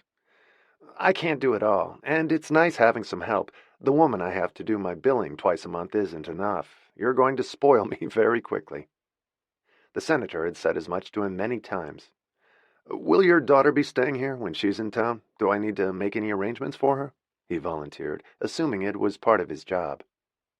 He liked to think ahead, and Isabel noticed that too. Airport pickup, flowers in her room, hair appointment. He had done all that and more for the senator's wife. The airport pickup and flowers would be nice. No need for hair. Isabel was slightly in awe of him. He thought of everything. "I'll give you her flight details," she said, riffling through a stack of papers on her desk, and handed him a page. She's coming in the night before Thanksgiving and leaving for Boston on Monday morning." "Will she come back here after Boston?" he asked, being curious more than organized. "No, she won't. She's flying to London and back to Delhi from there. She's meeting with a doctor in London who is putting a team together to visit the hospital she's trying to enlarge. She's a very enterprising young woman. Our very own Mother Teresa," she said proudly, but he could see sadness in her eyes, too. He deduced easily that Isabel missed her and wondered if it was something more. For a woman with 3 children, she seemed very much alone. But so was his sister Sandy, with hers too. Children had a way of moving on. It was why he had never longed for any of his own. They were a part of your life for such a short time, it seemed very brief and ephemeral to him, but he didn't say that to her. "I'll order a car for her for Wednesday when she arrives, and Monday." "She may balk at the one on Monday. She believes in living a very Spartan life. She's not given to extravagances," Isabel said, and he nodded. "And just a small bouquet of flowers in her room, nothing lavish. She has lived with poverty and its ravages for 16 years. She doesn't approve of the way any of us live." "That's interesting," he said thoughtfully. "Are the others that way?" "Not at all. They're all different. My daughter Zila, who lives here, has an MBA and has established a struggling startup she wants to make into a nationwide success. She is the embodiment of capitalism and the American dream. My youngest daughter, Una, is married to an Italian count from a very old family and lives on a farm in Tuscany. She grows her own vegetables, but has a comfortable lifestyle. She has 3 children, soon to be 5. She's expecting twins. She's 26. Theo, who lives in India, is very ethereal and removed from the world we live in. Her father was like that, too. He lived in France." She sounded like she had had an interesting life, but he didn't want to ask too many questions and seem like he was prying. But the few details she'd just given him intrigued him, and he had the feeling she'd been married more than once. He wondered what her daughters were like. He liked their mother so far, and the open, direct way she communicated with him, neither too personal nor patronizing. There was nothing snobbish or grand about her, and he could tell she worked hard. He stayed until 6, although they had agreed his workday would end at 5:30, but he wanted to finish up a few loose ends, and Isabel came down to the kitchen before he left. It was immaculate and in good order, although he'd used it as an office all day. "Is there anything else I can do for you before I go?" he offered, and she shook her head with a smile. "You've managed to spoil me already. I don't know how I got along without you until now." "Very well, I suspect." She seemed to have her life very much in hand, and it struck him again that she seemed youthful and energetic, although he had correctly guessed her age from things she said and how old her daughters were. She didn't look it. "See you tomorrow, then," he said, picking up his coat, and left a few minutes later to go home. Isabel walked around the kitchen after he left. Everything he used was back where it belonged. The FedEx packages had been sent, the notes from the meeting were on her desk in a larger font, and she noticed that he had taken the books with him to do his homework, to learn about the artists they'd discussed for 2 of her clients. She was vastly impressed, and the house seemed strangely quiet once he was gone. He wasn't intrusive, but he filled the space in a pleasant way, and she glanced into the dining room and saw the decorations gleaming on the table. She went to pick up the little ceramic turkey Theo had made, and was glad she hadn't broken it when she dropped it. The years where the girls were young had been the best of her life. "How was your first day at school?" Sandy asked him with a grin when he walked in, took off his coat, and sat down next to her in the small living room. She could see that he looked pleased. "Did the kids all talk to you? Was the food good? Do you like your teacher?" She smiled at him. "I had a turkey sandwich at a deli nearby, and I really enjoyed the day. She's an interesting woman. Her kids are grown up, and she doesn't complain, but she seems lonely," he said, and Sandy nodded. She understood that only too well. She missed hers, too. "I think there's some underlying reason for why she hired me, but she didn't say it. I just have a feeling about it. I sat in on a meeting, polished silver, sent faxes, and I have some books to read about 3 artists. Mary Cassatt, Turner, and Félix Jem. They're all big deals." Sandy read a lot and lived on the internet, where she learned a multitude of things. "It sounds like fun." She was happy for him. He deserved it, and she still felt bad about the job he'd given up for her. "It is. It's different from the senator. He was more of a hard hitter, and there were constantly people trying to get to him. I had to keep away. She lives in a very enclosed, orderly, controlled world. She has it very much together, and her clients are varied. We saw an Englishman today who lives in Connecticut. She's putting a whole collection together for some oil man from Oklahoma, for his yacht. It sounds like the fast lane to me. It is, but I'm not sure she's part of it. She seems to live a quiet life, and her kids sound intriguing too. A saint in India, a businesswoman in New York working on a startup, and her youngest is married to a count in Italy, lives on a farm, and has 5 kids. You've learned a lot in one day. Sandy looked amused. She thought her brother seemed a little dazzled by his new employer, and she wondered if he had a crush on her, which wasn't like him. He never got involved with women where he worked, or never had. Is she good-looking? Don't start sounding like a big sister. She's in her 50s, and she's my boss. Stranger things have happened, Sandy said with a knowing smile. Just shut up. What do you want for dinner? I've been dreaming of Chinese food all day, she said. Your wish is my command, he said, and headed for the kitchen phone to order Chinese takeout from the menu they kept there. He called in their dinner order to be delivered, came back, sat down, and switched on the TV. There's a basketball game tonight, he said as he wound down and stretched out his legs. He smiled at his sister and turned to the evening news. He liked living with her and having someone to talk to. It filled a void for both of them. He hadn't expected to wind up living with Sandy at their ages, but life never turned out as you expected, for better or worse. And in the house on 74th Street, Isabel was eating a leftover salad she'd bought at the deli the day before and turned on her favorite TV series, while Jack watched NBA basketball downtown. She was pleased with how the day had gone.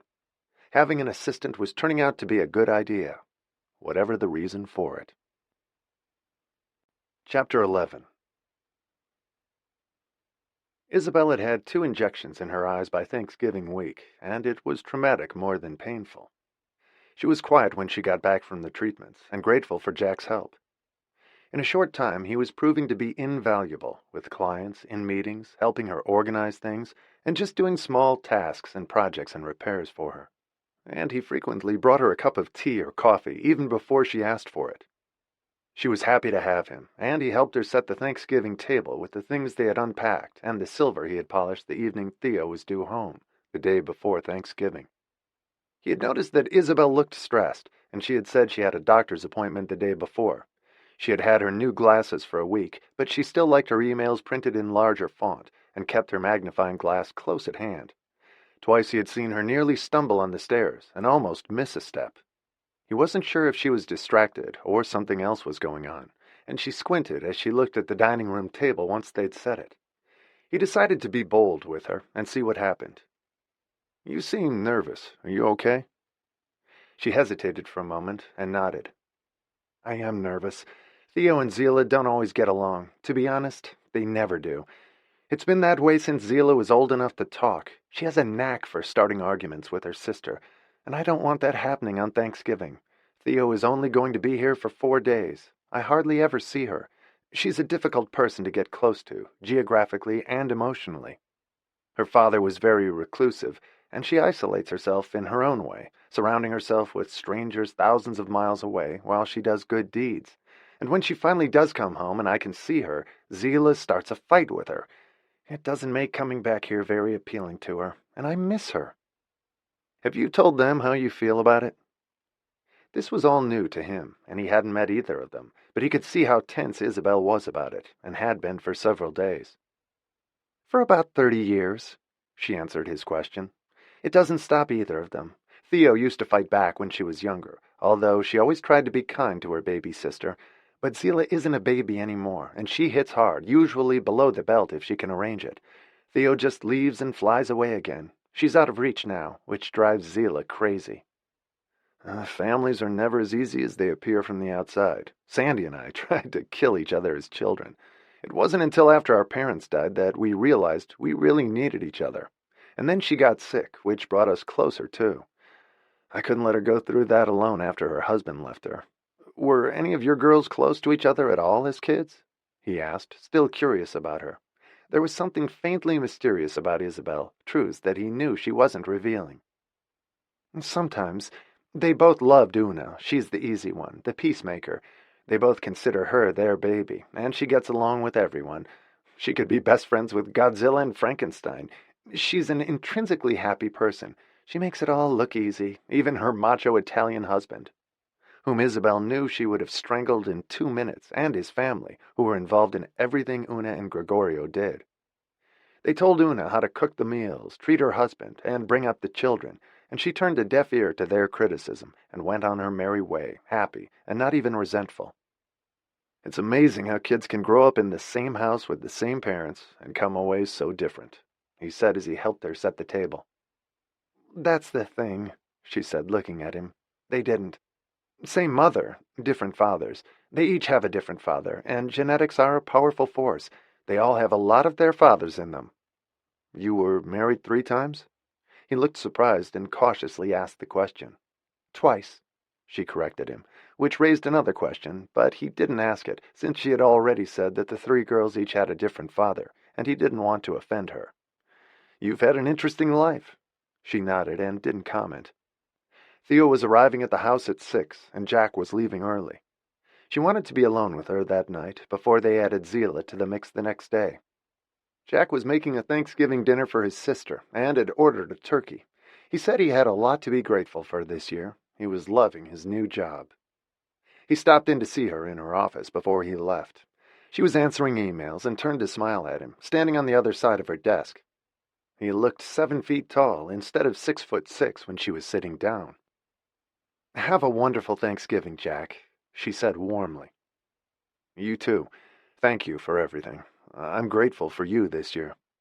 It's an even trade. You helped me more than I ever knew someone could. And she meant it.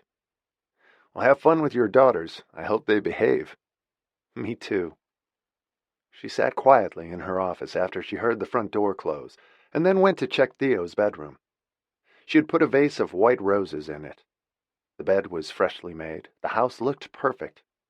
They were going to have a light meal that night, before Thanksgiving lunch the next day. When they were all together, they'd call Una. There was no Thanksgiving holiday in Italy, but Una always made a turkey anyway, and told her children what her Thanksgiving was like when she was a little girl. It was one of her favorite holidays. Isabel had promised to visit her at Christmas. She was too pregnant to travel, especially with twins, and Gregorio wouldn't leave his family at Christmas anyway. Theo would be back in India, and Zila had rented a ski house in Vermont with friends. So Christmas in Tuscany sounded good to Isabel, with her daughter and 3 grandsons. They didn't know the sex of the twins yet. Gregorio wanted them to be surprised, although Una wanted to know. As usual, Gregorio's wishes ruled the day. Isabel went back to her own room to lie down while she waited for Theo, and at last the doorbell rang. She hurried down the stairs, mindful of the steps, opened the door, and stood looking at Theo, who was the image of Putnam, and pulled her daughter gently into her arms. She was no bigger than a waif, and still looked like a teenager at 37, although there were fine lines around her eyes. She was as fair as her mother, with huge blue eyes. She was dressed for the cold weather, but put on a sari for dinner with her mother. She found them more comfortable than Western clothes, except when she was doing hard manual labor, and she looked beautiful with her long blonde hair loosed on her back. She told Isabel all about the hospital over dinner in the kitchen, which Isabel had cooked. Theo had convinced a group of British doctors to come out and help them, and was meeting them in London the following week. I have to transfer some more money first and sell some investments, she said simply, and Isabel was certain it was a sizable amount. She had been funding similar projects for years, and could well afford it. She had followed her father's instructions to the letter, and was making a difference in the world. When are you going to Italy? She asked her mother. Right before Christmas. Una says she's huge. Theo smiled at the image of her sister. She sent me a picture. She looks like she's having triplets. Do you think this will be it? Probably not. Gregorio's one of 7 children. He probably wants half a dozen more. But Una was happy. Her babies were beautiful, and they had a good life on the farm. It wasn't the life Isabel had expected for her either, but it seemed to be working well for her. I'm taking my new assistant with me, and giving him time off when I'm with Una, and then we're going to Paris for a couple of auctions, and to see some work being sold privately. I haven't been to Paris in a while. She was afraid of falling if she traveled, and had asked Jack to come along. He had arranged for a nurse to come in at night for his sister, and was delighted at the opportunity. He was planning to spend Christmas with an old friend in Rome. He said his life had suddenly become very glamorous, although Isabel didn't see it that way. Theo went to bed early that night, and was wearing a beautiful sky-blue sari when her mother found her in the kitchen the next morning. Isabel had already put the turkey in the oven, hours earlier, and Zila was due at noon. They were planning to have their traditional meal at 2 o'clock, and would eat leftovers that night. Zila arrived half an hour late, kissed her mother at the front door, and raised an eyebrow when she saw her sister in the living room. "You've gone native?" were the first words she said to her. Theo had changed into a rust-colored sari trimmed in gold with a short taffeta blouse beneath it in pale green and gold shoes. "The colors are perfect for Thanksgiving," Isabel said to cover the awkward moment, while praying silently that Zila would kiss her sister and bury the hatchet at least until the end of lunch. Theo was the first to make a move and hugged Zila, who looked stiff and uncomfortable. She was wearing a red sweater and jeans, and Isabel was wearing a dressy black sweater and black velvet slacks. The turkey was almost ready and smelled delicious. The fragrance wafted throughout the house. "How's your business going?" Theo asked her politely, looking more than ever like her father, as Isabel came and went to the kitchen to check on the food. She was glad she'd had the previous evening alone with Theo before things got tense the moment Zila arrived. She had a knot in her stomach as Zila told Theo about the problems she was having with potential investors. It was the only thing she cared about, and Isabel couldn't help remembering Colin while she talked endlessly about getting her business off the ground. But Zila was an ambitious, earnest young entrepreneur, not a crook. She had her father's ingenuity and creativity for business, but her mother's honesty and integrity, which was a better combination. "I'm making a big investment in the hospital I'm working on now, too," Theo said quietly, in her peaceful, otherworldly way. "The big difference between us is that you can afford to with your own money. I have to run around begging people to invest who want to skin me alive. It's not exactly the same thing." But she wasn't saving lives either, which no one pointed out. They sat down to lunch after that, and the conversation was strained, despite Isabel's efforts to keep it light. The turkey was delicious, as were all the vegetables and stuffing she'd made to go with it. It was her annual tour de force in the kitchen, which she avoided for the rest of the year. The table looked beautiful. The only mishap was when she set a bowl of peas down after passing it around. She put it too close to the edge of the table, and it fell, spilling peas everywhere. Isabel rushed to clean it up, and Theo helped her. No one seemed shocked by it. It seemed like an ordinary accident to them. "Sorry I wasn't paying attention," Isabel said, looking embarrassed, and neither of her daughters read it as a sign that something was wrong with their mother. They had begun to relax by then, and talked about how enormous Una was, and how incredible it was to think she was going to have 5 children soon, and was turning 27 shortly. "It couldn't happen to me," Zila said, sounding sarcastic about Una. "I don't have time for men and babies. I want to get this startup going and make some real money," Zila said single-mindedly, and then looked cynically at her older sister. "And you're too busy saving the world to have kids. It'll probably take you your whole life to give it all away." Her jealousy came through her pores, and Theo didn't answer for a minute, and then answered her sister with a small smile. "There's still enough left," she said, sufficiently irked by her to rub it in intentionally. The temptation was hard to resist, although Theo rarely reacted to her sister, but she knew what annoyed her. "I'll bet there is," Zila said tartly. She resented Theo for never offering to invest in her business. Theo had no interest in commercial ventures, only philanthropic ones.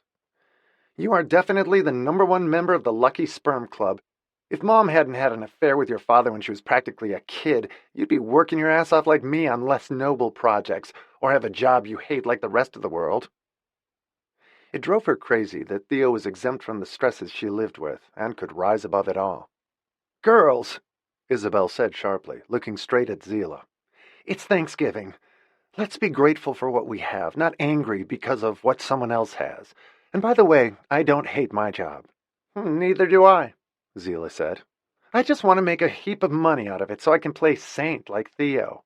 "I don't play saint, Zila. I love what I do," Theo stated quietly. "Just like you do. You would hate what I do every day." "Damn right I would. Sick babies and starving people are not my thing." "Have you met Mom's new assistant?" Theo asked her, changing the subject. She could see how uncomfortable their mother was at the turn the conversation had taken. "He's not here at night when I come by. He sounds like the boy wonder," Zila said about Jack, irritable about him too. "He certainly is," Isabel added, grateful they had moved on to a more neutral topic. "He's learning very quickly." "What did he do before he worked for you?" Theo asked her, to be polite. "He worked for a senator in Washington as a personal assistant, and on sports radio and TV, and in PR before that." "That's quite a leap to art, isn't it?" Zila asked skeptically. "He's supporting a sick sister who has MS. "Oh, God, not another saint." Zila rolled her eyes as she said it, and Theo didn't comment. The conversation limped along until they had tried all the pies, with ice cream and homemade whipped cream. She always bought their favorites, pumpkin, apple, and mince, so they could have a thin slice of each, and pecan, which was Una's preference, although she wasn't there. They had coffee in the living room. Isabel almost spilled Zila's when she set it down, and she looked at her mother with a raised eyebrow. "You've got the dropsies, Mom. You need more practice than just cooking once a year." "I suppose I do." It never dawned on Zila, or even Theo, with her altruistic nature, that there might be another reason for it. They both lived in their own worlds, totally absorbed in their own doings, and no one else's, with no concern for their mother, whom they considered competent in the extreme. She had been the role model for all of them, and Una was just as capable at being a wife and mother as they were in their jobs. They were 4 superwomen, each in her own way. It was hard for Isabel to remember now what it had been like to cook for children and a husband. She had been married to Colin so briefly, and he was never there. She had never lived with Putnam. She and Declan had shared the cooking, but he died when they'd only been married for 7 months. Despite 3 men and 3 children, she had never had a long-term, full-time relationship. It felt strange to admit, even to herself. "I guess none of us are good at relationships," Zila said later in the conversation, referring to herself, her mother, and her older sister, and they all knew she wasn't entirely wrong. "I've been doing other things that are more important to me right now," Theo defended herself. "I can't help what happened to your father, Zila," Isabel said quietly.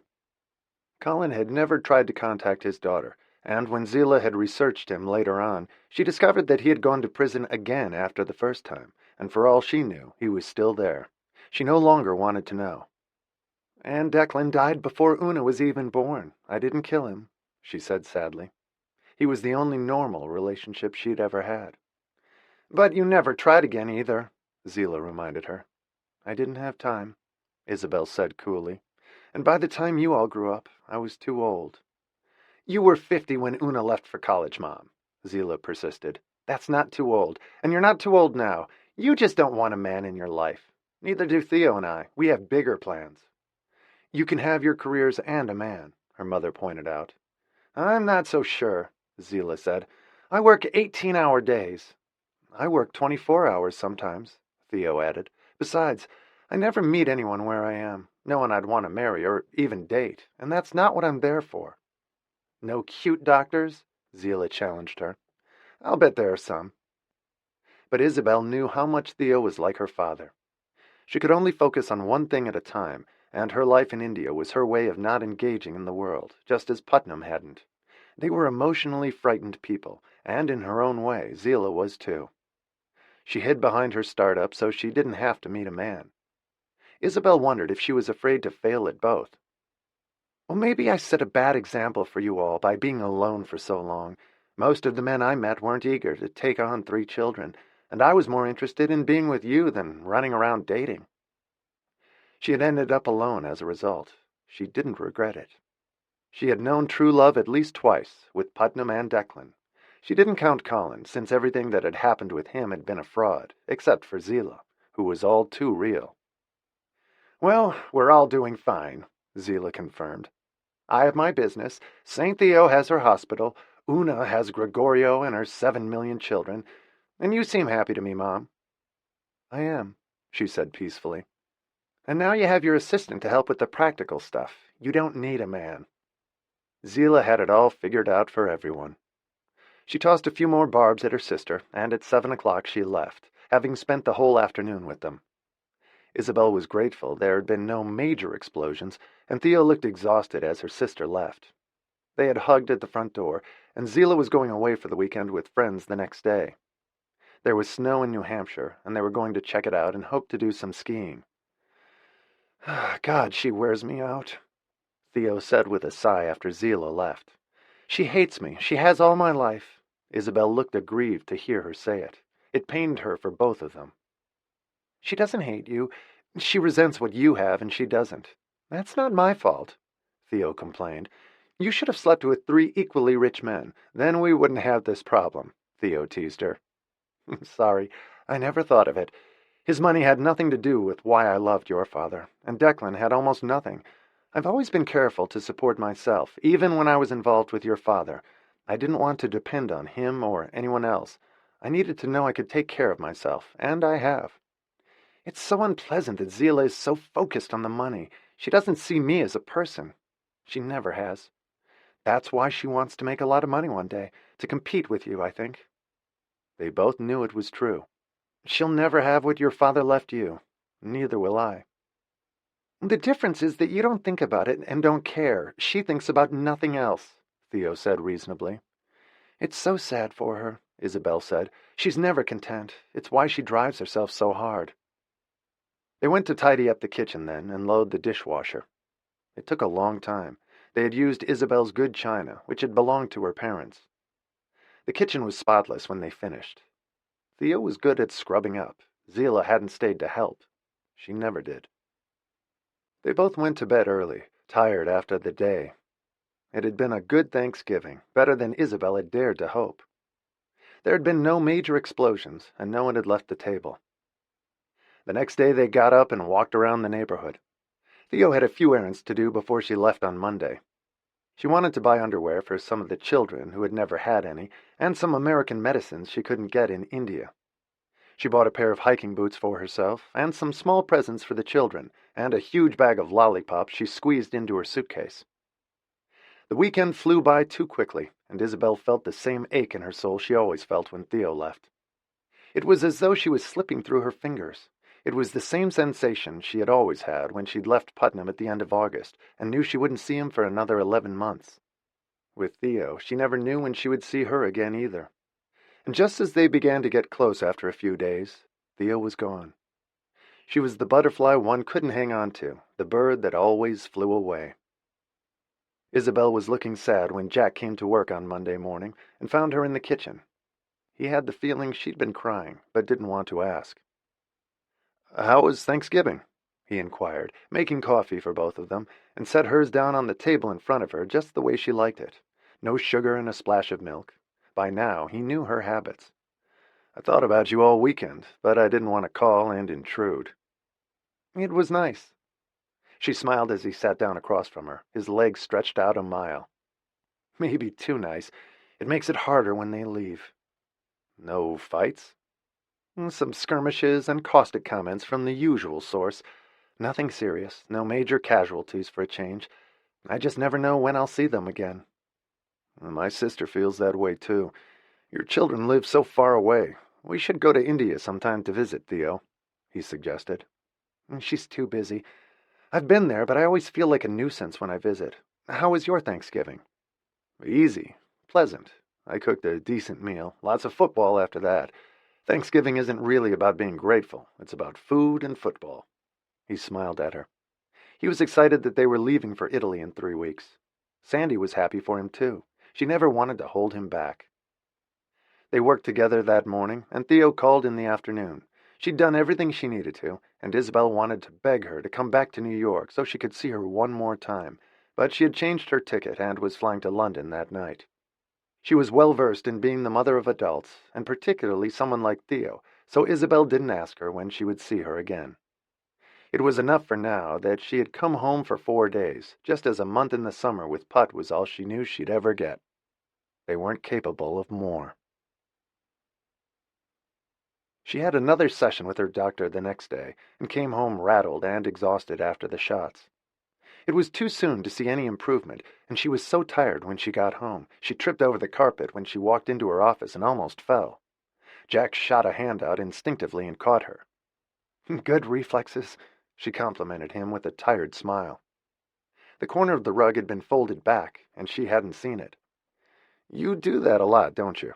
he asked hesitantly, out of concern, not curiosity. "Not really, just clumsy and distracted." He didn't comment, but not for the first time. He wondered if she had MS, like Sandy. She fell a lot in the beginning, too, but she wound up flat on the ground when she lost her balance. Isabel bumped into things she didn't see, or misjudged distances. He never pressed her about it, but had kept her from falling several times. Sometimes he wondered if that was why he was there. But she was involving him in her business, too. She introduced him to clients, let him sit in on meetings, and lent him more books in order to educate him in her field. He enjoyed what he was learning, and told his sister about it at night. "Maybe you'll be an art dealer when you grow up," she teased him. "Not likely.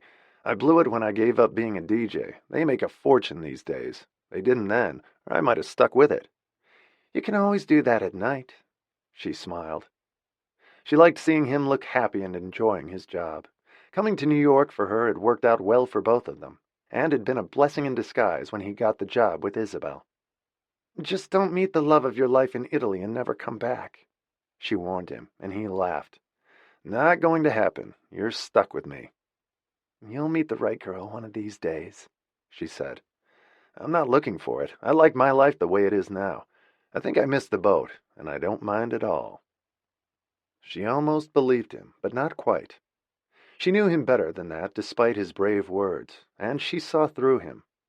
There was a lonely man behind the smile. Chapter 12. Jack and Isabel flew from New York to Paris 5 days before Christmas, had a 3-hour layover at Charles de Gaulle Airport to switch planes, and then flew to Florence. They had both slept for most of the overnight flight from New York. Normally, she would have put him in business class, but with her new concerns about her sight, she got him a seat in first with her. "What have I done to deserve this?" he asked her when they got to the airport and he saw the tickets. He hadn't flown first class in 20 years, and under circumstances very different from this. "I thought it would be a nice kickoff to the trip." She didn't want to tell him the real reason, but if her eyes failed her or tricked her, she didn't want to fall flat on her face on the plane. She was still surprised that her daughters hadn't reacted when she had dropped the bowl of peas on Thanksgiving. He thanked her again when they settled in their seats and had a midnight supper that was luxurious and very French, with a 4-course meal that included caviar and foie gras. And then he watched a movie while she slept, and eventually went to sleep himself with a comforter, a mattress, and a pillow. They spent the time between flights in Paris in the first-class lounge, and the plane to Florence left on time. "Where exactly do they live?" he asked as the flight took off. It would take just over an hour. "She lives about an hour south of Florence in Tuscany, near a little town called Castellina in Chianti, north of Siena. They have a fantastic horse race in Siena twice every summer. It's called the Palio. The jockeys ride bareback and race right around the Piazza del Campo in the center of town. But the little village close to the farm is sleepy and picturesque. Gregorio bought the property before they got married. He's kind of a gentleman farmer, but he takes the farm very seriously, and their vineyards. A nobleman in love with his land. I never thought she'd turn into a country girl after growing up in New York, but she loves it, and it's a great place for their 3 little boys." Jack was going to take her there with the car and driver that picked them up. He had been directed to wait and take Jack back to Florence for the night, and in the morning he was going to Rome to meet up with his friend and come back for her in 2 weeks. They were both looking forward to the trip. "I'd have asked you to stay, but you'd die of boredom." And she wanted to be alone with her family. There would be enough people around. Gregorio's family had been established in Florence for centuries, and he had several sisters and brothers nearby.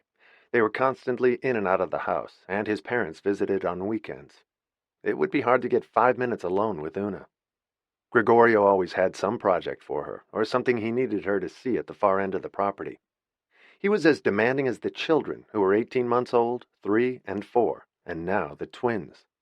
They found the driver easily at the Florence airport, and he spoke perfect English. Jack oversaw all their bags.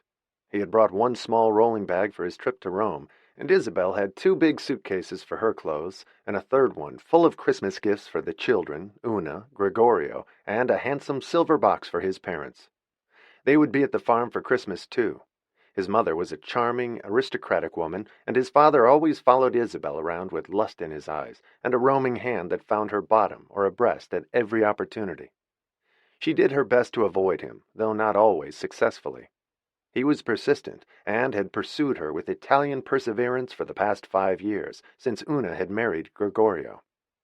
All Isabel hoped was that Gregorio didn't turn into his father as he got older.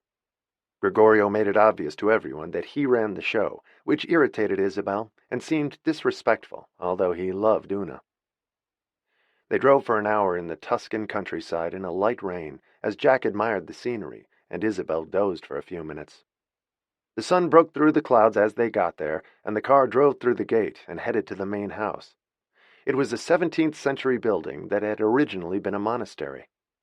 There were ancient trees bordering the driveway, pastures, a barn where they kept horses, and another larger one that housed their dairy facilities, and there were vineyards on the gently rolling hills. "This is really wonderful," Jack said, impressed. It was a big place, and Gregorio took it all very seriously. He was very proud of their grapes and their wine. "Una loves it," she said almost sadly as they pulled up in front of the house. There were 3 big dogs outside. They began barking, and a moment later a young woman came out looking like a caricature of a pregnant woman with a toddler on her hip. "That's Massimiliano. He's a terror," she said to Jack as Una approached the car, beaming, with the dogs swirling around her. 2 little boys shot out of the house, with a young girl following them at full speed. Isabel got out of the car and put her arms around her daughter as all 3 children started shouting, "Nonna Bella! Nonna Bella!" She kissed each of them as Jack smiled at the scene. It was total chaos, but of the very best kind. He was startled by how beautiful Una was, and he guessed that Isabel must have looked just like her at the same age. Her hair was a shade closer to red than her mother's, with a strawberry blonde tint to it, and 2 of her sons were redheads. Massimiliano on her hip had white blonde hair like his mother and grandmother as children. She took him from Una, who lumbered after the 2 other boys, and a minute later all 3 of them greeted Jack politely and made little bows and shook his hand. He was enchanted by them, and then followed them all into the house, which had an enormous living room, filled with stylish modern furniture and contemporary paintings. The place was fabulous and had 20-foot ceilings. It looked like something in a magazine. They went to the kitchen afterward, where Una pulled out platters of sausages and cheeses she had prepared for them. "Gregorio will be home in a few minutes. He had to go to the village." She offered her mother and Jack wine, which they both declined, still having jet lag, and gave them apple cider from the farm instead, and a cup of espresso each. The boys scampered off to play after chattering to their grandmother in Italian, and Una translated easily and rattled off something in Italian to them. None of her children spoke English yet, and Isabel hoped they would. Gregorio wanted them to learn French first, which he thought was more important. Jack was looking around the house and the terrace, while Una chatted with her mother, who was still stunned by the size of her daughter with the twins she was carrying. "Are you supposed to be walking around? Shouldn't you be in bed with twins?" Una laughed at the idea. "Of course not. I haven't had any problems. They're not due for another 2 months at the end of February. I was out on the tractor yesterday. Do you want your assistant to stay here tonight, Mom?" she offered. "That's sweet of you. He's going back to Florence tonight and to Rome tomorrow while I'm here.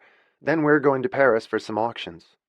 He had met up with the boys by then and was having a lengthy conversation with them in pantomime. He was laughing as hard as they were. "He seems nice. Are you that busy that you needed someone?"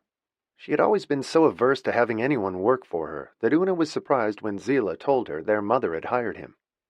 "He's actually turned out to be very good," Isabel said casually.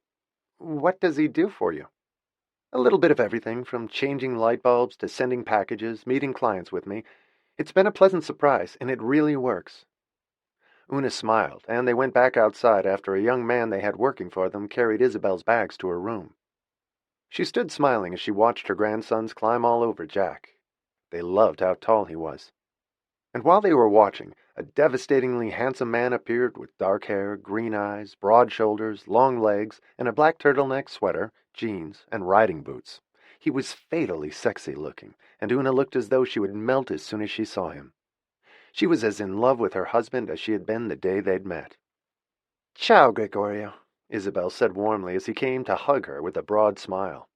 "Ciao, Mamma," He greeted her and kissed her cheek, and then held out a hand to Jack. "Don't let my sons abuse you," he warned him. "Their mother allows them to be very badly behaved."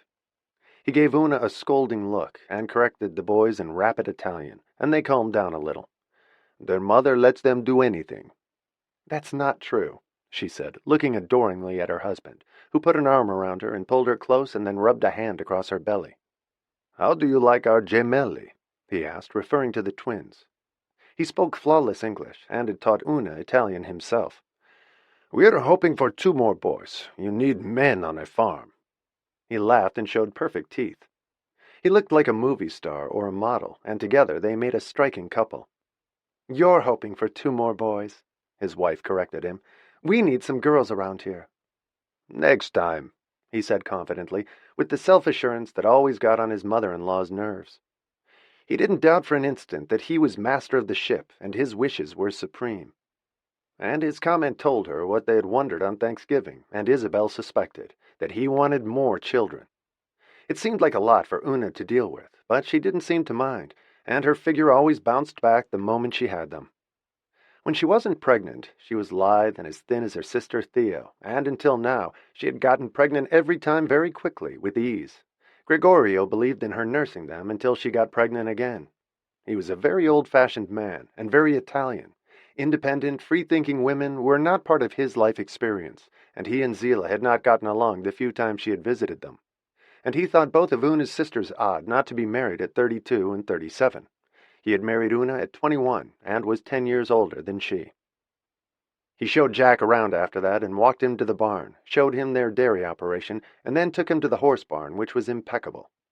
"You should stay for a few days," he encouraged him, and Jack looked embarrassed. He was an employee, after all. "I don't want to intrude on the family," he said discreetly. "On the way back, then, before you leave, I insist." How Isabel might feel about it was immaterial to Gregorio. He liked Jack's look and style, and could see he was intelligent and interesting. "I'll take you to the vineyards and our winery when you come back," he said proudly. "I'd like that," Jack said politely, and wondered when he should leave. He walked over to Isabel, who was talking to her daughter, and spoke to her quietly. "Do you want me to get your computer set up?" "I'd like that a lot." She smiled at him and showed him to her room. "This is a fantastic place," he said, getting her laptop computer out of her briefcase. "I know. It's just so far away. I feel like she lives on another planet sometimes," she said softly and sat down on the bed. "Like Theo, they both live 1,000,000 miles from New York and have such full lives where they are. I'm happy for them, but I miss them so much. I try to come here 2 or 3 times a year so I can bond with the kids, but I don't speak much Italian, and they see Gregorio's mother several times a week. It's hard to compete with that." "You don't have to," Jack said quietly, connecting her computer. He had gotten the Wi-Fi code from Gregorio. "You just have to be you. I'm sure you're much more glamorous than their other grandmother." "She's quite something," Isabel said admiringly. "And proximity counts for a lot with kids their age. Out of sight, out of mind." He felt sorry for her, and she looked tired. She always felt like an outsider here, even if Una was happy to see her. "I'm going to miss you when you're in Rome, Jack." He had only worked for her for 6 weeks, but she had gotten used to him rapidly, and seeing him 5 days a week. The weekends seemed oddly quiet now when he was off. "I'll miss you too, but you'll be fine. Just watch out for all the little steps." He had noticed that there were many of them, and the stone floors would be unforgiving if she fell. He didn't want her to get hurt. But she'd obviously been there before, and was used to them. "I'll try not to break anything before you get back," she smiled. "You can always call me in Rome if you want me here earlier." "I'll be okay. Just not as pampered as I've been lately. I may actually have to make my own cup of tea." He laughed, and as soon as the computer was set up, they went back to Una, Gregorio, and the children, and Una invited him to stay for dinner. He hesitated, not wanting to be rude, and Gregorio insisted. Jack looked to Isabel for approval, and she nodded, smiling at him, so he agreed to stay, and said he'd go to Florence immediately after. He didn't want to overstay. They had dinner in the old monastery refectory, at a long 16th-century table they'd found in Sicily. Gregorio lit a fire in the fireplace, and the children were in bed by then. It was a warm, cozy scene as the four of them had dinner like old friends. And after an unforgettable tiramisu Una made from her mother-in-law's recipe, though not quite as well as his mother, Gregorio said. Jack got up to leave. By then, he had understood what bothered Isabel about her son-in-law. He always had a little negative comment to make about his wife, while seeming to praise her. She never did anything quite well enough. He obviously loved her, but put her down either openly or subliminally, and Jack thought she was a spectacular woman. Gregorio was lord and master, and Una was his willing slave. It annoyed Jack for her, too, but she seemed totally oblivious to it. "He's a handful, isn't he?" Jack said to Isabel in a low voice as she walked him to the car after he thanked Gregorio and Una for dinner. "You noticed." "I like him, but he must be the most macho guy I've ever met." And Una lapped it up, which was the troubling part. "And a huge narcissist," Isabel added softly. "It makes me want to slap him sometimes for the things he says to her, or her for putting up with it. She never dishes it back to him." "It doesn't seem to bother her," Jack commented, as they stood by the car and the driver waited. The kitchen staff had given him dinner, so he was content. "Take good care of yourself, and have fun here, and Merry Christmas," Jack said, smiling at her. He had helped wrap the presents she'd brought with her, and given her a beautiful book on Renaissance art he had noticed she didn't have. She had given him a warm cashmere muffler he said he loved, and Sandy had exclaimed over. He waved to her as they drove away, and she went back into the house, feeling lonely without him for a minute. He was good company, and Gregorio raised an eyebrow as soon as she got back. "A new lover, perhaps, Mama?" he asked her lasciviously, and she was instantly irritated by him. "Hardly, but a very good assistant," she said dryly. "I'm glad he's nice to you, Mom," Una said sweetly. "Someone needs to take care of you." "You should marry him," Gregorio said, sipping an espresso with the brandy near at hand. "A younger man is always good for a woman your age. It will keep you young." Isabel didn't bother to comment, and a few minutes later, Una went to their room.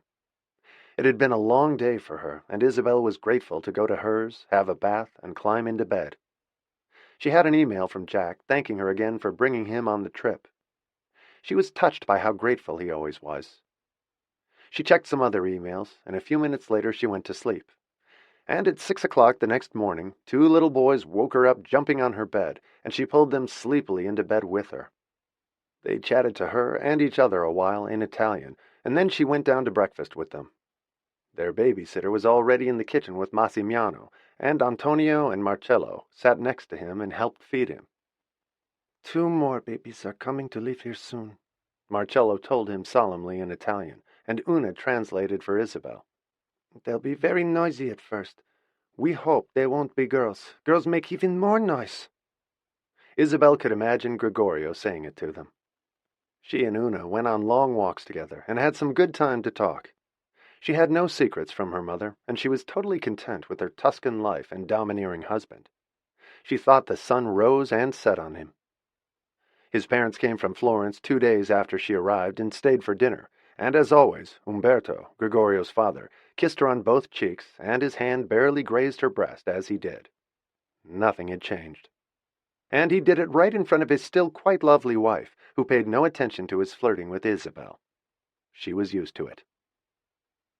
They entertained the entire family on Christmas Eve, some of whom lived nearby, and others who came from Florence. The refectory table was crowded with relatives, parents, and children, and Isabel always felt a little bit lost among them, but Una introduced her to everyone and explained who they were. Isabel had seen most of them before, with a few new additions and half a dozen added infants since her last trip 6 months before. She was planning to come back in March this time, after the twins were born. She wanted to let Una settle in with them for a few weeks first, although she would have loved to be there when they arrived.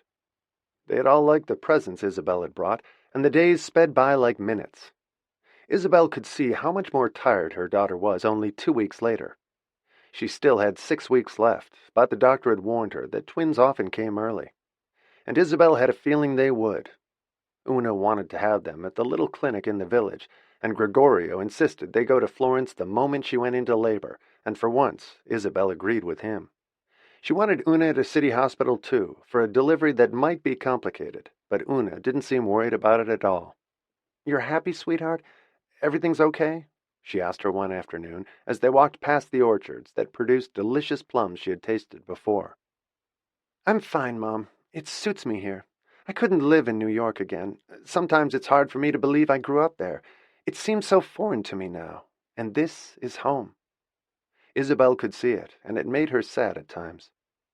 She had lost her baby to Gregorio and his family, and she wondered what Declan would have thought of it. She suspected he would have been pleased for his daughter. It was hard to imagine strong, youthful, wonderful Declan as a grandfather. But she didn't feel like a grandmother either, except when she was here, with the evidence in front of her. Jack came back 2 days before she was due to leave, at Gregorio's insistence, and he took him all over the farm, in his truck, on foot, and on horseback. Gregorio was in love with his land, almost as much as with his wife and sons. A love of the earth was in his blood. Isabel was sad to leave. She hated to be away from Una when she had the babies. She had been there for the first one, but not the two others. And Una and the children stood and waved, lined up outside the house, as they drove away. Isabel's eyes were filled with tears, and instinctively, Jack reached over and touched her hand. "You'll be back soon," he whispered, and she nodded. "I miss her so much sometimes," she said softly. "She's the sweetest of my children. I hope he appreciates her." "I'm sure he does. He just comes from a very male-dominated world. His brothers and fathers are the same way." She nodded agreement, wishing that Una had fallen in love with an American and lived closer to home. She was quiet on the flight to Paris, and when they got to the Hotel Georges V, Jack was in awe of the elegance of it and the spectacular flowers in the lobby. He'd had a wonderful time in Rome, too, though on a much smaller scale, and had stayed at his friend's apartment off the Piazza Navona. In Paris, Isabel took him to galleries and auction houses and the Louvre. He had been to Paris before, but not in such lavish circumstances. He learned more about art on the trip. She cheered up once she was busy in Paris, and they had several remarkable meals at wonderful restaurants. She enjoyed going with him, and said that otherwise she wouldn't have gone out alone at night. It was over much too quickly, and they were back on the plane, headed for New York. They'd been away for 3 weeks, and it was already mid-January. Isabel was quiet on the trip home, thinking of the treatments she had to resume for her eyes. The time in Europe had been a nice respite from them, but now she had to face real life again. The recent shock she'd had about her vision had made the trip even more meaningful to her. She kept thinking how terrible it would be if she could never see her daughter again, or her grandsons, or the twins who were about to be born. Every moment was more precious now, worrying that it would never come again. She had thought about it a lot in the last 3 weeks, and it had brought her to another decision, which she knew was long overdue. There were things she felt she had to do now to make her peace with the past.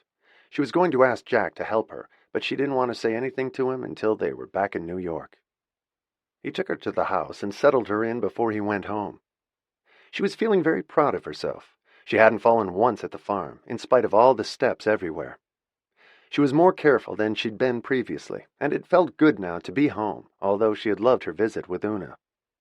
"You don't have to hang around," she said to Jack as he lingered. "You must be eager to get home to your sister." "I've been calling her every few days. She's doing fine. Thanks for a great trip," he said. It had been one of the best in his life. "I'm glad you enjoyed it. See you tomorrow," she said, and heard the front door close a few minutes later. She looked around the room and thought of Una and her children. They seemed a million miles away now, and she'd only heard from Zila and Theo on Christmas, and not in the 3 weeks since, and hadn't been able to reach them. But there was someone else she had to see now. It was all she could think about. She knew she should have done it sooner, and suddenly it seemed so important, before it was too late, and while she could still see him. She went to bed, thinking about it, and woke up early the next morning, still on European time. She was already at her computer when Jack came to work. He had woken up early, too, and he came in to see what she was doing. She was looking frustrated. "Can I help?" "I thought I could do it myself, but I can't." She concentrated very intently on the screen. "What are you looking for?" He'd never seen her work so hard on her computer. "A man named Charles Anderson in Providence, Rhode Island. Except his name may not be Charles Anderson anymore. He might have changed it. If it's changed, I won't be able to find him."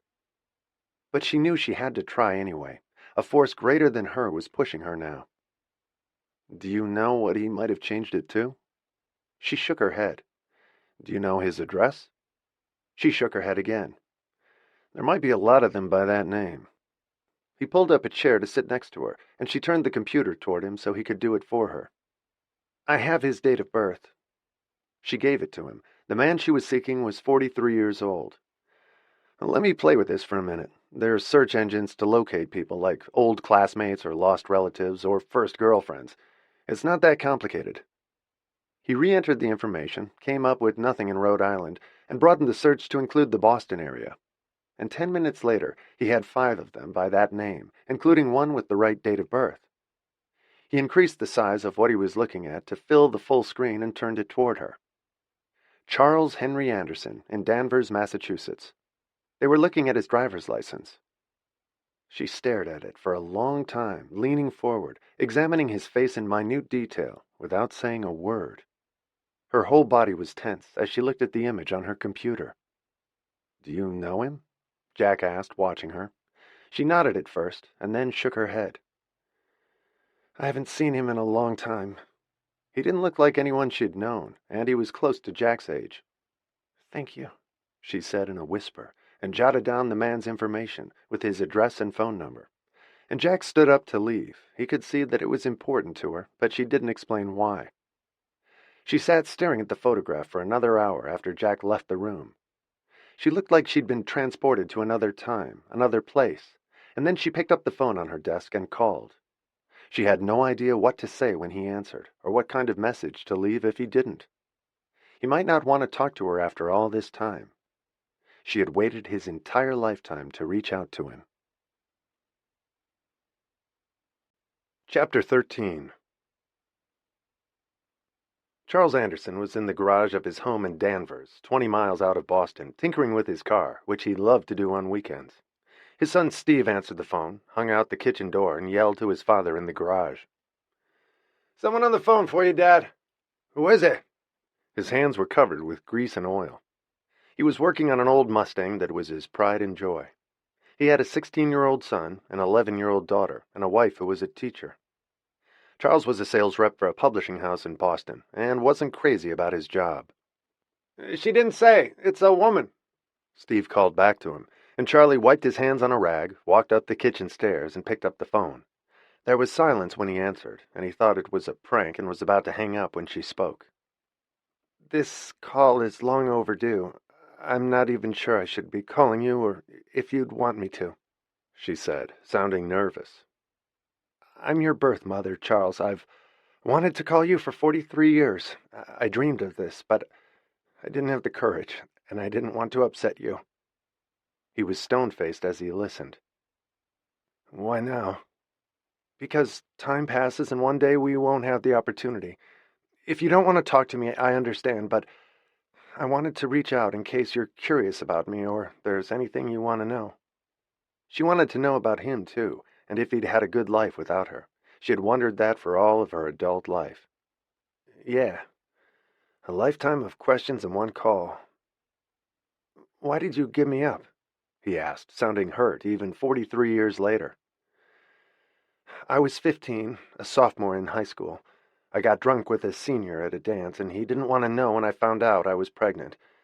I didn't even realize it myself for several months.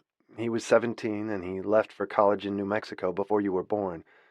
I never heard from him again. I couldn't bring up a baby by myself. Although in the end she had with all of them, but she'd been older then, and not a child herself. My father wouldn't let me keep you. He said he wouldn't help me if I did. I didn't have a mom. She died when I was 3. I had no choice and no way to take care of you, nowhere to go. I was just a kid, so I let my father force me to give you up. He said it was the right thing to do for you. I've regretted it every day of my life ever since. I tried to find you once when I turned 18, but I didn't know where to look. The adoption agency wouldn't tell me where you were, or even your name. I named you Charles when you were born, and I thought your new parents would change it, but I guess they didn't. A nurse in the hospital told me their last name was Anderson. That was all I knew. And your birthday. I managed to hide that I was pregnant till the end of sophomore year. My father sent me away to some nuns for the summer, and I had you at the end of August, and gave you up in the hospital. I went back to school to start junior year 2 weeks later. No one ever knew. I've never told anyone, but I never forgave myself. How did you find me? He asked, curious in spite of himself, wanting to run away and talk to her at the same time. It's easier to find people now, she said quietly. Your driver's license, and it turns out your name is the same, which I didn't think was possible. Someone helped me with the internet an hour ago, and there you were. I should have tried years ago, but I never thought I'd find you, and I figured by now it wouldn't matter to you, and maybe it doesn't. But I've thought of you every single day of my life since you were born. And then she asked him a question that nearly stopped his heart. Would you like me to come to Boston and meet you sometime? I live in New York. There was no easy answer to that after all this time. Maybe. I need to think about it. He was angry and excited all at once. Even all these years later, he felt shaken by hearing her, but had always wanted to, and fantasized about it all his life, that one day she would just show up. And now she had. She gave him her phone number and told him to call whenever he wanted to, if he wanted to. I know I have no right to walk into your life now, and it took me a long time to feel ready to find you. I never forgot about you. I was afraid you hated me, but I thought about you every single day. It had the ring of truth to it. I did hate you for a long time, he said honestly. I didn't know you were that young. My birth certificate has my adoptive parents on it and nothing about you. I have a 16-year-old son and an 11-year-old daughter. I can't imagine either of them with a child of 15, he said fairly, and then wondered something. Do you have other kids? She almost hated to admit it to him. It seemed like such a betrayal after giving him up. 3 girls. She had had Theo because of him. She couldn't bring herself to give another baby away or have an abortion. She knew she would have abandoning him on her conscience forever. One was enough. Do they know about me? No, they don't. No one does. But I'd like to tell them now. They have as much right to know they have a half-brother as you do to know about them.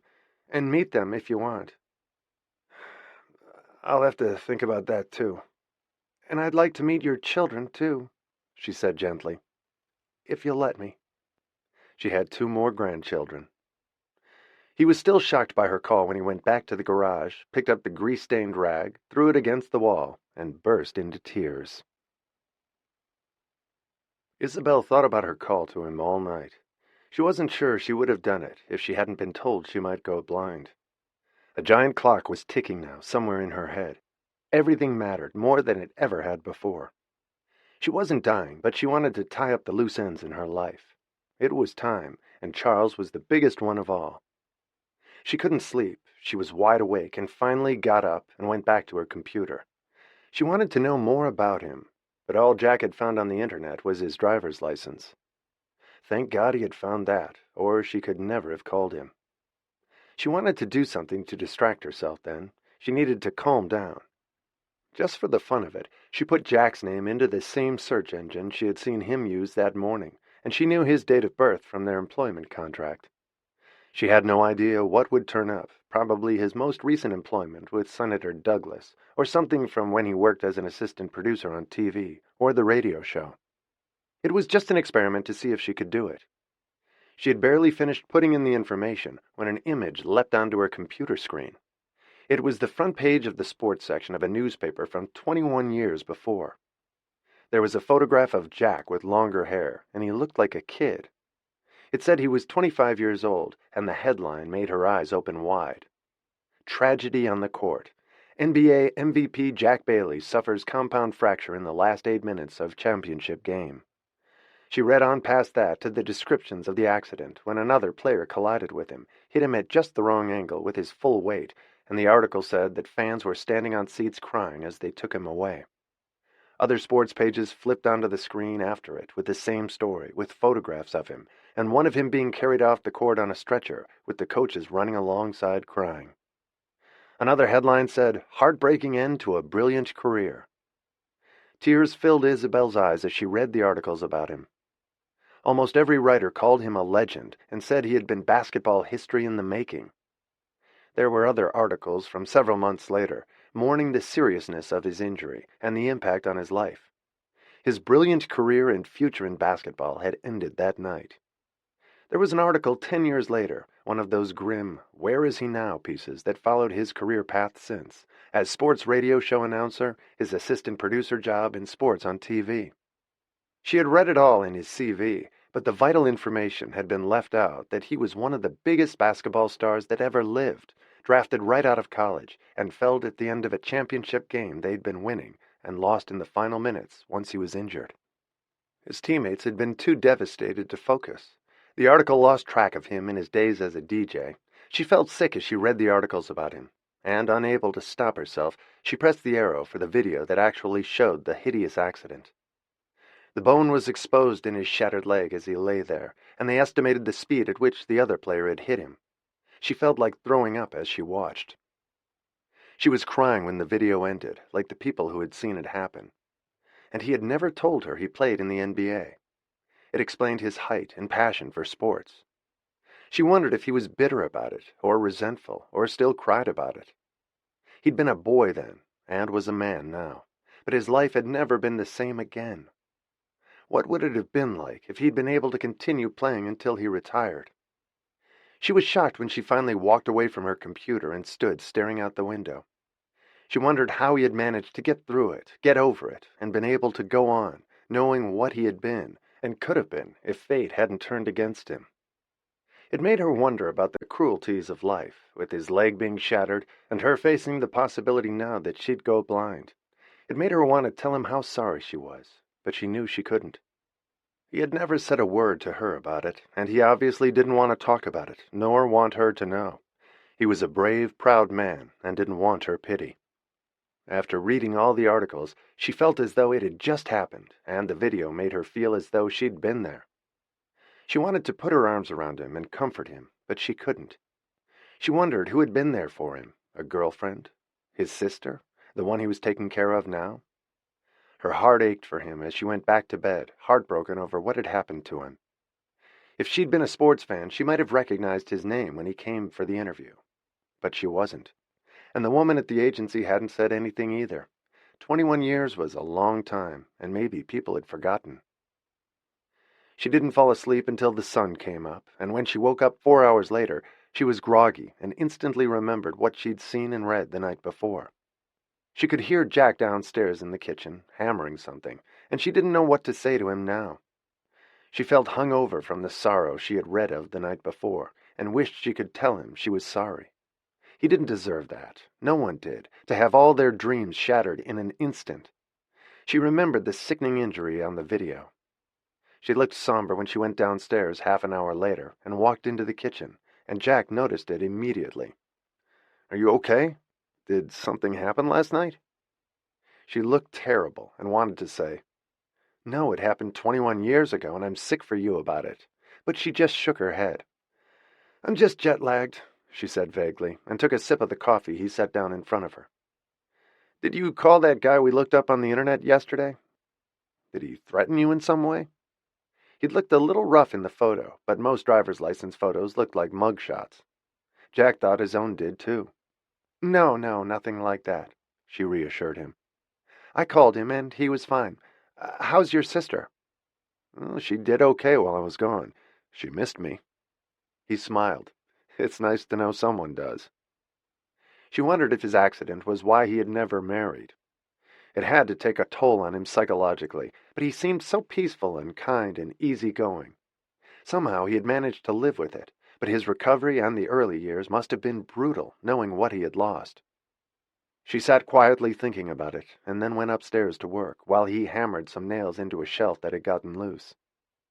She sat at her desk, thinking about him and her son, and then finally forced herself to concentrate on some catalogs she had to go through. She was making good headway on the collection she was putting together for the oil man. She wasn't hungry when Jack brought her lunch. She felt completely out of whack and off-kilter, and she had to go to her eye doctor that afternoon. She called and postponed it until the next day. She couldn't face it after the revelations of the past 24 hours. She needed time to absorb it, talking to her son and finding out about Jack's history. And it was odd that she learned about both on the same day. She had just finished the sandwich she'd made her when he buzzed from downstairs to tell her Zila was on the phone. She hadn't spoken to her since she got home. "Thank God you're back. I wasn't sure. I need to see you." She was speaking in staccato bursts as though she was breathless. Is something wrong? Isabel had never heard her sound like that. Did something happen with your investors? Nothing but a major business disaster could have shaken Zila to that extent. No, it's something else. Can I come over tonight? Of course. Do you want to come now? Isabel was anxious to know what was going on. I can't. I have meetings all afternoon. I'll come over when I finish. She sounded like she'd been crying. I'll be there around 7. Thank you, Mom. She was choked up and emotional, and then she got off the line, and Isabel was worried about her for the rest of the afternoon. Jack looked calm when he picked up the tray, and she realized that she had only found out about his accident and ruined career the night before, so it was fresh for her. It was old news to him after 21 years, so while she looked badly shaken, he looked calm and had no idea that she knew now. Was Zila okay? He asked her, concerned. She sounded strange. I don't know. She's coming over around 7. She sounded terrible to me, too. Do you want me to get some things for you to eat when she's here? That might be a good idea. Thanks, Jack. It had been an unusual 2 days with the discoveries she had made, and now Zila wanting to see her. She had a headache by mid-afternoon, and the suspense of waiting to see Zila was killing her.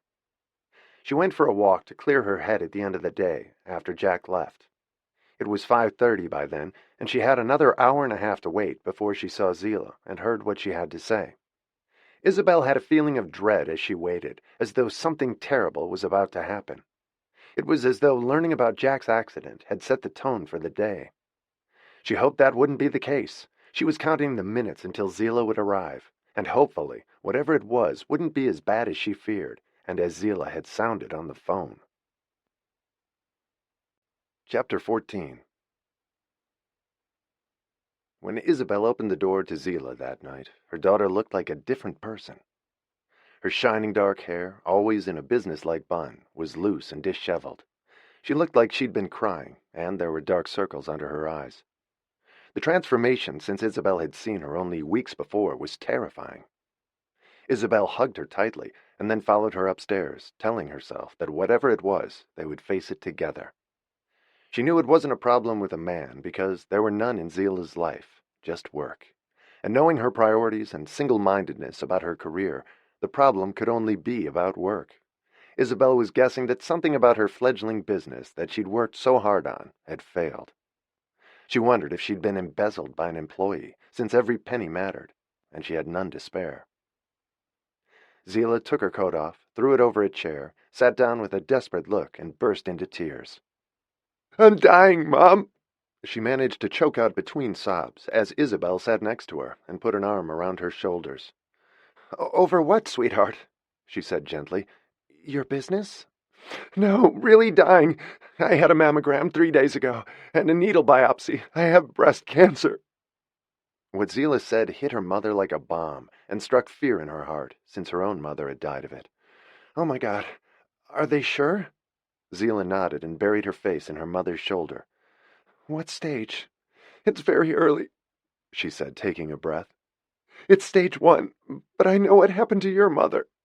"That was a long time ago." Isabel tried to appear calmer than she was.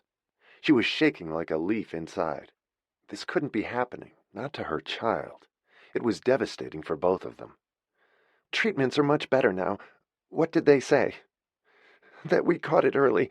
I could have a mastectomy, even a double one, as a preventative measure, because of our family history. But that's so extreme. They suggested a lumpectomy and a brief course of radiation, probably for a month. They won't be sure till after the surgery, but not chemo for now." Isabel tried to gather her wits about her and not panic. Zila needed her to have a clear head and be strong. "Well, that sounds reasonable and conservative and not too radical." "But what if that doesn't cure it?" "We'll face that if it happens." Both Zila and Theo had been having mammograms since they turned 30, given their history, and Isabel had been having them for years, with no problem. Now lightning had struck again, and had skipped a generation. Even Una had been planning to start having mammograms, despite her youth, but she had been pregnant or nursing for the last 5 years. She had told her mother that she would have one after she stopped nursing the twins, which wouldn't be for at least a year. The women in Gregorio's family nursed for 2 years or even 3, and he expected her to do the same. "When do they want you to start?" Isabel asked her, feeling her heart pound in her chest. "They want to do the lumpectomy tomorrow morning at 7. I have to be at the hospital at 6. They did the pre-op lab work today." She cried harder as she said it. "They have to decide what kind of radiation to do after they get the results of the biopsies, but it could be very mild radiation for a short time. They said I'd be exhausted. Hopefully, I'll be fine after that, but I'm so scared, Mom." She buried her face in her mother's shoulder as Isabel stroked her hair. "We just have to know that it will work, and you have to be diligent about checkups after this." "I am. I'll have to have one every 3 months at first, and twice a year after that if there's no recurrence." "There won't be," she said firmly. But it had killed her mother within a year. She tried not to think about it, but it filled her mind as Zila's sobs slowly abated. "I'm terrified." Isabel wanted to say me too, but didn't. She had to support Zila now, without wavering. "I'll go with you tomorrow," Isabel said firmly. Nothing could have stopped her. "I knew you would. They scheduled it today right before I called you." But she sounded less frightened than before, with her mother at her side to help her. "Do you want to stay here tonight?" Isabel offered, and Zila nodded. She didn't want to be alone. Zila, the toughest and often the hardest of her daughters, had collapsed in terror like a small child and wanted her mother with her. She had no one but her mother now to support her. She had no close friends. She never had time to meet people because she worked constantly. They talked for a long time about the procedure. The lump was so small that she hadn't detected it herself, and the surgery would be brief, under general anesthesia to minimize the trauma. She might be in the hospital for one night, and they said she would be sore for several days, but could go back to work. They were going to biopsy the surrounding area, and wanted to take enough tissue to be safe, not just optimistic. She lent Zila a nightgown and tucked her daughter into her own bed like a little girl. Zila still had her old room in the house, but she wanted to be close to her mother for the night. She was sound asleep when Isabel got into bed and set her alarm for 5 a.m. She sat looking at her daughter for a long time, her ebony hair fanned out on the pillow. She looked peaceful and young. She looked angry so much of the time that it touched Isabel to see her so peaceful, like a child again. She had been so sweet at times when she was little, and then so furious at other times. She was always railing at the fates about something, but not now. And it was shocking to see her suddenly so dependent and terrified. Isabel remembered Jack after she turned off the light, and got up to send him an email. "Something came up. I'll be gone when you come in tomorrow. Will call you when I can, leaving a stack of notes and files on my desk. Thanks. I." She heard the response arrive on her computer as she got into bed, and got up again. He was still awake. "Is Zila okay? Are you?" "She will be. Me too. Thanks for asking." "Let me know if I can do anything to help," he shot back to her after she answered him, and she sent him a last, "Thanks, Jack." He was a good person, and she had even more appreciation of him now that she knew what he'd been through himself and what he had lost. He had no idea that she knew, and she saw no reason to tell him and remind him of the painful past. She barely slept and woke up at 5 and gently awakened Zila a few minutes later. Zila wasn't allowed to eat, and Isabel drank a quick cup of coffee when she was dressed, and then they went outside and she hailed a cab at 5:45. They were going to New York Presbyterian Hospital, which wasn't far and took 10 minutes to get there. Zila walked into the hospital, looking like she was going to the guillotine, holding tightly to her mother's hand. She needed her now. They went to the surgical floor and were taken to a pre-op room where Zila changed into a surgical gown and her vital signs were checked, and a pleasant young anesthesiologist came to talk to her and explained the procedure to both of them. The surgeon had told her they were going to biopsy her lymph nodes too, to make sure it hadn't spread. They wanted to be as meticulous as possible at this early stage, and he said her chances were excellent that the disease could be stopped here. She was lucky they'd found it early. Zila didn't look convinced. She was expecting the worst now. She had canceled her meetings for the next few days. Everything else seemed so unimportant, and she was going to contact her sisters after the surgery. It was important information for them, too. They gave her a shot to relax her before they rolled her away on a gurney. Isabel walked alongside her to the elevator, and she was already looking drowsy. And then Isabel left to wait for her and paced the hallway alone. She had no one to talk to, or to tell, or to lean on and reassure her, and the tears of worry and fear rolled down her cheeks once Zila left. It was a bleak, wintry day without sun, and at 9:30 her surgeon came to tell Isabel that the procedure had gone well. Zila was in the recovery room and would be back in her room by noon. Isabel could leave for a short time if she wished. She couldn't see Zila yet anyway. She wasn't sure what to do, and then decided to go home for a couple of hours, which was less depressing than waiting at the hospital. She walked home to get some air, and Jack heard her come in. He hurried out of the kitchen, and their eyes met as she gazed at him bleakly. "Everything okay?" "More or less. I've been better." She wasn't going to tell him, out of respect for Zila, but as she sat in the kitchen, feeling like she'd been beaten, she needed someone to talk to, and he was a sympathetic ear. She told him what had happened, and he looked shocked and reached out and held her hand. She was grateful to have him there. "I felt like that when they told Sandy she had MS. A lot of women survive breast cancer now," she said, more to reassure herself than him. "But why did Zila have to get it? My mother died of it." He nodded and listened. "Catching it early, I'm sure she'll be okay, but I'm sorry anyway." He could see how hard it was on her. No matter how old her daughters were, how tough or independent, they would always be her children. His sister had said that many times about hers. He didn't understand it viscerally, but it made sense to him, and he loved his sister as much as he would have his own child. He didn't want anything to happen to her. "Why don't you lie down for a while?" he suggested gently. She looked terrible and stumbled on the first step. He wasn't sure if it was fatigue, her eyes, or her balance. "I canceled my doctor's appointment for today, by the way." Zila was her priority now. She wanted to take care of her first. Jack still didn't know what the appointments were for, and she didn't intend to tell him or the girls. "Do you want me to make another one for you?" he offered. "I'll do it in a few days. I want to be around for Zila," and her own treatments upset her and were painful. She needed to be in the best shape she could be for her daughter, not frightened and sick herself.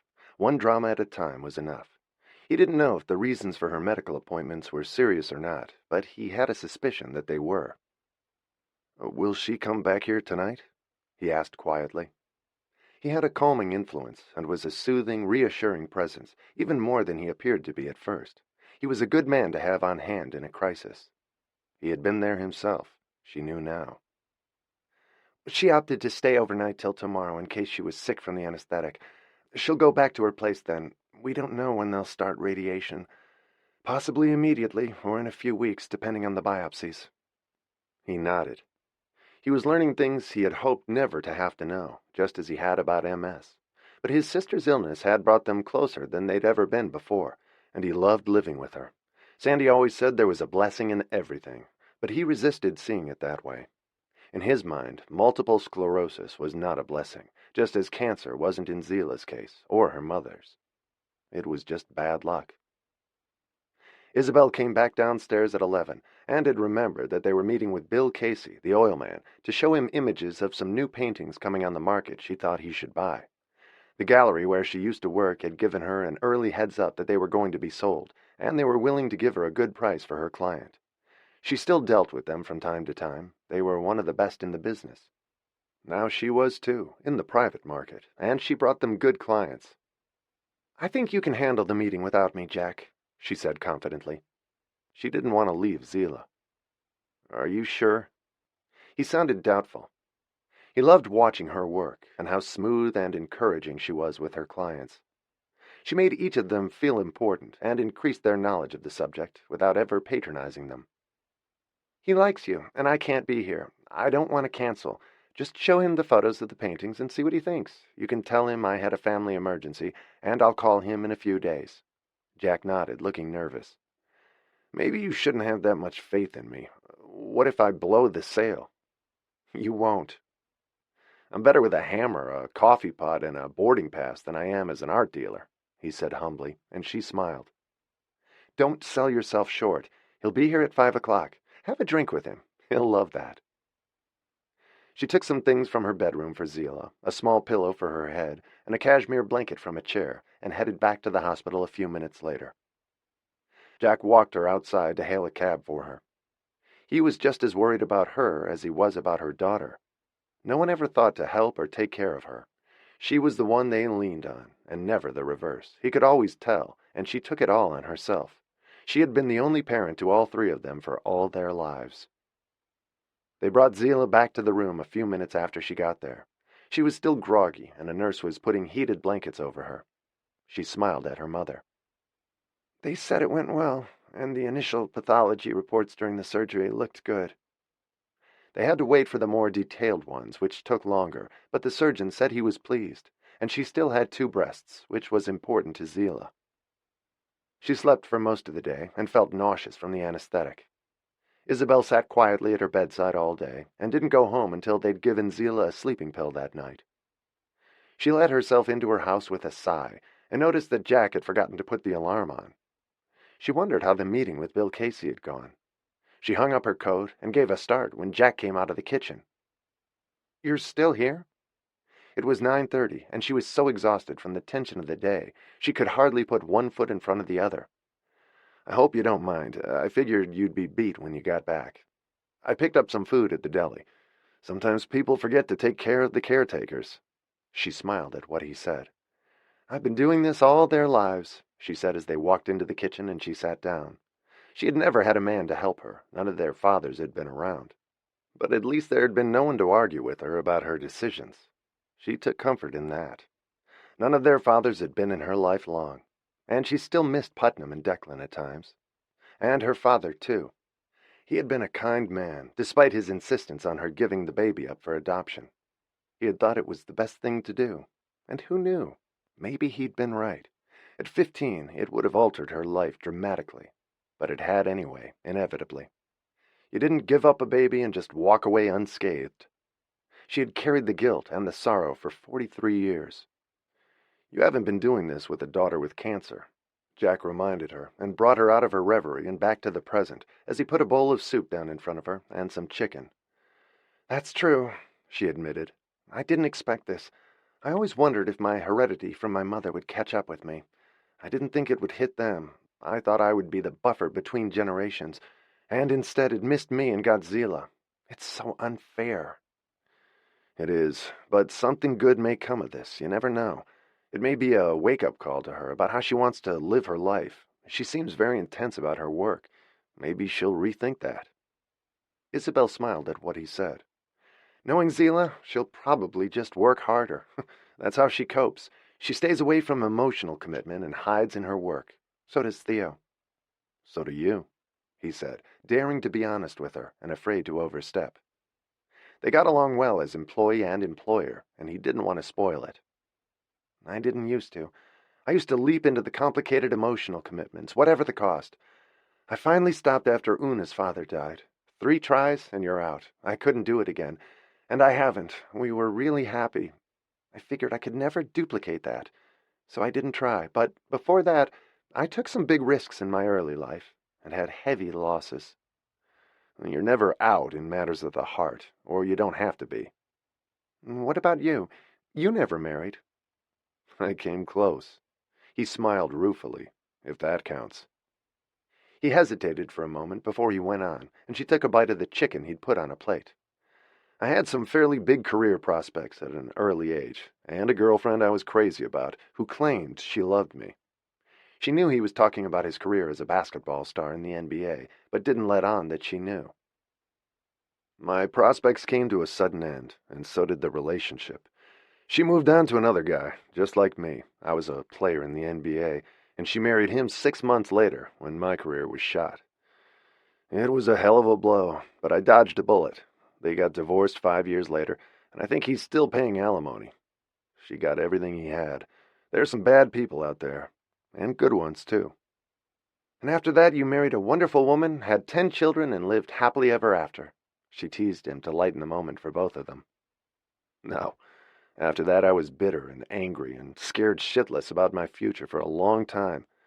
I finally got over it and stopped feeling sorry for myself. I had 2 long-term relationships with women who didn't want to marry me, and I didn't want to marry them in the end, but I learned a lot from both. My job hopping for a long time didn't make me too appealing to some women. It's not a career profile that inspires marriage. It was sad to think that it came down to that, but frequently it did. Some women were looking for security more than love. And now? Isabel asked him gently. She was touched that he had admitted his history with the NBA. I'm taking a time out while I take care of my sister. I'll get back in the romantic sweepstakes one of these days. He looked peaceful as he said it, and she admired his courage. I'm too old to get back in the ring in that sense, she said with certainty. I've had my moments of glory. I just want to see my kids happy now. Una is, and has everything she wants. Theo and Zila haven't figured it out yet, and sometimes I'm afraid they never will. They're both scared to death of commitment and relationships for different reasons. I think it's genetic in Theo's case. Her father was just like her, and she's like him. And she has a mission in life which fulfills her. Zila has her own issues, and I guess I haven't been a shining example to them of emotional courage, but I was too busy to have a man in my life, or maybe too scared. I made some pretty glaring mistakes until Una's father. Well, at least you kept trying. Maybe you gave up too soon. Maybe he was just the conduit to the next chapter. Some people are just there as guides to the next person or the next phase of our lives. They're not meant to be the whole story. And in any case, at your age or any age, the story isn't over yet. What makes you so wise? She asked, looking at him seriously. I've made my own share of mistakes and had some hard knocks. If they don't kill you, they teach you a lot. I lost everything for a while, everything I'd ever cared about, a career I loved, a woman to go with it. Now I love what I have, and am grateful for it. A good job, a good life, good people, my sister. It's enough. The other stuff, the fireworks, don't last. They're pretty in the sky for a minute, but dust at your feet in the end. He looked at her after he said it, curious about something. Who was the guy you had me track down on the internet the other day? Good guy or bad guy? She hesitated for a moment before she answered. She trusted him, and they were becoming friends. I don't know if he's a good guy or a bad guy yet. He's my son.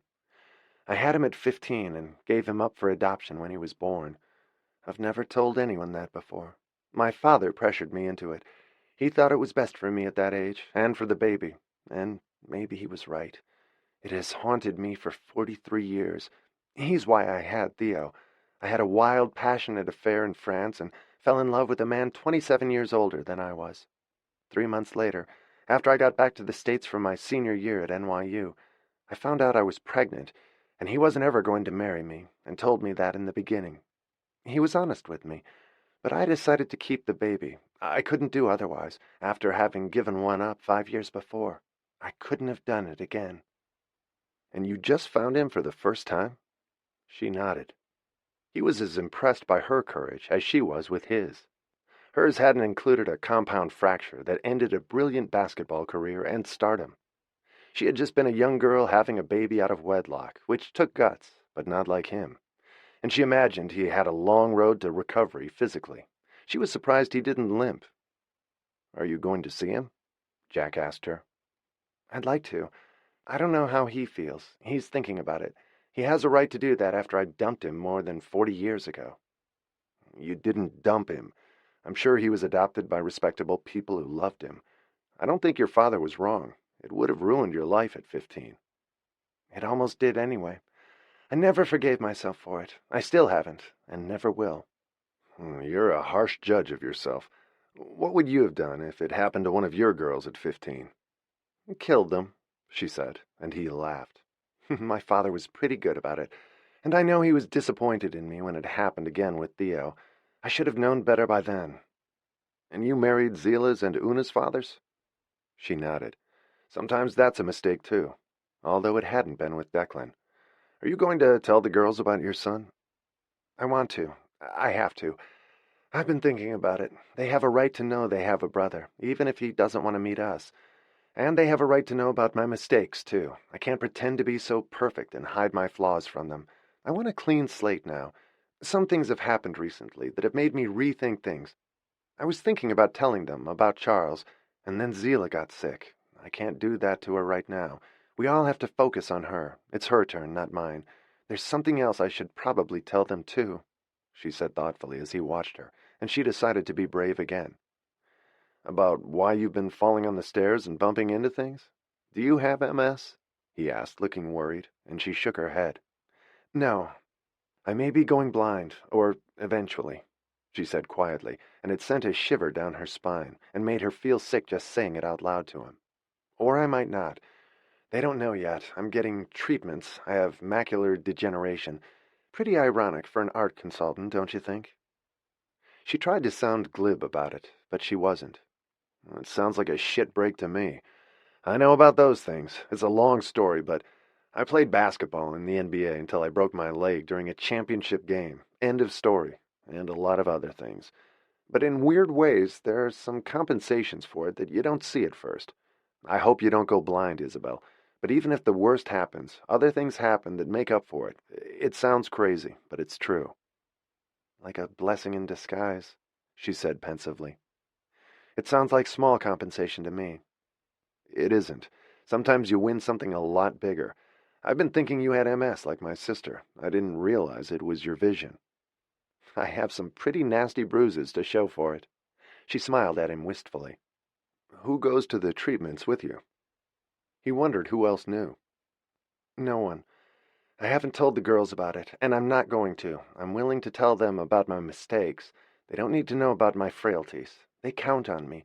I have to be strong for them, like now, for Zila. You can't be strong all the time, he said gently. Yes, I can. They don't need a mother who's falling apart or whining or going blind. They need what I'm giving Zila now to keep her on her feet. You shouldn't have to go to the treatments alone, he said, and then thought of something.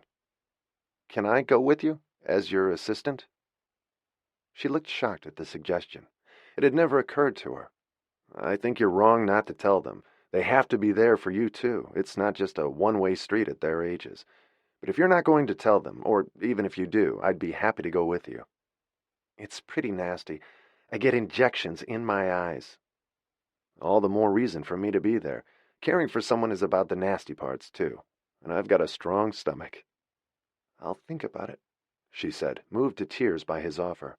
He really was an extraordinary person. I'm going to put the treatments on hold for now while I take care of Zila. And when I go back to it, I don't want to give up my gladiator status and be a sissy. Screw that, and you're not a sissy, just for the record. Having a person go with you does not make you a sissy. Gladiators are outdated. I think they all got eaten by lions about 2,000 years ago. She smiled at what he said. Thank you, Jack. They had exchanged a lot of information and confidences, and she was glad he had stayed and waited for her to come home from the hospital. And maybe he was right that there were trade-offs. If she didn't have a problem with her eyes, she wouldn't have hired an assistant, and would never have met him, and he had added a lot to her life. And knowing she might be going blind had finally pushed her to try to find the baby she'd given up as barely more than a child herself. Along with the losses, there were blessings, and there had been for him, too. You need to go to bed, or you'll be a mess tomorrow, he said, standing up. He was glad he had stayed late, too. There was so much about her he admired and liked. If you see Zila tomorrow, don't say anything to her about the surgery today, she reminded him. Of course not. The code of a personal assistant, whatever you tell me, goes nowhere. It's also the code of a good friend. They looked at each other, and warmth passed between them. I guess we're friends then, she said softly, and then remembered his meeting with the oil man. She had forgotten all about it. Jack said it had gone well, and he was thinking over his options. He put her dishes in the sink, and she headed for the stairs as he watched her to make sure she didn't miss a step. Thank you, Jack, she said as she went up to her room, and a minute later she heard the front door close. It was after midnight, and had been an incredibly long day for all of them, not just Zila. But she was grateful that she and Jack were friends, and glad he had told her about his career in the NBA. It brought them that much closer, and it was a relief to confide in him and lean on him while she gathered her strength. Chapter 15. Zila decided to go back to her own apartment after the surgery. She was feeling a little less frightened now that it was behind her. She still had radiation ahead of her, but she was trying not to think about it while she was recovering, and Isabel went to visit her every day. Zila had 2 computers sitting on her bed and a stack of work to do at home while she stayed in constant contact with her assistants. She had told both of her sisters about the lumpectomy, and it had worried both of them, for her and for themselves. Isabel was working on a presentation for the Caseys of a group of paintings for their yacht. Jack's meeting with Bill Casey had gone well. He liked the paintings Jack had shown him. Jack walked into her office hesitantly 2 days later. She looked up and smiled at him. There had been an unspoken bond between them since their confessions the night of Zila's surgery. There was a solid foundation for their friendship. "I wanted to ask you something about Zila," he said after he sat down. "We don't have the final pathology reports yet," she said, still very worried about her, although she was in better spirits. "They'll determine when she starts radiation." "I didn't mean that, although of course I'm concerned about that too," because he knew how it would devastate Isabel if the reports weren't good. "It's something else. Is she spiritual at all?" "You mean like religious?" He nodded. "I'm not sure. I took them to church when they were kids, but they went their separate ways on into their teens. Theo is more Buddhist than anything, I think. Una got very serious about it when she married Gregorio because he's so Catholic and expects her to be too, and I think Zila's religion is her work. I don't know what her formal beliefs are, or if she has any. She doesn't talk about it." "Why?" Isabel was intrigued about what he had in mind. "I had some pretty low moments after I left the NBA, and I couldn't sleep. I'd sit around all night watching TV and mattress infomercials at 4 a.m., and one night I saw this young preacher from Texas on TV.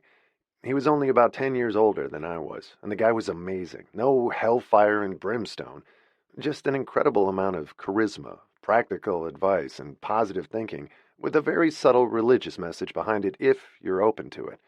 I wasn't too sure about my beliefs either at the time, and a God who would let me break my leg at a championship game and end my career. I needed to blame someone, and God was convenient.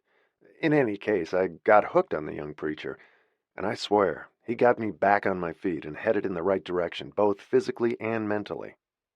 I flew to Texas to meet him and see him at his church. He's really extraordinary. He also believes that forgiveness has a lot to do with healing. He has a lot of ideas that worked for me and still do. I saw in the paper yesterday that he's coming to New York this weekend. He packs the house with about 20,000 people when he does these events. It's a powerful message about what you can do. I came out of there floating when I went. I was wondering if you and Zila would like to go. You don't have to tell her I suggested it if you don't want to. She might be more impressed if it comes from you." He looked faintly embarrassed as he described it to her, but Isabel was intrigued. Religion was an entirely personal thing, but she liked the inspirational aspect of it, and that he felt it had led to healing in various forms. "Do you think she'd be interested?" Jack asked her. "I can buy you both tickets. It's at Madison Square Garden this Saturday night." "Why don't you buy them, and I'll talk to her. If she doesn't want to go, I will. It won't do me any harm either." She still hadn't heard from Charles Anderson about meeting her, and she hoped he would. She had opened the door, but she couldn't pressure him. It wouldn't have been fair. Now it was up to him. Jack bought her tickets online a few minutes later, and he would have liked to take Sandy, but she wasn't up to it. Her condition had deteriorated slightly recently, and her daughter in Alaska was having trouble in her marriage, and Sandy was worried about her, which seemed to be making her breathing worse. She wanted to visit her, but she couldn't travel anymore, and she hated how helpless it made her feel not to be able to get on an airplane and see her daughter. Jack had mentioned it to Isabel, and it made her realize that she was lucky Zila lived in New York, and she didn't have to go halfway around the world to help her. It would have been much harder for her if it were Theo in India. Jack put the tickets on her desk when he left at the end of the day, and Isabel mentioned it to Zila when she visited her the next day. She listened without comment while her mother described the preacher and the event from what Jack had told her. Isabel had been reading about him. "It sounds a little weird, doesn't it, Mom? What do you think?" Zila wasn't violently opposed, just mildly skeptical, but she didn't refuse. "Well, to be honest, I think whatever works is a good idea. I think the body and the mind are very closely linked and affect each other, whatever one's religious beliefs. Mary Baker Eddy figured that out in the 19th century when she had a skating accident and established a religion based on healing. And whatever modern-day version has surfaced might have some merit to it. I want to go. Do you want to come with me? We've got nothing to lose. I don't have a hot date this Saturday, do you? She teased her, and Zila grinned.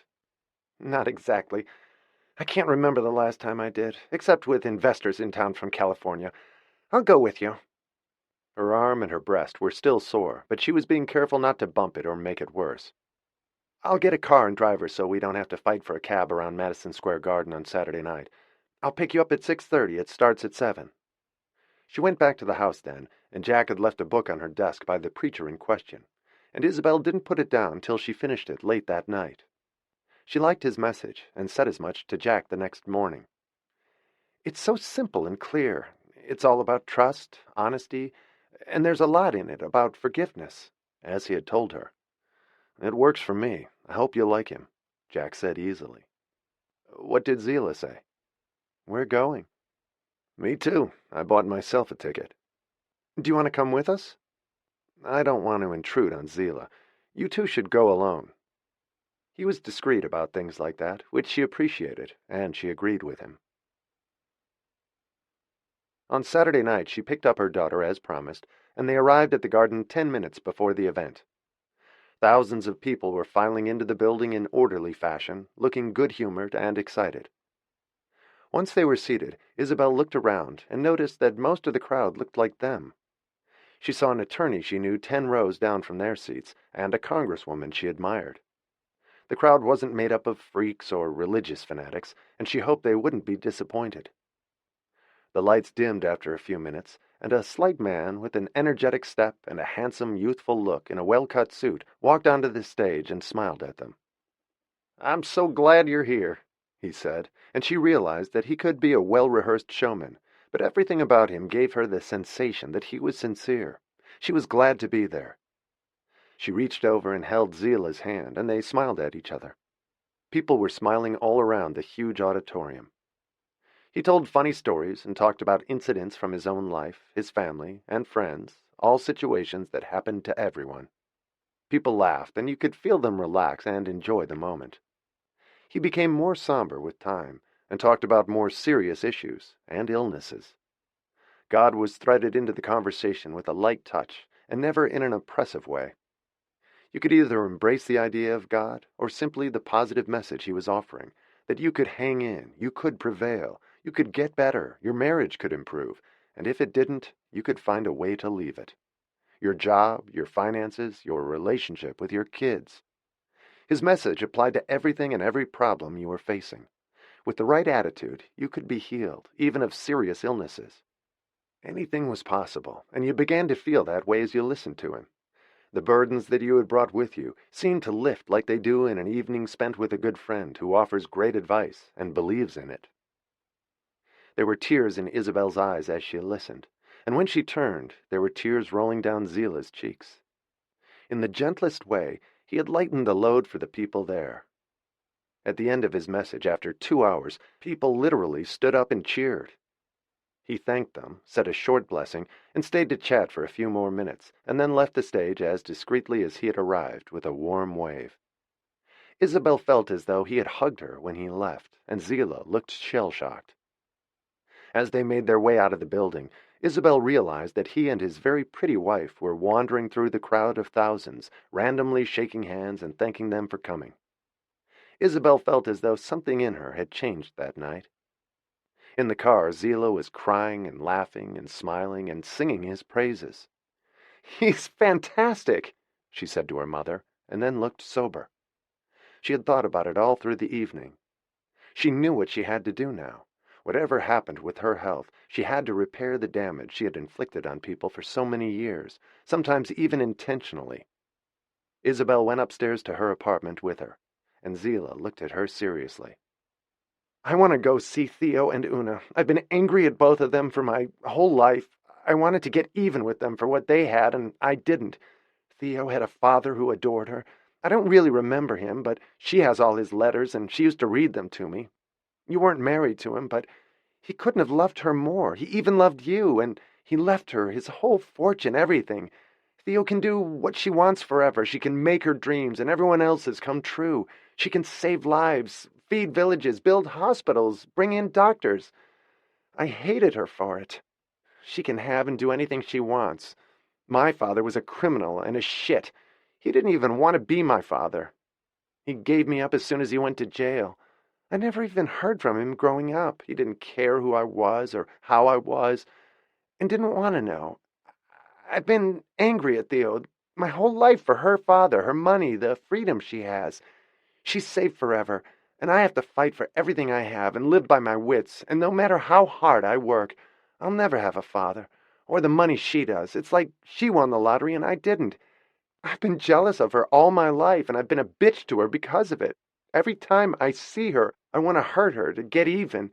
Even you hated my father once you found out who he was, and so do I, for what he did to you, and to me. Declan was the love of your life, the perfect man, and Una has that whole legacy of a wonderful man who was her father, even if he died before she was born. She never knew him, just like I never knew mine, but she doesn't need to.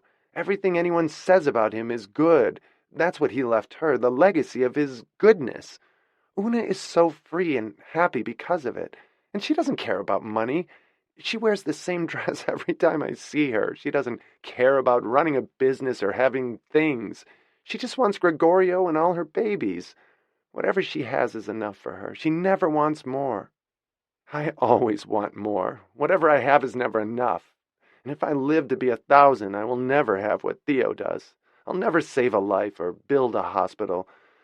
I always feel like a loser when I'm with her. She won everything, the Great Father Award, a ton of money. She won all the prizes, and I got none.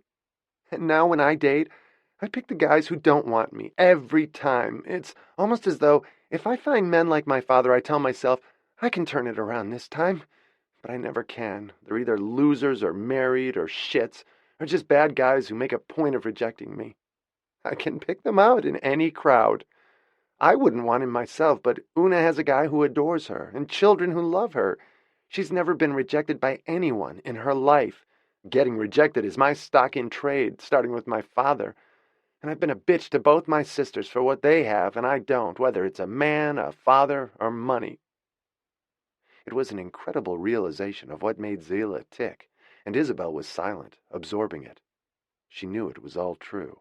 It was a tremendous admission for Zila to acknowledge it.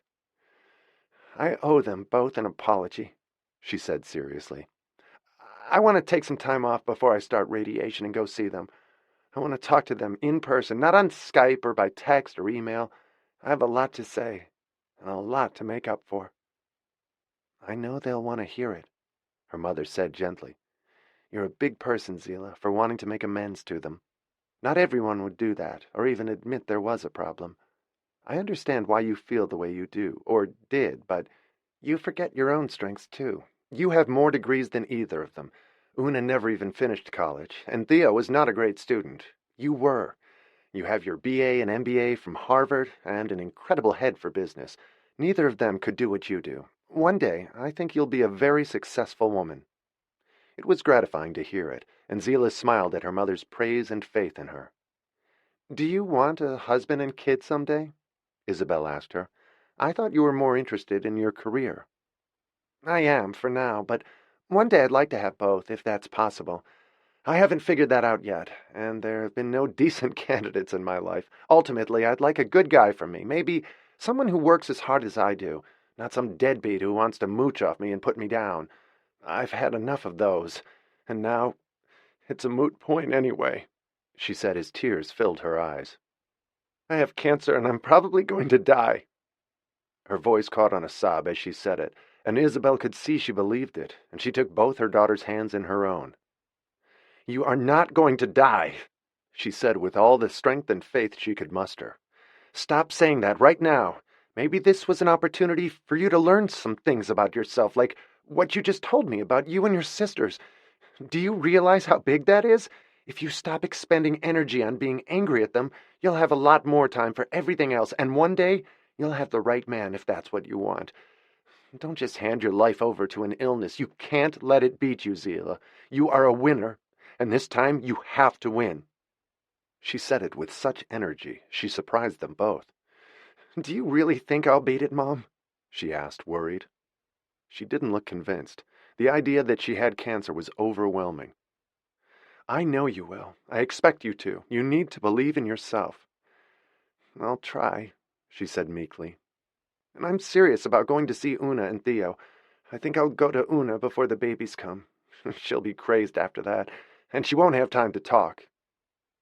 She nursed her other 3 babies all the time, and always had a breast in their mouth. Zila couldn't imagine what it would be like with 2 at once. It would have been the perfect night for Isabel's own confessions about the baby she had given up at 15, but she wanted all 3 of her daughters together in one place when she told them. She hadn't figured out yet when they'd all get together, and probably not for a long time.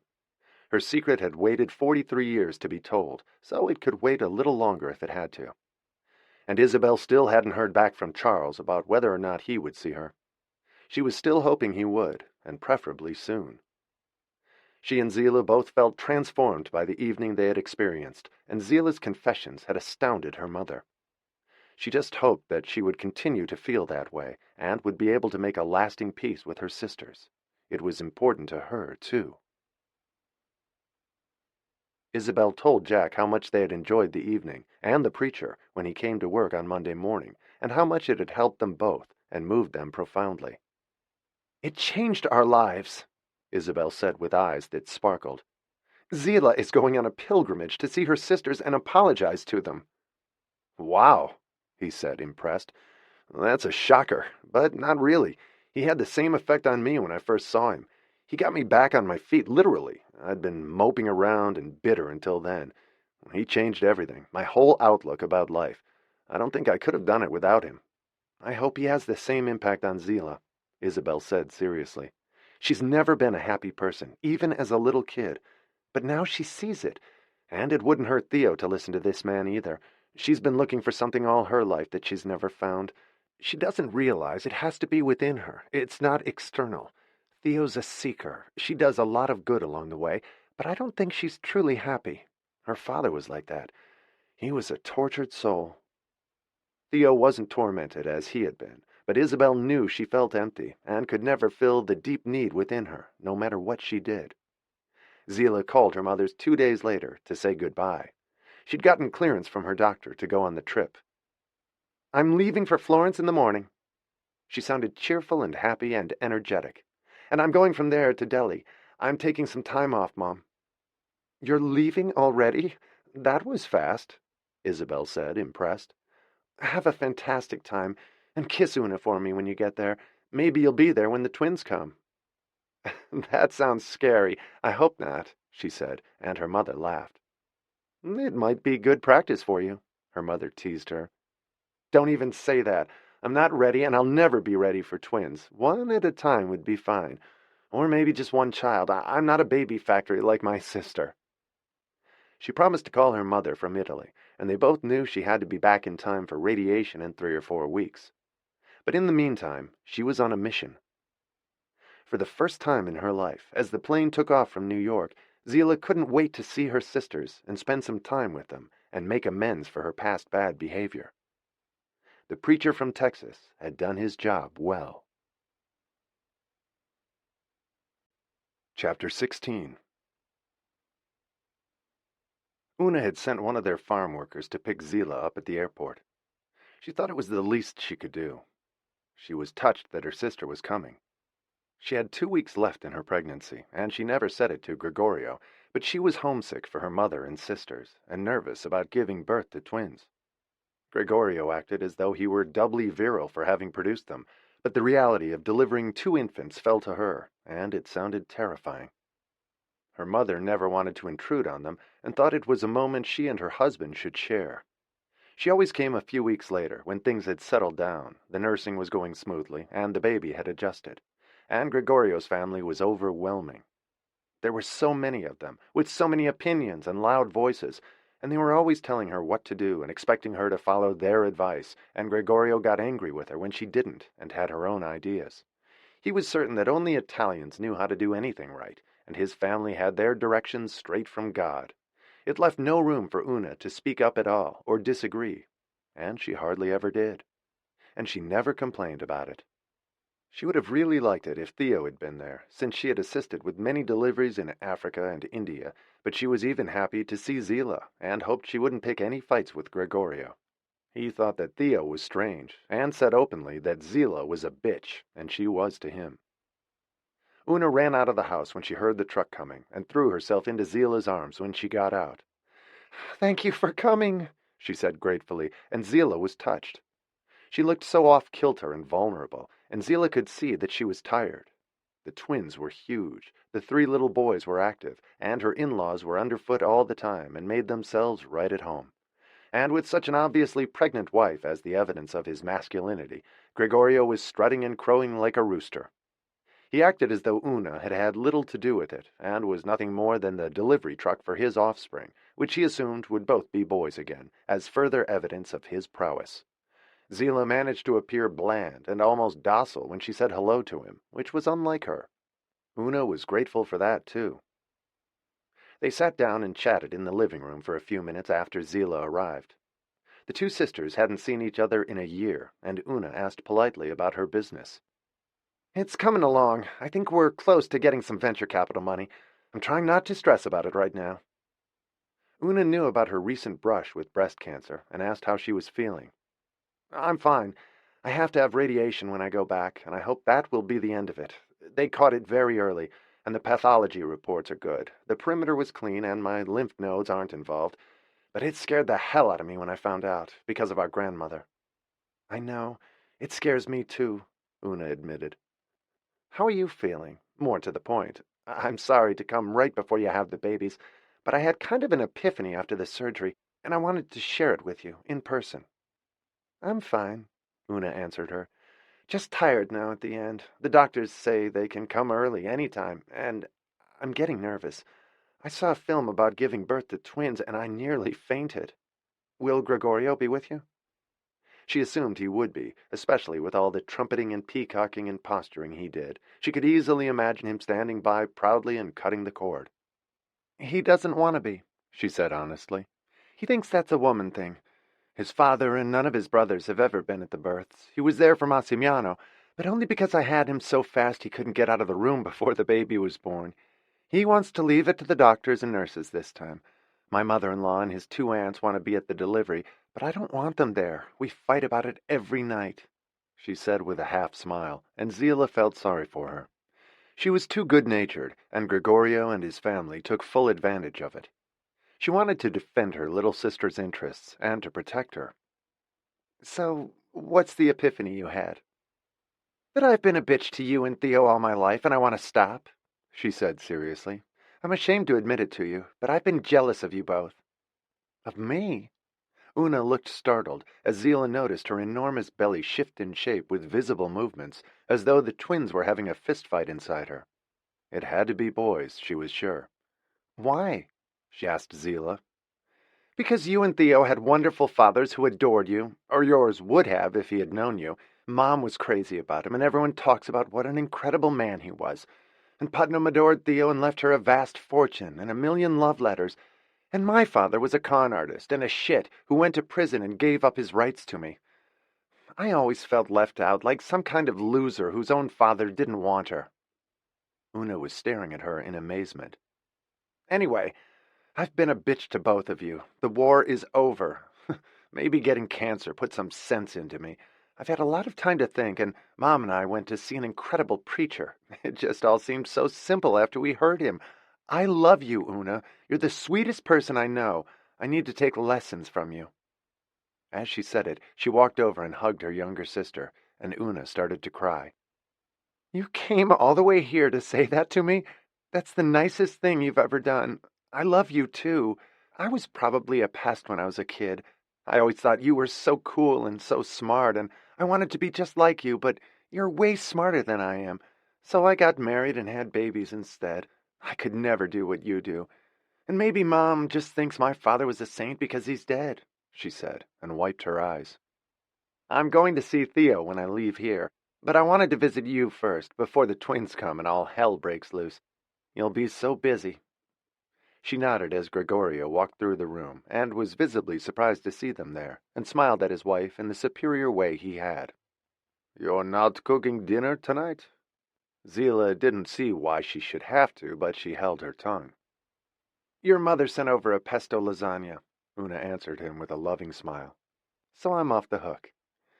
You are a very, very spoiled young woman, he said, smiling at her.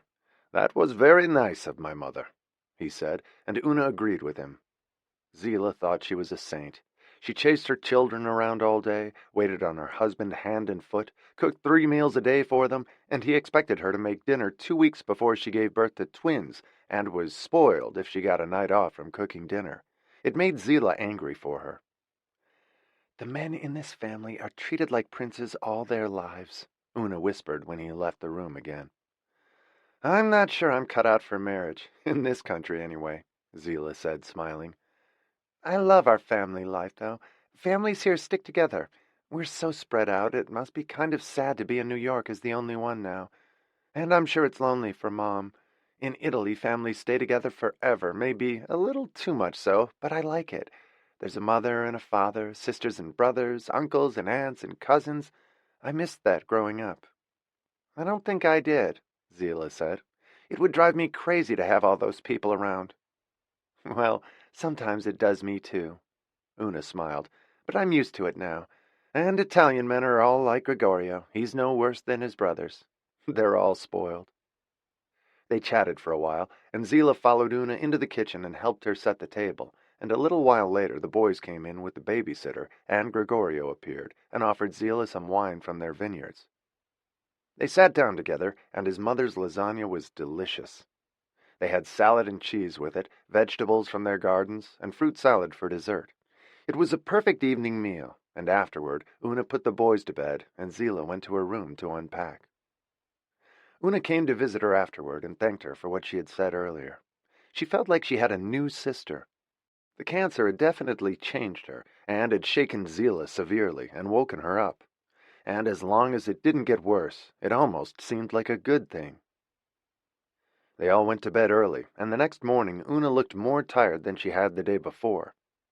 She got the 2 older boys off to school after she cooked breakfast, went out to the dairy to ask about some of their cheeses, checked on something in the barn, got the meal started for when Gregorio and the boys came home for lunch.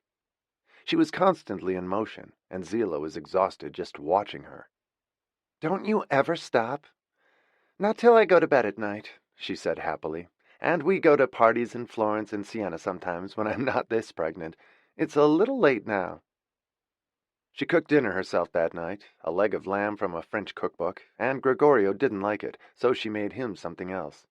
He expected pasta at every meal, although it didn't show. He was very trim and athletic.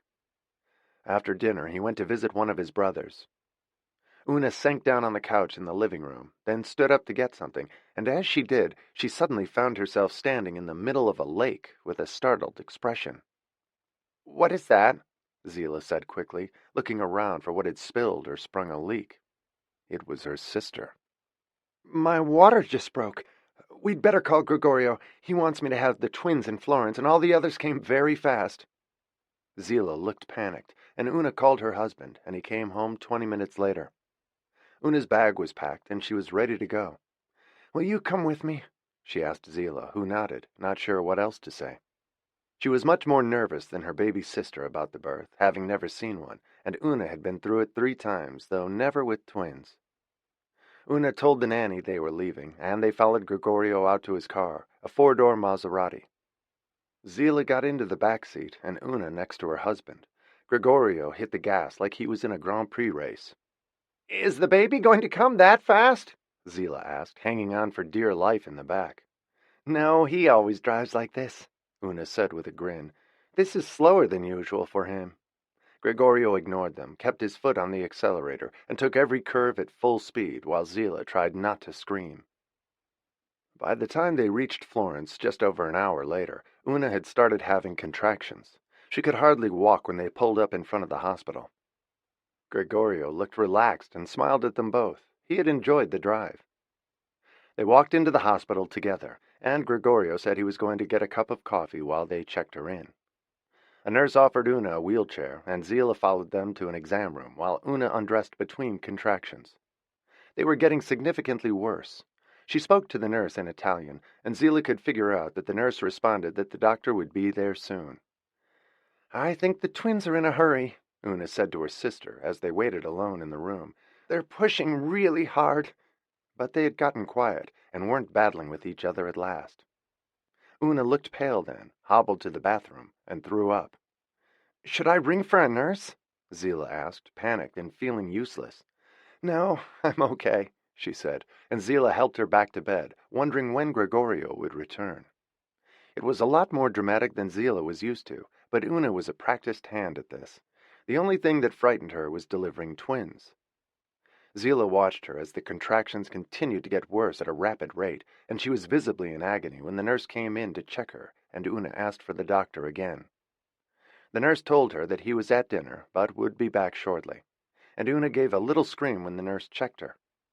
"She doesn't believe me, but I swear I'm having them now," she said to Zila through clenched teeth. "Please don't," Zila begged her. "Wait for the doctor. I don't know how to do this. I've never even had puppies." Una laughed despite the pain and then grimaced. And with that, Gregorio walked in, looking like the cover of a men's fashion magazine. Zila always forgot how handsome he was. He made a face as he looked around. "My God, what an ugly room. Couldn't they give us a better one? Where's the doctor?" "At dinner," Zila told him, and he went to the nursing desk and made a scene, and within minutes there were nurses scurrying everywhere. A young doctor came in to see Una, who said the twins were pushing down hard. He looked, and they could see he was panicked. Una was right. "If this were a hotel, they'd be out of business," Gregorio said grandly. But it wasn't, Zila wanted to point out, and her sister was about to give birth. "I'm sure the food is terrible, too," he added, as Una started to cry. Gregorio finally came to his senses, and the doctor walked in and told her not to push, and she said she had to, as Gregorio looked wild-eyed, and Una grabbed his arm. "Don't leave me, I need you," she said, and for once Zila knew just how he felt, terrified, and she didn't blame him. Everything was moving quickly, and a moment later they were pushing Una down the hall at full speed on a gurney, with Zila and Gregorio running along beside her, and he looked deathly pale. Zila glanced over at him. "Are you okay?" He nodded, and Una looked angrily at her sister. "Why are you asking him if he's okay? I'm having the babies," she corrected her, but Zila thought he was going to faint, and she wasn't sure that she wouldn't. Una was a lot braver than either of them. A nurse gave them both chairs next to Una's head as they settled her on the delivery table, in stirrups, and the doctor tried to maneuver the babies into a better position for them to follow each other, as Una screamed at the manipulations and clutched Gregorio's arm and begged him to stop them, as all three of them cried. It was awful and much worse than Zila had expected, and she hadn't planned to be there.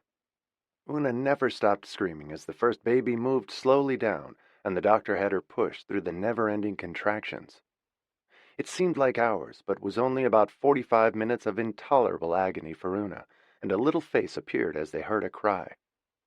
The doctor held the baby up, tapped him gently on the back, and it was easy to see it was a boy, as Gregorio swelled with pride and bent to kiss his wife.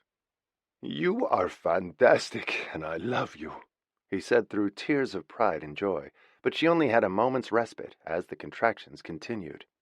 She had to push again, and the second twin had shifted into a sideways position and wouldn't move.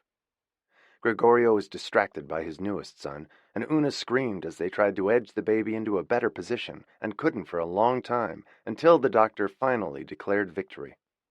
Gregorio was holding the first twin, and Una was clutching Zila's hands. I can't, I can't, she kept saying as Zila tried to get her to focus. "Yes, you can, I know you can," they all shouted and told her to push, as the second baby, bigger than the first, finally emerged with a last scream from Una, and tears ran down Zila's cheeks as the doctor said, "It's a girl," and both sisters grinned. There was silence from Gregorio for a moment, as he looked as though someone had said the baby was Chinese. "A girl? Are you sure?" The doctor laughed at the question. "Quite sure." They cleaned her up, put her in a pink blanket, and handed her to her mother. Each parent was holding one of the twins, a boy and a girl. They had arrived at the hospital 2 hours earlier, and labor had barely started when they left Castellina in Chianti. Zila felt as though they had been there for a month. It was the hardest thing she had ever seen, and it didn't make her long for a baby, but filled her with respect for her sister, for going through so much pain, for the fourth time in 5 years, and this time with twins. And it hadn't been an easy delivery, even though it was fast. The nurse who had weighed them announced that they were each just over 8 pounds. Una had been carrying 16 pounds of baby. Most twins weighed half that. "My wife is born to have children," Gregorio said proudly, and bent to kiss her again.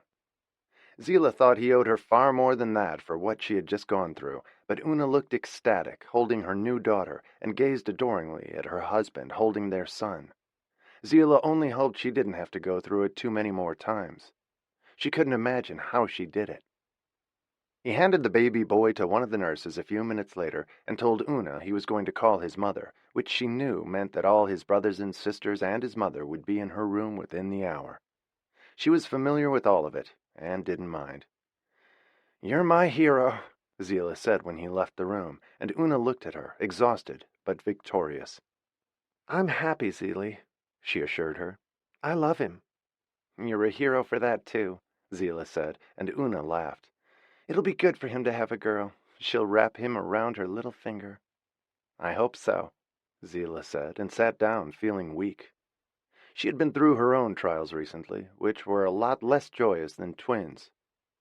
They called their mother on Zila's cell phone then to tell her she had a new grandson and finally a granddaughter. It was 6 p.m. in New York, and Isabel had been reading. Jack had just left. She was delighted at the news, and happy to know that Zila was with her. She said it had been hard, but Una had been incredibly brave, and Isabel couldn't believe how big the babies were. She was up and dressed when Jack came to work the next morning, and she told him the news. "Congratulations. How was Zila?" he asked her after inquiring about Una and the twins. "Shocked, I think. Watching twins delivered can't be easy, but I'm glad for Una that she was there. It's nice knowing the girls are together. I'll go over in a few weeks when Una is back on her feet and it's less chaotic. She has enough to deal with his family." Isabel went back upstairs to work then, and Jack joined her a little while later. He had seen the appointment on her calendar. She was going to the eye doctor that day, since Zila was away, and she had time. "Am I coming with you?" he asked her pointedly, and she hesitated. "Do you really want to?" "Yes. I don't see why you should go alone. I want to be there." "That's above and beyond the call of duty," she reminded him. "So are most things in life," he said, and she smiled at him. They left the house together in time for her appointment, and he came into the exam room with her and held her hand. It was painful, as it had been before, but seemed less so with Jack to talk to and provide some distraction, and she thanked him when they left the doctor's office. "I feel guilty dragging you through that," she said, feeling embarrassed. "I volunteered. Believe me, I've seen worse." She smiled at him, and they took a cab uptown, and for the rest of the afternoon they went through catalogs together. She pointed out why she liked certain paintings for their clients and not others. He found it fascinating, and he was always impressed by how knowledgeable she was. She was a remarkable woman, and in her opinion, he was an exceptional friend. Chapter 17. In Zila's opinion, her visit to Una in time to see the babies born had been a great success. She was there for a week. Una stayed at the hospital in Florence for 5 days, while dozens of visitors, mostly Gregorio's relatives, came to see her every day. And Zila left the day she went home. She had told her what she wanted to say, and they enjoyed some loving, close moments while she was there. Zila was still in awe of what she'd seen during the birth of the twins.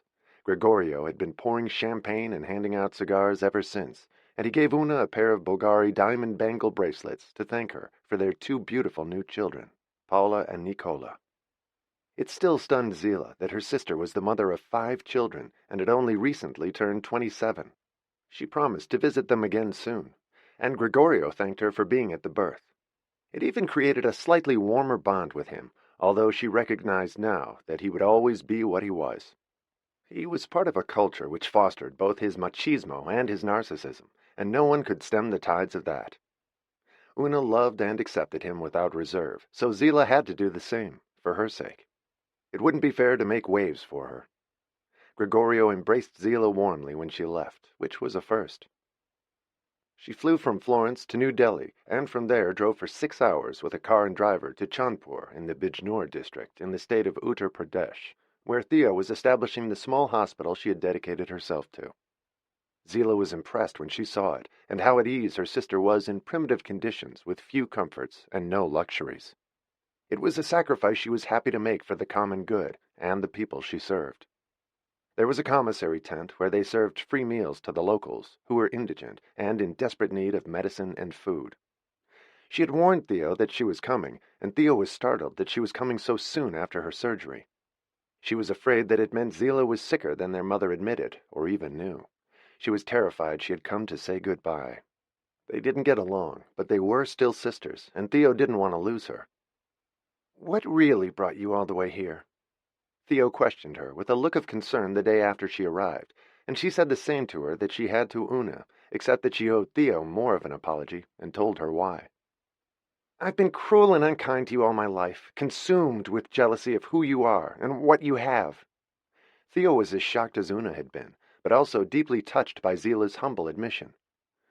"Now I'm even more worried about you," Theo said seriously.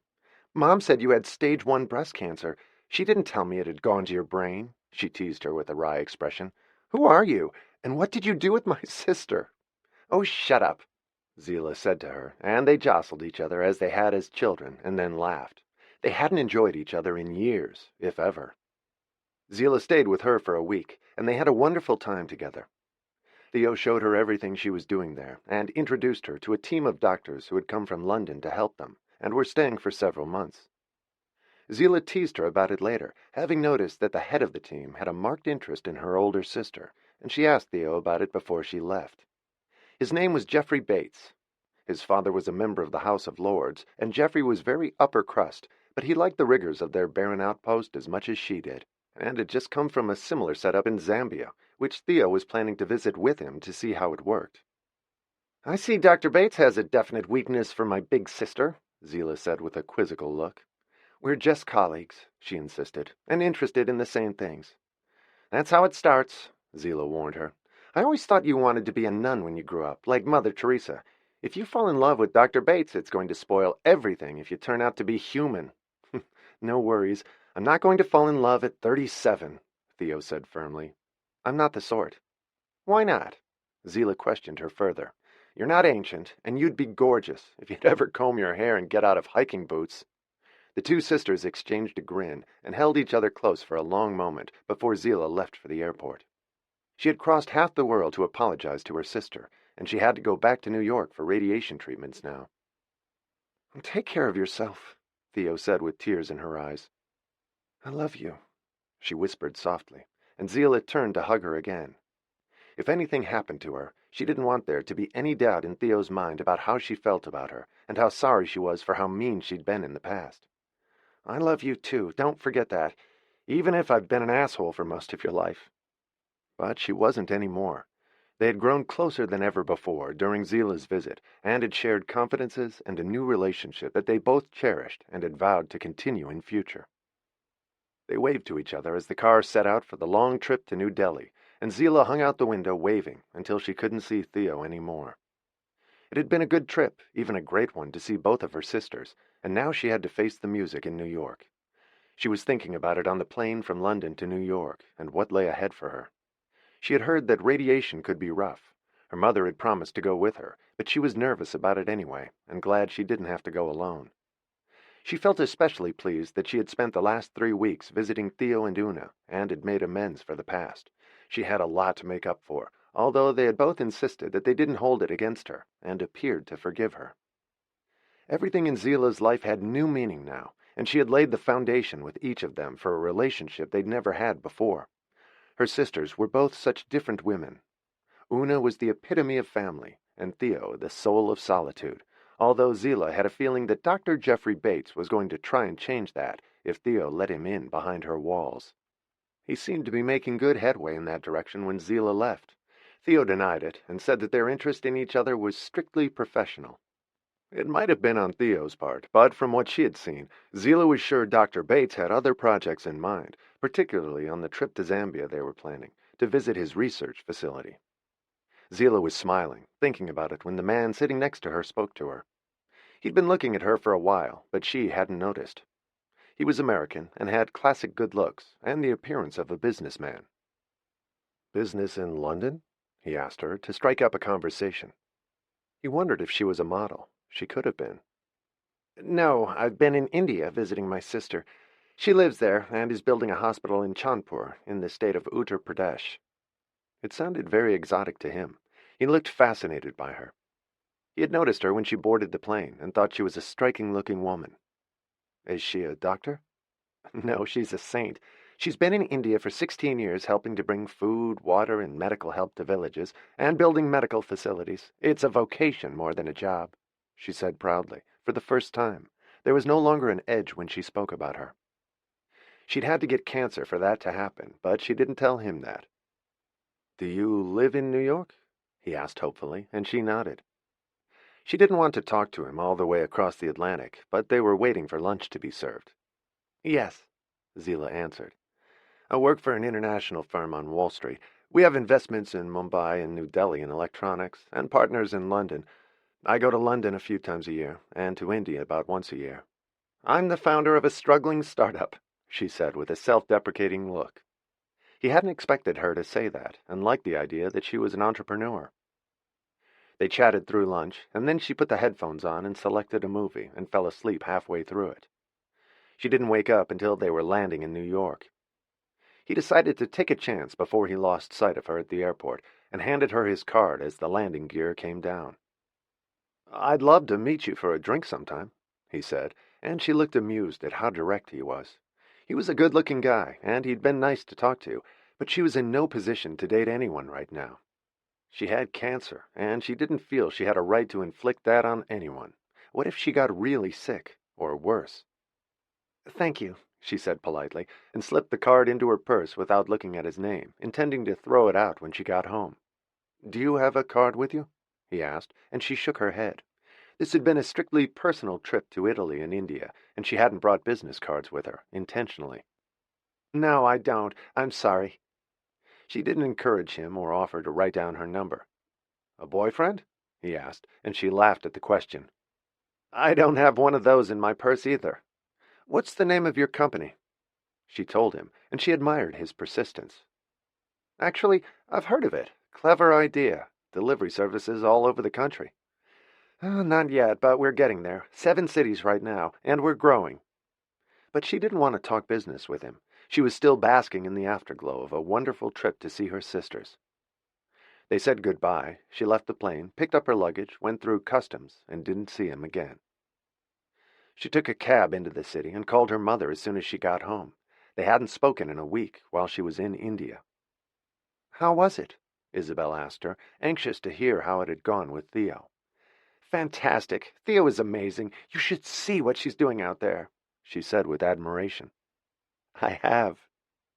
Isabel smiled. Zila sounded strong and peaceful, and more relaxed than she'd ever heard her. "There's a cute English doctor following her around too. She says she's not interested, but I don't believe her, and he certainly is." "It's never too late," they both said in unison, and then laughed. "How are you feeling?"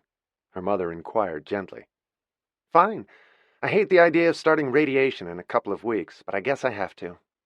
It wasn't a cheering thought, and brought reality into sharp focus again. "Let me know when you plan to start," Isabel said seriously. They talked for a few more minutes. Zila was tired and was going to bed, and they hung up. The phone rang again 5 minutes later, and Isabel assumed it was Zila with something else to tell her. She didn't get many calls at night, but the voice on the other end was male and unfamiliar until he said his name. It was Charles Anderson in Boston, her son. "Hello," he said awkwardly. "I don't know what to call you. Mom seems a little weird by now." She laughed nervously when he said it, and was happy to hear his voice. She had given up hoping for his call, and thought he had decided not to see her or contact her again. "You can call me Isabel if you like. That'll work." There was a long silence then for a minute, and she waited. "I want to see you," he said in a low voice. "Could I bring my wife and kids?" I'd love that. I want to meet them too. Should I come to Boston? Would you mind? I don't get to New York very often, like once every 5 or 10 years. That surprised her. He obviously led a simple, somewhat unsophisticated life. That's fine. It's an easy hop for me. They agreed to meet at the Bristol bar at the Four Seasons on Boylston Street at 5 o'clock on the following Saturday. She was nervous thinking about it. I can't wait to meet you, Charles, she said breathlessly. You can call me Charlie, and I can't wait to meet you too. Isabel was shaking when she hung up, and so was Charlie. It was an important moment for both of them. He had dreamed of it all his life. Chapter 18. Isabel asked Jack if he'd mind going to Boston with her on Saturday. She didn't like to ask him to work after hours or on weekends and intrude on his personal life, but she was nervous about going to Boston by herself. It was a short flight, but she had to deal with the airport, the plane, and she was nervous about the meeting with Charlie. Jack agreed to go with her and didn't ask until the day before who they were meeting and assumed it was a client. He asked casually, and she gave him an anxious look when she answered. My son. Wow, that's a big deal. He was quiet for a moment. Yes, it is. He took a while to decide if he wanted to see me, and I don't blame him. He's bringing his kids and his wife. We're meeting at the Four Seasons. I'm not sure what to expect, and he probably isn't either. What do you say to a mother or a child you've never met or seen since the day he was born? Hello is always a good start, he said, trying to lighten the moment. He could see how anxious she was. They took a morning flight on Saturday. They were in Boston before noon. She didn't want to be late or risk a delay, so they had lunch and walked around Boston before going to the Four Seasons. It was March and blustery outside. When it started to drizzle, they walked into the lobby 20 minutes early, and she sat quietly talking to Jack about nothing in particular. He was trying to distract her, so she'd calm down. She looked stressed and went to the ladies' room to comb her hair and put on fresh lipstick before the meeting, which felt silly even to her. She had abandoned Charles as an infant, and now she had resurfaced more than 40 years later, and she was worried about her lipstick and her hair. You look great, Jack said to reassure her, and wished he could give her a hug to bolster her, but he didn't think it was appropriate, particularly in a public place. He wasn't coming to the meeting with her, and he was going to wait in the lobby when she went to the bar. She had made a reservation and asked for a quiet table so they could talk. Jack was just along for the ride. At 2 minutes to 5, she left Jack, and she walked into the Bristol, where they had reserved a seating group with leather couches and chairs around a table. She saw a couple with 2 children the right ages sitting on the couches, and she approached them hesitantly. She had worn gray slacks and flat shoes and a short black coat. She looked stylish, but not too dressed up, and her blonde hair was pulled back in a neat ponytail, and she had a pale blue cashmere turtleneck, the color of her eyes, under the coat. And before she could ask them if they were the Andersons, the man stood up. He was balding but good-looking, slim and athletic, and what shocked her about him was that he was the image of her father, and he looked more like her than any of her girls. She would have known him anywhere. She had been afraid that she wouldn't recognize him in the restaurant, and they wouldn't find each other. There was no risk of that. His son looked like Charlie, and his daughter was cute with dark hair. His wife was a pretty blonde in her late 30s. She was wearing a red coat and high heels, and had obviously made an effort, and Isabel was suddenly afraid she hadn't dressed up enough. She hadn't wanted to show off, but to be real. Charlie turned toward her and watched intently when she walked toward him, as though he could sense her near him, and she could see in his eyes that he was aware of the resemblance too. She stood looking at him for a moment, as her eyes filled with tears, and instinctively held her arms out to him, and he moved right into them, and they held each other. Jack had followed her to the entrance of the bar, saw them meet and embrace, and had to choke back tears. It was an incredibly moving moment, without a word uttered. She took a step back then and smiled up at her son. Hello, Charlie. Her voice was soft, and her eyes brimmed with tears, and Charlie's too. Hi, Mom, he said, and they both laughed, and their laughter sounded the same too.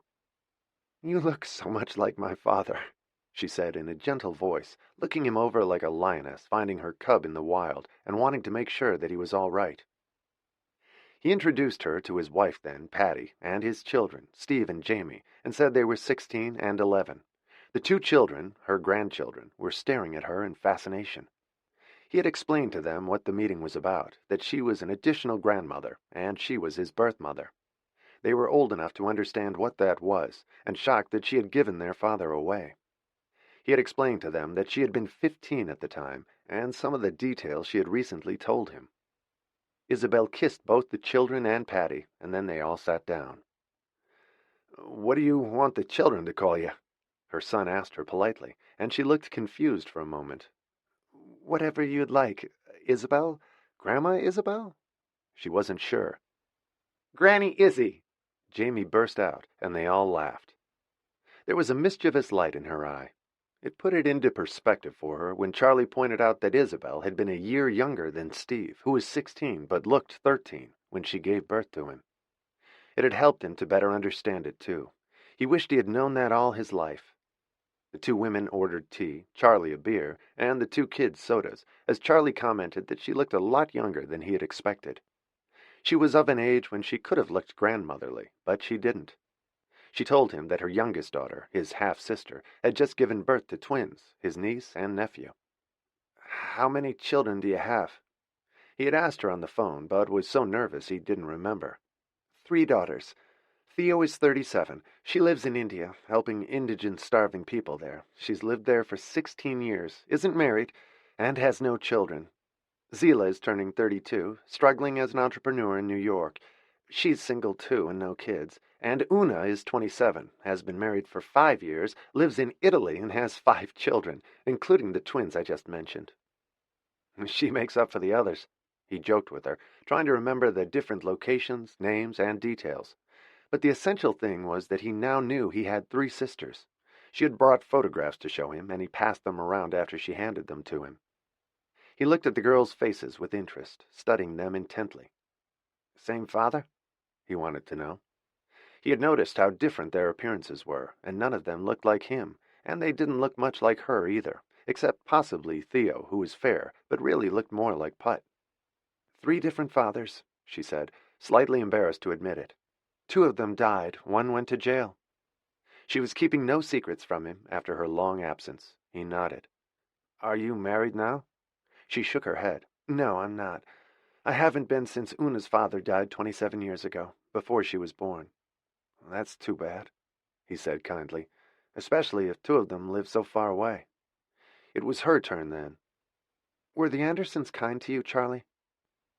She had always worried about it, but convinced herself they were. "Well, nice enough. They weren't warm people. They had a daughter after they adopted me, and I became the adopted kid then, and she was the real one. It made a big difference to them." She was sorry to hear it, and disappointed for him. That must have been painful. And then she felt instantly hypocritical for saying it, since what she had done to him was far worse. "They're both dead now. They never wanted me to find you, and wouldn't tell me anything. They probably didn't know much themselves. Adoption agencies kept their records sealed in those days. It was an old-fashioned position where an adopted child was prevented from knowing the facts about their birth parents. Nowadays, everyone stays in touch, visits, and sends pictures and Christmas cards. It wasn't like that then. Most of my friends who were adopted know their birth parents now. I always wanted to find you. I didn't know if I could, but I was afraid to disrupt your life, and my life was complicated for a number of years with weird relationships. A husband who died, a divorce, and bringing up my children alone. It didn't get easier for a long time. Do you work?" He wanted to know everything about her, what she did, and who she was, really. "I'm an art consultant. I sell paintings to private individuals." It sounded fancy to him. He hadn't had a fancy life, but he looked like a bright guy and sounded intelligent. "Do you like your job? What do you do?" "I'm a sales rep for a publishing house. I don't love it. It's a job. I was in insurance for a while. It's funny. I like art, but I don't know much about it. Patty teaches 6th grade. She's from New Hampshire. We got married when she was 21 and I was 25. It seems to work." He smiled at his wife. He appeared to be a quiet, stable person. He wasn't daring or imaginative or creative, but she had the feeling he was reliable and trustworthy. She wondered how her daughters would react to him, or if they'd be snobbish about him. He wasn't from an elite world and lived in a middle-class suburb, but he seemed to be a solid, kind man, the sort of person who would never put a child up for adoption. "Do you know anything about my father? I couldn't find him either." He looked pained as he said it. "Not much. I hardly knew him. I was a sophomore. He invited me to a school dance. He got me drunk, dragged me into a car he'd borrowed, and you can figure out the rest. His name was Stuart Wheeler. He was 18 the year you were born. My father went to see his, and he denied the whole thing. He went to the University of New Mexico, and I never heard of him again. We were never friends. Our school may know more about him than I do." She gave him the name of their high school in Newport, and he jotted it down with his father's name. Finding his parents had been a lifelong pursuit for Charlie. She was embarrassed at how little she knew to tell him. "My dad was a really nice man. You look so much like him. He was a museum curator in Boston, and my mother died when I was 3, of breast cancer. After that, he took a job as a property manager on a fancy estate so he could be with me more, and I grew up there. He died a long time ago now, 27 years ago. I was an assistant in an art gallery before I started my own business." "It seems like you did pretty well, in spite of a rough beginning," he said fairly, thinking of her mother. "You have nice kids who sound like they're doing good things. I would have killed any kid who did that to my daughter." He looked protectively at Jamie as she watched them, and her mother stroked her hair. Patty looked like a warm person and a good wife and mother. Isabel could feel her as a positive force among them, without judgment. They all just wanted to know as much as possible about each other. "Are there any health or mental issues that I should know about?" he asked her. "I've always wondered. With that kind of adoption, you don't get to know about those either." It had concerned him all his life, whenever he went to a doctor and they asked about family history. He had none. "Not that I know of, no mental ones. My father died of a heart attack at 65 with no previous heart problems. My mother died of breast cancer at 33, and that just surfaced in my daughter Zila, who's almost 32. She's in treatment now, and they caught it early, so for your daughter, that would be her great-grandmother, my mother, which is fairly remote, and now her aunt, your sister, which is closer. I don't know if it's coincidence or heredity, but it's upsetting." "I'm sorry." He looked sympathetic. They ordered another round of drinks, and Isabel added cookies for the kids, and Patty and Charlie didn't want anything. He was too excited to eat, and so was Isabel. The reunion was going well, with kind feelings among them, and some questions Charlie had had for a lifetime were finally getting answered. They sat and talked until 7 o'clock, and Isabel could feel the tension go out of her body. There had always been a place in her that was broken ever since she had given him up, and she felt it was healing.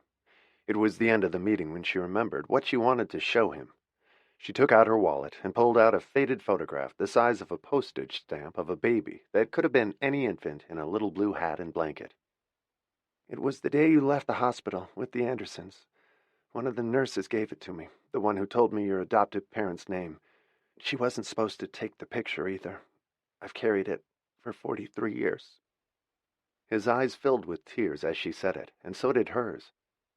The meeting had been emotional for them both, and Patty and the children had been curious and quiet and respectful. They knew how much finding her meant to their dad. They had never seen him cry before. "It means a lot that you didn't just walk away and forget me. I understand it so much better now. It still hurts, but it makes sense. You couldn't take care of a baby at 15. You didn't even have a mother to help you." He echoed what she'd told him on the phone. "My father wouldn't let me keep you," she said again. "I never forgave him for it." Saying the words was like releasing a caged bird she didn't even realize she was holding in her heart, but it was true. She had never forgiven her father for making her give him away, even if she loved her father. It had always stood between them, and she suspected he had known it. It was why she thought he hadn't fought her any harder than he did about Theo. He couldn't. She was of age then, or very close to it, and 21 when Theo was born out of wedlock. She handed Charlie the photographs of his half-sisters, with their names on the back as to who was where in the photo, for him to keep. She'd brought one of her parents when they were young, and a few of her at different ages. One of her at 15, right before she got pregnant. She looked like no more than a child. One when she was studying in France with the Eiffel Tower behind her, and a few taken over the years, and a recent one Jack had taken at her desk for an article about her in Art News. She asked for the check then, and insisted on paying, and he thanked her, and then they walked through the lobby of the hotel together. She made eye contact with Jack and nodded, and he approached them, and she introduced him as her assistant.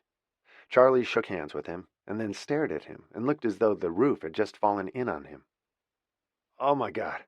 Oh, my God. It's you, isn't it? You were my idol in high school when you were playing in college. Jack Bailey. I saw your final game. I cried for a week afterward. What are you doing here?" Jack smiled at him. "I'm Isabel's assistant. I'm teaching her to shoot hoops," he said, and they all laughed. Jack had brought a camera with him and offered to take a photograph of all of them, standing in the lobby. And then Charlie asked if Isabel could take one of him with Jack. He was almost more excited to meet his teenage idol than his mother, and the two women exchanged a look and grinned. 18 years of marriage confirmed that Isabel's assessment of Patty was correct. She was solid and loved him, and they looked happy together. They all hugged and kissed goodbye, and she promised to organize a meeting with her daughters soon. And then Isabel and Jack got into the town car he'd gotten to take them to the airport, as she let out a sigh and leaned back against the seat, drained and relieved. "How was it?" She thought about it before she answered. It had all gone so much better than she expected. He wasn't angry, and he didn't hate her. The meeting had been warm and compassionate on both sides. "It was like lancing a boil that has poisoned a part of me since I was 15. I always knew it was there, but I couldn't do anything about it. I think it was like that for him, too. So many questions we didn't have the answers to, either of us. His adoptive parents don't sound like great people, just okay. They had their own biological child after they adopted him, and he was treated as second best forever after that. It's a terrible thing to do to a kid, but what I did was worse. I'm glad he has a sweet wife and good kids. They're decent people, and he's the image of my dad. I don't know if he still hates me or not for leaving him, but I think hearing how it happened put it in perspective. Today his father would be charged with rape. Back then, it was considered normal and a hazard of dating, and tough luck if a girl got pregnant at 15. The thought was that if it ruined a girl's life, she deserved it. It didn't ruin mine, but it could have, and having him and giving him up have weighed on me for all these years. I'd like to see him again, and I want to introduce him to the girls. I told him it would take a while to arrange. They don't come home very often, and not together. I think I might ask them to come home specially and meet him," she said, looking pensive. "I think it's important. They're blood relatives, even if they never knew about him, and they don't have much in common." She wondered how they'd react to him as she looked out the window as they headed to the airport. She thought about her father, too, and how vehement he had been that she give up the baby. She felt she had no choice. "My father must be revolving in his grave over the meeting," she said softly, and looked at Jack. "I think he'd understand," Jack said kindly. "I hope so. I couldn't die one day without having met him, or at least trying to find him." Jack looked shocked at what she said. "I hope you're not planning to do that any time soon." "No, but if I go blind, I wanted to see him before I do. It's funny, he looks a lot like me, more than my daughters." "Yes, he does," Jack agreed. "He's a good-looking man." "And he was thrilled to see you. That was so cute." She smiled at Jack. "I guess a few people still remember," he said quietly. "Yeah, like every guy under 90. "What do you know?" he teased her. "You've probably never been to a basketball game." "That would be true, but I've read about you now. You were a very big star." He didn't comment. "I'll take you to a game sometime." She smiled when he said it. "I'd like that." She remembered how shocked she was by his height the first time she had met him. Now it made sense, as an ex-basketball player. The flight to New York was easy and brief, and after worrying so much about meeting Charlie, with the release of the tension, she fell asleep with her head on Jack's shoulder. He left her there until they landed, and he gently woke her up. She smiled and followed him off the plane, and he dropped her off at her house, and then went downtown to Sandy. Isabel thought about Charlie and his family all night after she got home. At least he hadn't had a bad home, even if he didn't have warm parents. They hadn't beaten him or starved him. She had worried about it in her worst nightmares all her life, and her father refused to let her talk about it, even to reassure her. He felt the subject should be closed and forgotten, and never spoken of again. She got up at 3 in the morning and wrote an email to her girls. It was hard to find the right way to say it, and she didn't want to worry them all unduly, or at all. She changed the wording several times. Darling Theo, Zila, and Una. She always listed them in order of age. This is one of those strange motherly requests that you won't understand until later, but it is important to me, very important. There is someone I would like you to meet from my past, someone you should know. I think it will be meaningful to you, and for him too.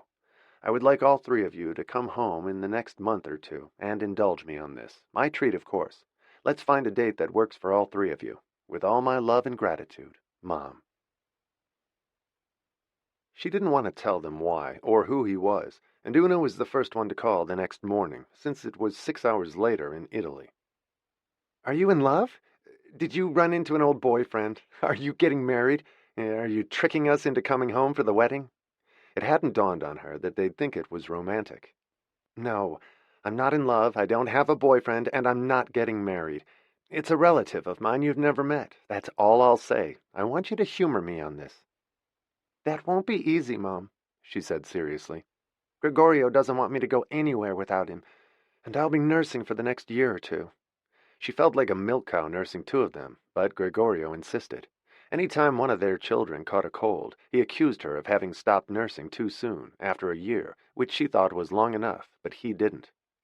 I'm not waiting 2 years for you to come home. I'll pay for the trip. Bring the twins, and I'll pay for the nanny's ticket too. We'll take turns helping you with them. You don't need to stay for more than a few days, although I'd love to see you. And if he wants, Gregorio can come too. He hates leaving Italy. He'll complain the whole time. I'd rather come alone and bring the babies. Thank you for paying for my ticket and the nannies. I can get them passports at the consulate in Florence. You make it very tempting. I'll see what I can do. Theo sent an email asking the same questions, and her mother gave her the same answers. They all thought it was a surprise wedding. They could think of no other reason for her to bring them home, to meet a mystery stranger from her past. They couldn't imagine who it was, despite a flurry of emails between them. And when Isabel took Zila to radiation, she grilled her on it too. She had already been given tiny tattoos to target the radiation with infinite precision. I won't say until you're all here, Isabel said in answer to her questions, and was definite about it. I think you're in love, Zila insisted, and then told her mother about the man she'd met on the plane. He sounds interesting. You should call him, Isabel encouraged her. I have cancer, Mom. I'm not going to do that to some poor guy and turn him into a nurse if I get sicker. That would be irresponsible and cruel. And if you don't get sicker, which you won't, Isabel said with determination, you'll have missed an opportunity. I'm not going to call him, Zila said stubbornly, and Isabel didn't argue with her. The radiation proved to be as draining as they said it would be. It was brutal for her for 4 weeks, but then at least it was over. She had let her own treatments for her eyes go during the whole month. She couldn't do them and take care of Zila, too. She went to radiation with her every day. Should you be doing that, skipping a whole month of your shots? Jack questioned her. I can't do both. I'll go back as soon as Zila is finished. Isabel made it plain that she didn't want to be nagged about it, so he backed off. He was her assistant, not her husband. But the day after Zila finished her radiation treatments, Isabel was in a hurry, ran to catch a cab, didn't see the curb, and fell in the street. She skinned her knees badly and sprained her wrist, and she was mortally embarrassed when pedestrians stopped to help her. She limped home and tried to get through the front door without Jack seeing her, but he heard her come in and came to say hello, and was shocked when he saw blood running down her legs, and her wrist was already the size of a small football by then. Oh my God, what happened to you? He rushed to help her. Did you get mugged? He went to get ice packs and clean wet towels for her legs and wrist, as she walked into the kitchen and sat down. I'm fine, she insisted. I just feel stupid. I didn't see the curb. And the wrist hurt more than she wanted to admit. It felt broken. You have to go back to the eye doctor. Is it getting worse? He looked worried, and she shook her head. Actually, I think it's a little better. I just wasn't looking, and I was rushing. We should get an x-ray for your wrist.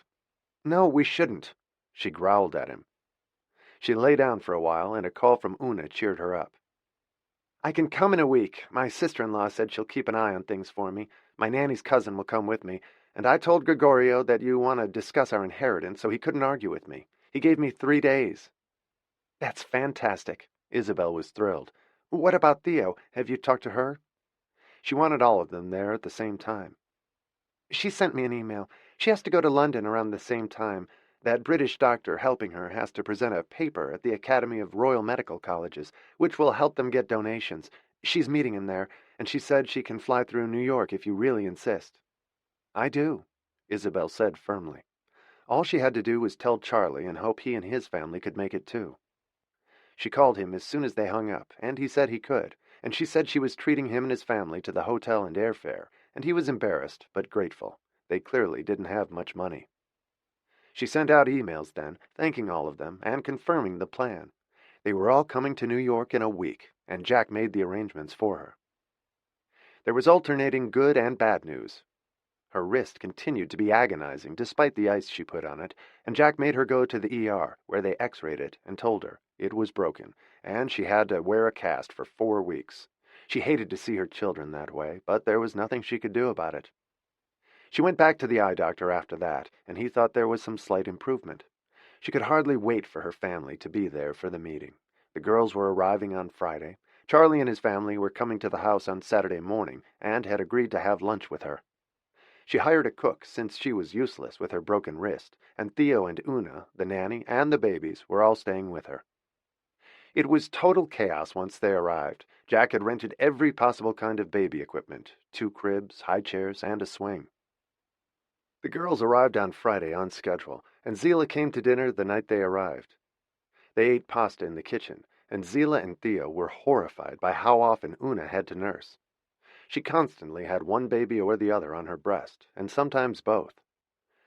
"Don't they ever stop eating?" Zila was shocked. "They're little vampires." "I know. I feel like a cow. It never stops with twins. And I have so much milk, I feel like I should walk around with my boobs out all day and offer them to strangers." "Why don't you just stop?" Theo suggested. "I can't. Gregorio would kill me. They're only 2 months old. I'd love to stop at 6 months, though. He'd probably divorce me." With twins, she was either feeding them or changing diapers, and they passed them around between their mother, their aunts, and their grandmother. And the nanny took them away whenever they got fussy or needed a nap. Someone was always holding one of them to give Una a break. "I can't nurse them for you, though, Una. My boobs are fried at the moment." Zila made a joke of it. But she was in good spirits. She had just had a PET scan and a blood panel, and she was cancer-free. They celebrated that at dinner with champagne when she told them, and Isabel looked ecstatic. She had all 3 of her daughters home, got to meet the twins, and Zila was cancer-free. It didn't get any better than that. There was lots of guessing about who the mystery guest the next day was going to be, but no one could even remotely imagine who it would be. "Someone who wants to give us each $1 million?" Zila teased, but she didn't mean it, and they all laughed. "If they do, I'm getting a breast lift," Una announced. "By the time I stop nursing, they'll be on my knees." "Just don't get pregnant again right away," Theo said wisely, and Una sighed. She knew her husband better than that, and he said he wanted 6, and possibly 8, to outdo his parents. She wasn't finished yet, if she wanted to keep him happy, which was her main goal in life. But at least she had come to New York, despite his grousing. He called her every 5 minutes to ask what she was doing. She didn't answer his call during their dinner on Friday, and he started texting her. He kept her on a very short leash. They grilled Theo about Jeffrey Bates then, and teased her about him. She insisted again that they were just colleagues, and her sisters hooted and jeered and didn't believe her. And she finally broke down and admitted that they had had dinner a few times, and then confessed they were going away for a weekend in Scotland. "I knew it!" Zila shrieked, and they all encouraged Theo. It was the first man they'd known about in Theo's life in years. The girls all stayed up late that night talking, and Zila spent the night with them. Breakfast on Saturday was as lively as dinner the night before, with the twins being handed around the table, except when Una had to nurse them, which she did with a shawl over her. There was an atmosphere of anticipation, waiting to meet the mystery guest that morning. The girls were still dressing when Charlie and his family arrived promptly at noon, and Isabel led them into the living room, offered them something to drink, and 5 minutes later, all 3 girls walked into the room, with Theo and Zila each carrying one of the babies. Isabel introduced them all to each other and invited them to sit down. The girls were looking the Andersons over with curiosity. "I wanted all of you here," Isabel said seriously, "because I want to tell you about a piece of my history that I've never shared with you." Theo was staring intently at Charlie as her mother spoke. She'd never met him, but there was something so familiar about him that she couldn't stop looking at him. They were all smiling uncomfortably at each other, and Charlie looked extremely nervous, while Jamie played with one of the babies, and Steve looked bored. As they listened, Isabel told them about the school dance when she was barely 15, and what it had led to. Her father's decision, her own inability to do anything different or convince her father otherwise, and the baby she had given up that had marked her forever. As the story progressed, her daughters looked at her with amazement at this part of her life that they had never known anything about, no matter how well they thought they knew her. And then Theo understood before the others and realized how much Charlie looked like their mother. Isabel told them then that she had always wanted to find Charlie, and she had finally had the courage to look for him, and had found him 43 years later. And she said simply that he was their half-brother, and she thought they all deserved to meet. There was dead silence in the room as it sank in. Theo was the first to get up and embrace him. Una started to cry and went to kiss him, and Zila was next and told him that she had always wanted a brother because her sisters were such a pain in the ass when they were growing up, and everyone laughed. There were tears and kissing and hugging, and the girls talked to Patty and their niece and nephew. There were no recriminations or accusations. There was only compassion and sympathy for what both she and Charlie had been through. And they all took turns hugging their mother, and so did Charlie, and realized the courage it had taken for her to tell them. The noise level in the living room was enormous, and an hour later they all moved into the dining room for the lunch Isabel had ordered. She sat looking at all of them for a moment, and then Charlie turned to Isabel with a look of disappointment. "Where's Jack?" "Jack who?" the girls asked in unison. "My assistant," Isabel explained. And with that, Charlie told them his whole story, what a big star he had been, and how it had all ended. It gave them a new perspective on him, and Isabel told Charlie that Jack didn't work on Saturdays. Zila leaned over to her mother then, and whispered that she had called the man from the plane, and they had had lunch, and were having dinner the following week. "We can just be friends in case I get sick again," she said cautiously. "What if he got sick? Would you run away?" "Of course not." She looked startled and offended. "Then why assume you will, and he'd run out on you?" "It's not that. I don't want to ruin his life, Mom." "You won't," Isabel said, observing something she thought she would never see in her lifetime. All four of her children at one table. Una showed the Andersons photographs of all her children, and the farm in Tuscany. Theo and Patty had an interesting conversation about the school she wanted to build adjacent to the hospital. Charlie talked to all of them. Jamie got to hold one of the twins. The Andersons stayed until 5 o'clock, and the girls and their mother sat in Isabel's office and discussed all of it after they left. "Why didn't you ever tell us, Mom?" Theo looked hurt that she hadn't. "I put it away as my darkest secret a long time ago. I never told anyone, not even your fathers. My father wouldn't let me talk about it either. It's not something I was proud of." "He's a nice person," Una said about her new brother. "We must be a little overwhelming for him. I thought he handled it very well." "So did I," Isabel said, proud of both branches of her family. "Are you planning to see a lot of him?" Theo asked her. "Probably not, but I want to stay in touch. Maybe I can be some kind of a mother figure to him now. He's my son. He's a little old to come back into the fold, but I don't want to lose him again." It sounded reasonable to them, and then Isabel braced herself to tell them another secret. She knew she had to. In simple terms, without making it sound too alarming, she told them about the problem with her eyes, and that it was improving for the time being. "That's why I hired an assistant," she explained. "I can't spend hours and hours on the computer, and that's how I broke my wrist. I tripped on the curb. I felt like an idiot." They were sympathetic and handled it rationally, but with concern for her. "This family is certainly full of secrets," Zila commented, and realized that they had been through some major challenges recently. Her breast cancer, her mother's eyes, the baby their mother had had at 15. "Does anyone else have something to confess?" Zila asked, and no one volunteered. "Well, I don't want to go home tomorrow, and that's not a secret," Una said, looking sad about it. "Why don't you stay a few more days?" they all suggested, but she didn't want Gregorio to get upset. "He'll survive it," Zila said. "You never come home. Enjoy it. And it's so nice for Mom. Maybe another day, she considered. And they talked her into leaving Tuesday, which would mean she had been in New York for 4 days, which was not overdoing it. She had lots of help at home for her other children. Theo changed her ticket for her, and Una sent a text to Gregorio, who sent a flurry of them immediately and ordered her to come home. She said she couldn't leave her mother, who was having a problem with her vision and had broken her wrist. He couldn't argue with that. They had another boisterous dinner on Saturday night and went to the park together on Sunday. Isabel couldn't remember when she'd enjoyed her family so much, and Zila's turning over a new leaf with her sisters made a big difference. She told them all about the preacher from Texas that Jack had introduced them to. What really made a difference, though, she admitted to them, was when they told me I had breast cancer. And then the preacher said that forgiveness changes things, and he was right. I was angry all my life until then, and having cancer woke me up. It's what the French call un mal pour un bien, Isabel said gently. A bad thing happens, which leads to a good thing, but the good thing would never have happened without the bad thing first. A blessing in disguise, Una said, and they all nodded. Jack called her on Sunday night to ask her how it had gone. She told him it had been perfect and thanked him for everything he'd done to help set it up and make the arrangements. Theo left for London on Monday with considerable teasing about Geoffrey Bates, and Una went back to Italy on Tuesday, and the house was deadly quiet after that. Isabel was sitting in the kitchen looking depressed the day after Una left with the twins, and Jack found her there when he got to work. Why don't you go visit them?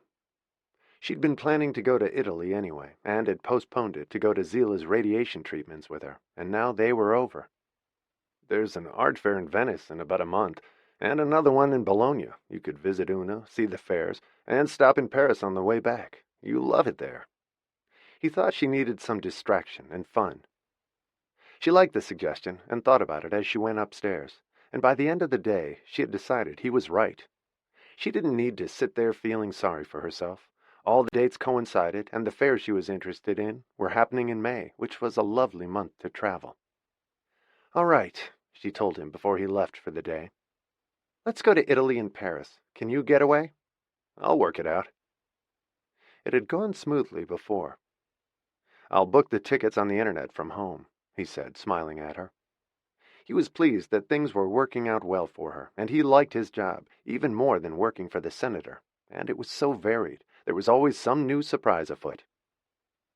He emailed her later that night. He had booked the plane tickets, with a 5-day stay in Paris on the way back. And he would take care of the hotels the next day when she told him where she liked to stay. She thanked him and gave him the names of the hotels she preferred in each city. She realized that so far he had been a blessing in disguise too. If she hadn't been told that she might go blind, which didn't seem to be happening, at least not for now, she would never have hired him. And he had definitely improved her quality of life. It was an interesting thought how sometimes good things come from bad. Chapter 19. The plane took off from Paris to Florence an hour late due to storms in Paris, but the weather was beautiful and sunny when they got there. The car and driver were waiting for them, and this time Jack was staying at the farm with her. They were only staying for 4 days, and then going on to Bologna and Venice for the art fairs. The children were happy to see their grandmother, and the twins had doubled in size in 2 months. Gregorio said it was because she was nursing and had so much milk. Una told her mother she had decided to stop in the summer, which seemed long enough to her, with twins. It was all she did now. She hadn't discussed it with Gregorio yet, but she seemed just a little bit more independent to her mother. She assumed they'd work it out. Theo had admitted that she'd had a wonderful time in Scotland with the doctor, and he was coming back to India. Zila was seeing Mark Thompson, the man she had met on the plane, and all her tests were clear, and with luck would stay that way. Isabel was in touch with Charlie and Patty every few weeks, just a friendly email or a call which made him feel part of a larger family. All her chicks appeared to be in good order, and when she and Jack left for Bologna after a relaxed visit, she looked rested and happy. You certainly came into our lives at a turbulent time, Isabel commented to him as she watched the Italian countryside slide by, and he smiled at her. That's why you hired me, he reminded her. I know he's the most macho guy on the planet and drives like a lunatic, but I actually like Gregorio, and he loves her." "He just loves himself more," Isabel responded, and Jack laughed. "That could be true, but she's happy with him." "That's because she accepts doing everything his way. I wish she stood up to him a little more." But that wasn't Una's personality. She wanted to please him and everyone around her. Maybe she will when she gets older. She's very young. And she was very grown up in a way, too, a good wife and an extraordinary mother. "He's a lucky man," Isabel said, and Jack didn't disagree. They checked out the art fair in Bologna that afternoon and stayed at the Grand Hotel Majestic in 2 beautiful rooms and drove on to Venice the next day. Jack had never been there before. They both loved it. "Sometimes I have to remind myself that this is a job. I still pinch myself in the morning when I wake up. I should be paying you." He teased her as they walked around Venice, comfortably lost part of the time. She tucked her hand into his arm so she didn't trip. Her eyes were definitely getting better. The shots were working, and she had to have more when they went back. They stayed in Venice for 4 days, drove south to Rome for 2 days, and then flew to Paris for the last 5 days of their trip. They had planned it perfectly. Isabel bought 4 paintings in Paris for old clients and 2 in Venice for the Casey's yacht. The job for them was almost complete, and she had an appointment with a new Russian client when they got back to New York. Jack had become very knowledgeable in the last 6 months. He learned quickly and read everything she gave him. "You'll be a fine art dealer one day," she teased him. "You'll probably leave me and open a gallery," she said as they walked along the Seine, once they got to Paris. They had dinner at her favorite bistro that night on the Rue Saint-Dominique. It was an odd arrangement. He worked for her, but they were constant companions now. She was uneasy going out without him and used to him, and their work life spilled over into their private time. She discussed everything with him, and they agreed on most subjects. "What are we these days?" he asked her over dinner. "Best friends or work pals or—" He smiled as he watched her carefully and waited for the answer. "Does it need a name?" she said. "It might one day, so I don't get confused and cross boundaries I shouldn't." The boundaries between them had been blurred for months. When he scolded her about something, she told him he sounded like Gregorio and ignored him. "Where do you see yourself 5 years from now?" he asked her as they shared dessert, and she looked surprised at the question. "Or 10. "Hopefully not dead," she said cynically. "Don't say things like that. You'll probably live to be 90, and I'll be long gone." "It's interesting how we've both had several lives. As a basketball star in your case, radio, TV, the senator, now art. Me with the kids, and very different men who influenced my life. Putnam probably the most among them, and for the longest. Colin and Declan had been so brief, but all 3 had left her with wonderful children. Don't you want children one day, Jack?" She thought it a shame if he didn't. He was so good with her, and so nurturing. No one had ever taken care of her as he did. She had always had to fend for herself and take care of her kids. "No," he answered her honestly. "Parenting is so quick. You blink and they're gone, and you're alone again anyway." She couldn't deny that. Her girls had all flown and were doing fine without her. It left one to figure out what to do with the years that were left. She was beginning to think about it. She had her work. But what else? "Would you ever be interested in a partnership, Isabel?" She was surprised by the question. "In business?" "Not really," he said quietly as their eyes met. "I had something else in mind. This seems to work surprisingly well for both of us. I just wondered if—" He wasn't sure how to finish the sentence, and she smiled at him, touched. "Is this a proposition or a proposal?" she whispered across the table. "Possibly both," he whispered back. "Interesting. I'll give it some thought," she said mysteriously, and they left the restaurant a short time later and went back to their hotel. It had been a lovely evening, and she was intrigued by what he had said. She asked him a question in the car on the way back. "The age difference doesn't bother you?" "No. Would it bother you if it were reversed? You were with a man 27 years older than you, with Putnam." "I was young then." She smiled at the memory. She had been so desperately in love with him. "And if I turn into a blind old woman?" "We'll figure it out. Then you wouldn't see how old I was getting. That would be a blessing." She laughed, and they walked through the lobby and went to their rooms, which were side by side. There was a connecting door, which they kept locked. They said good night, and he kissed her on the cheek, and they disappeared into their own rooms. Isabel stood looking at the connecting door for a while, and with the same spirit of adventure and willingness to take risks she'd had at 20, she silently unlocked it and opened it just a crack. He might never even notice. If he did, what happened next was up to the fates. As she stood looking at the door, it opened slowly, and Jack stood looking at her from the other side. "Is that an invitation or a mistake?" he asked, and she smiled at him. "Which would you prefer?" "What do you think?" And with that, he took her up on the challenge, stepped across the threshold, and kissed her as he walked into her life. Everything changed for them in Paris. They found their youth again and dared what neither of them had in years. Their hearts were open, and by the time they left Paris, boundaries had been crossed, walls had fallen, and hearts laid bare. They flew back to New York, sitting next to each other, eating, talking, watching movies, and he was sad knowing he couldn't stay with her in New York. He couldn't leave his sister alone at night. He wasn't going to desert her, no matter how in love he was with Isabel, and he was very much so.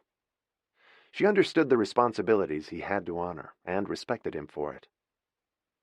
He dropped her off at her house, took her inside, and kissed her. They had talked about her children in Paris, and she said she didn't need their permission, or even their approval. It was too late for her to let anyone stop her at her age. He lingered and hated to leave her, and then he went home to Sandy, who was waiting for him.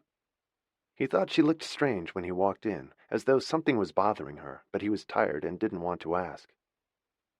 She waited until the next morning to tell him, after asking how the trip was. She thought he looked different too. There was something she couldn't put her finger on, but she could feel it more than see it. In some subtle way, he had changed while he was away. "I have bad news," she finally said over breakfast. "Not about my health." She was quick to reassure him.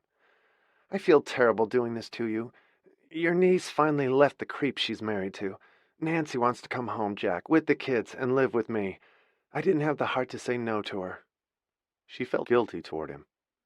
"You gave up a great job in Washington for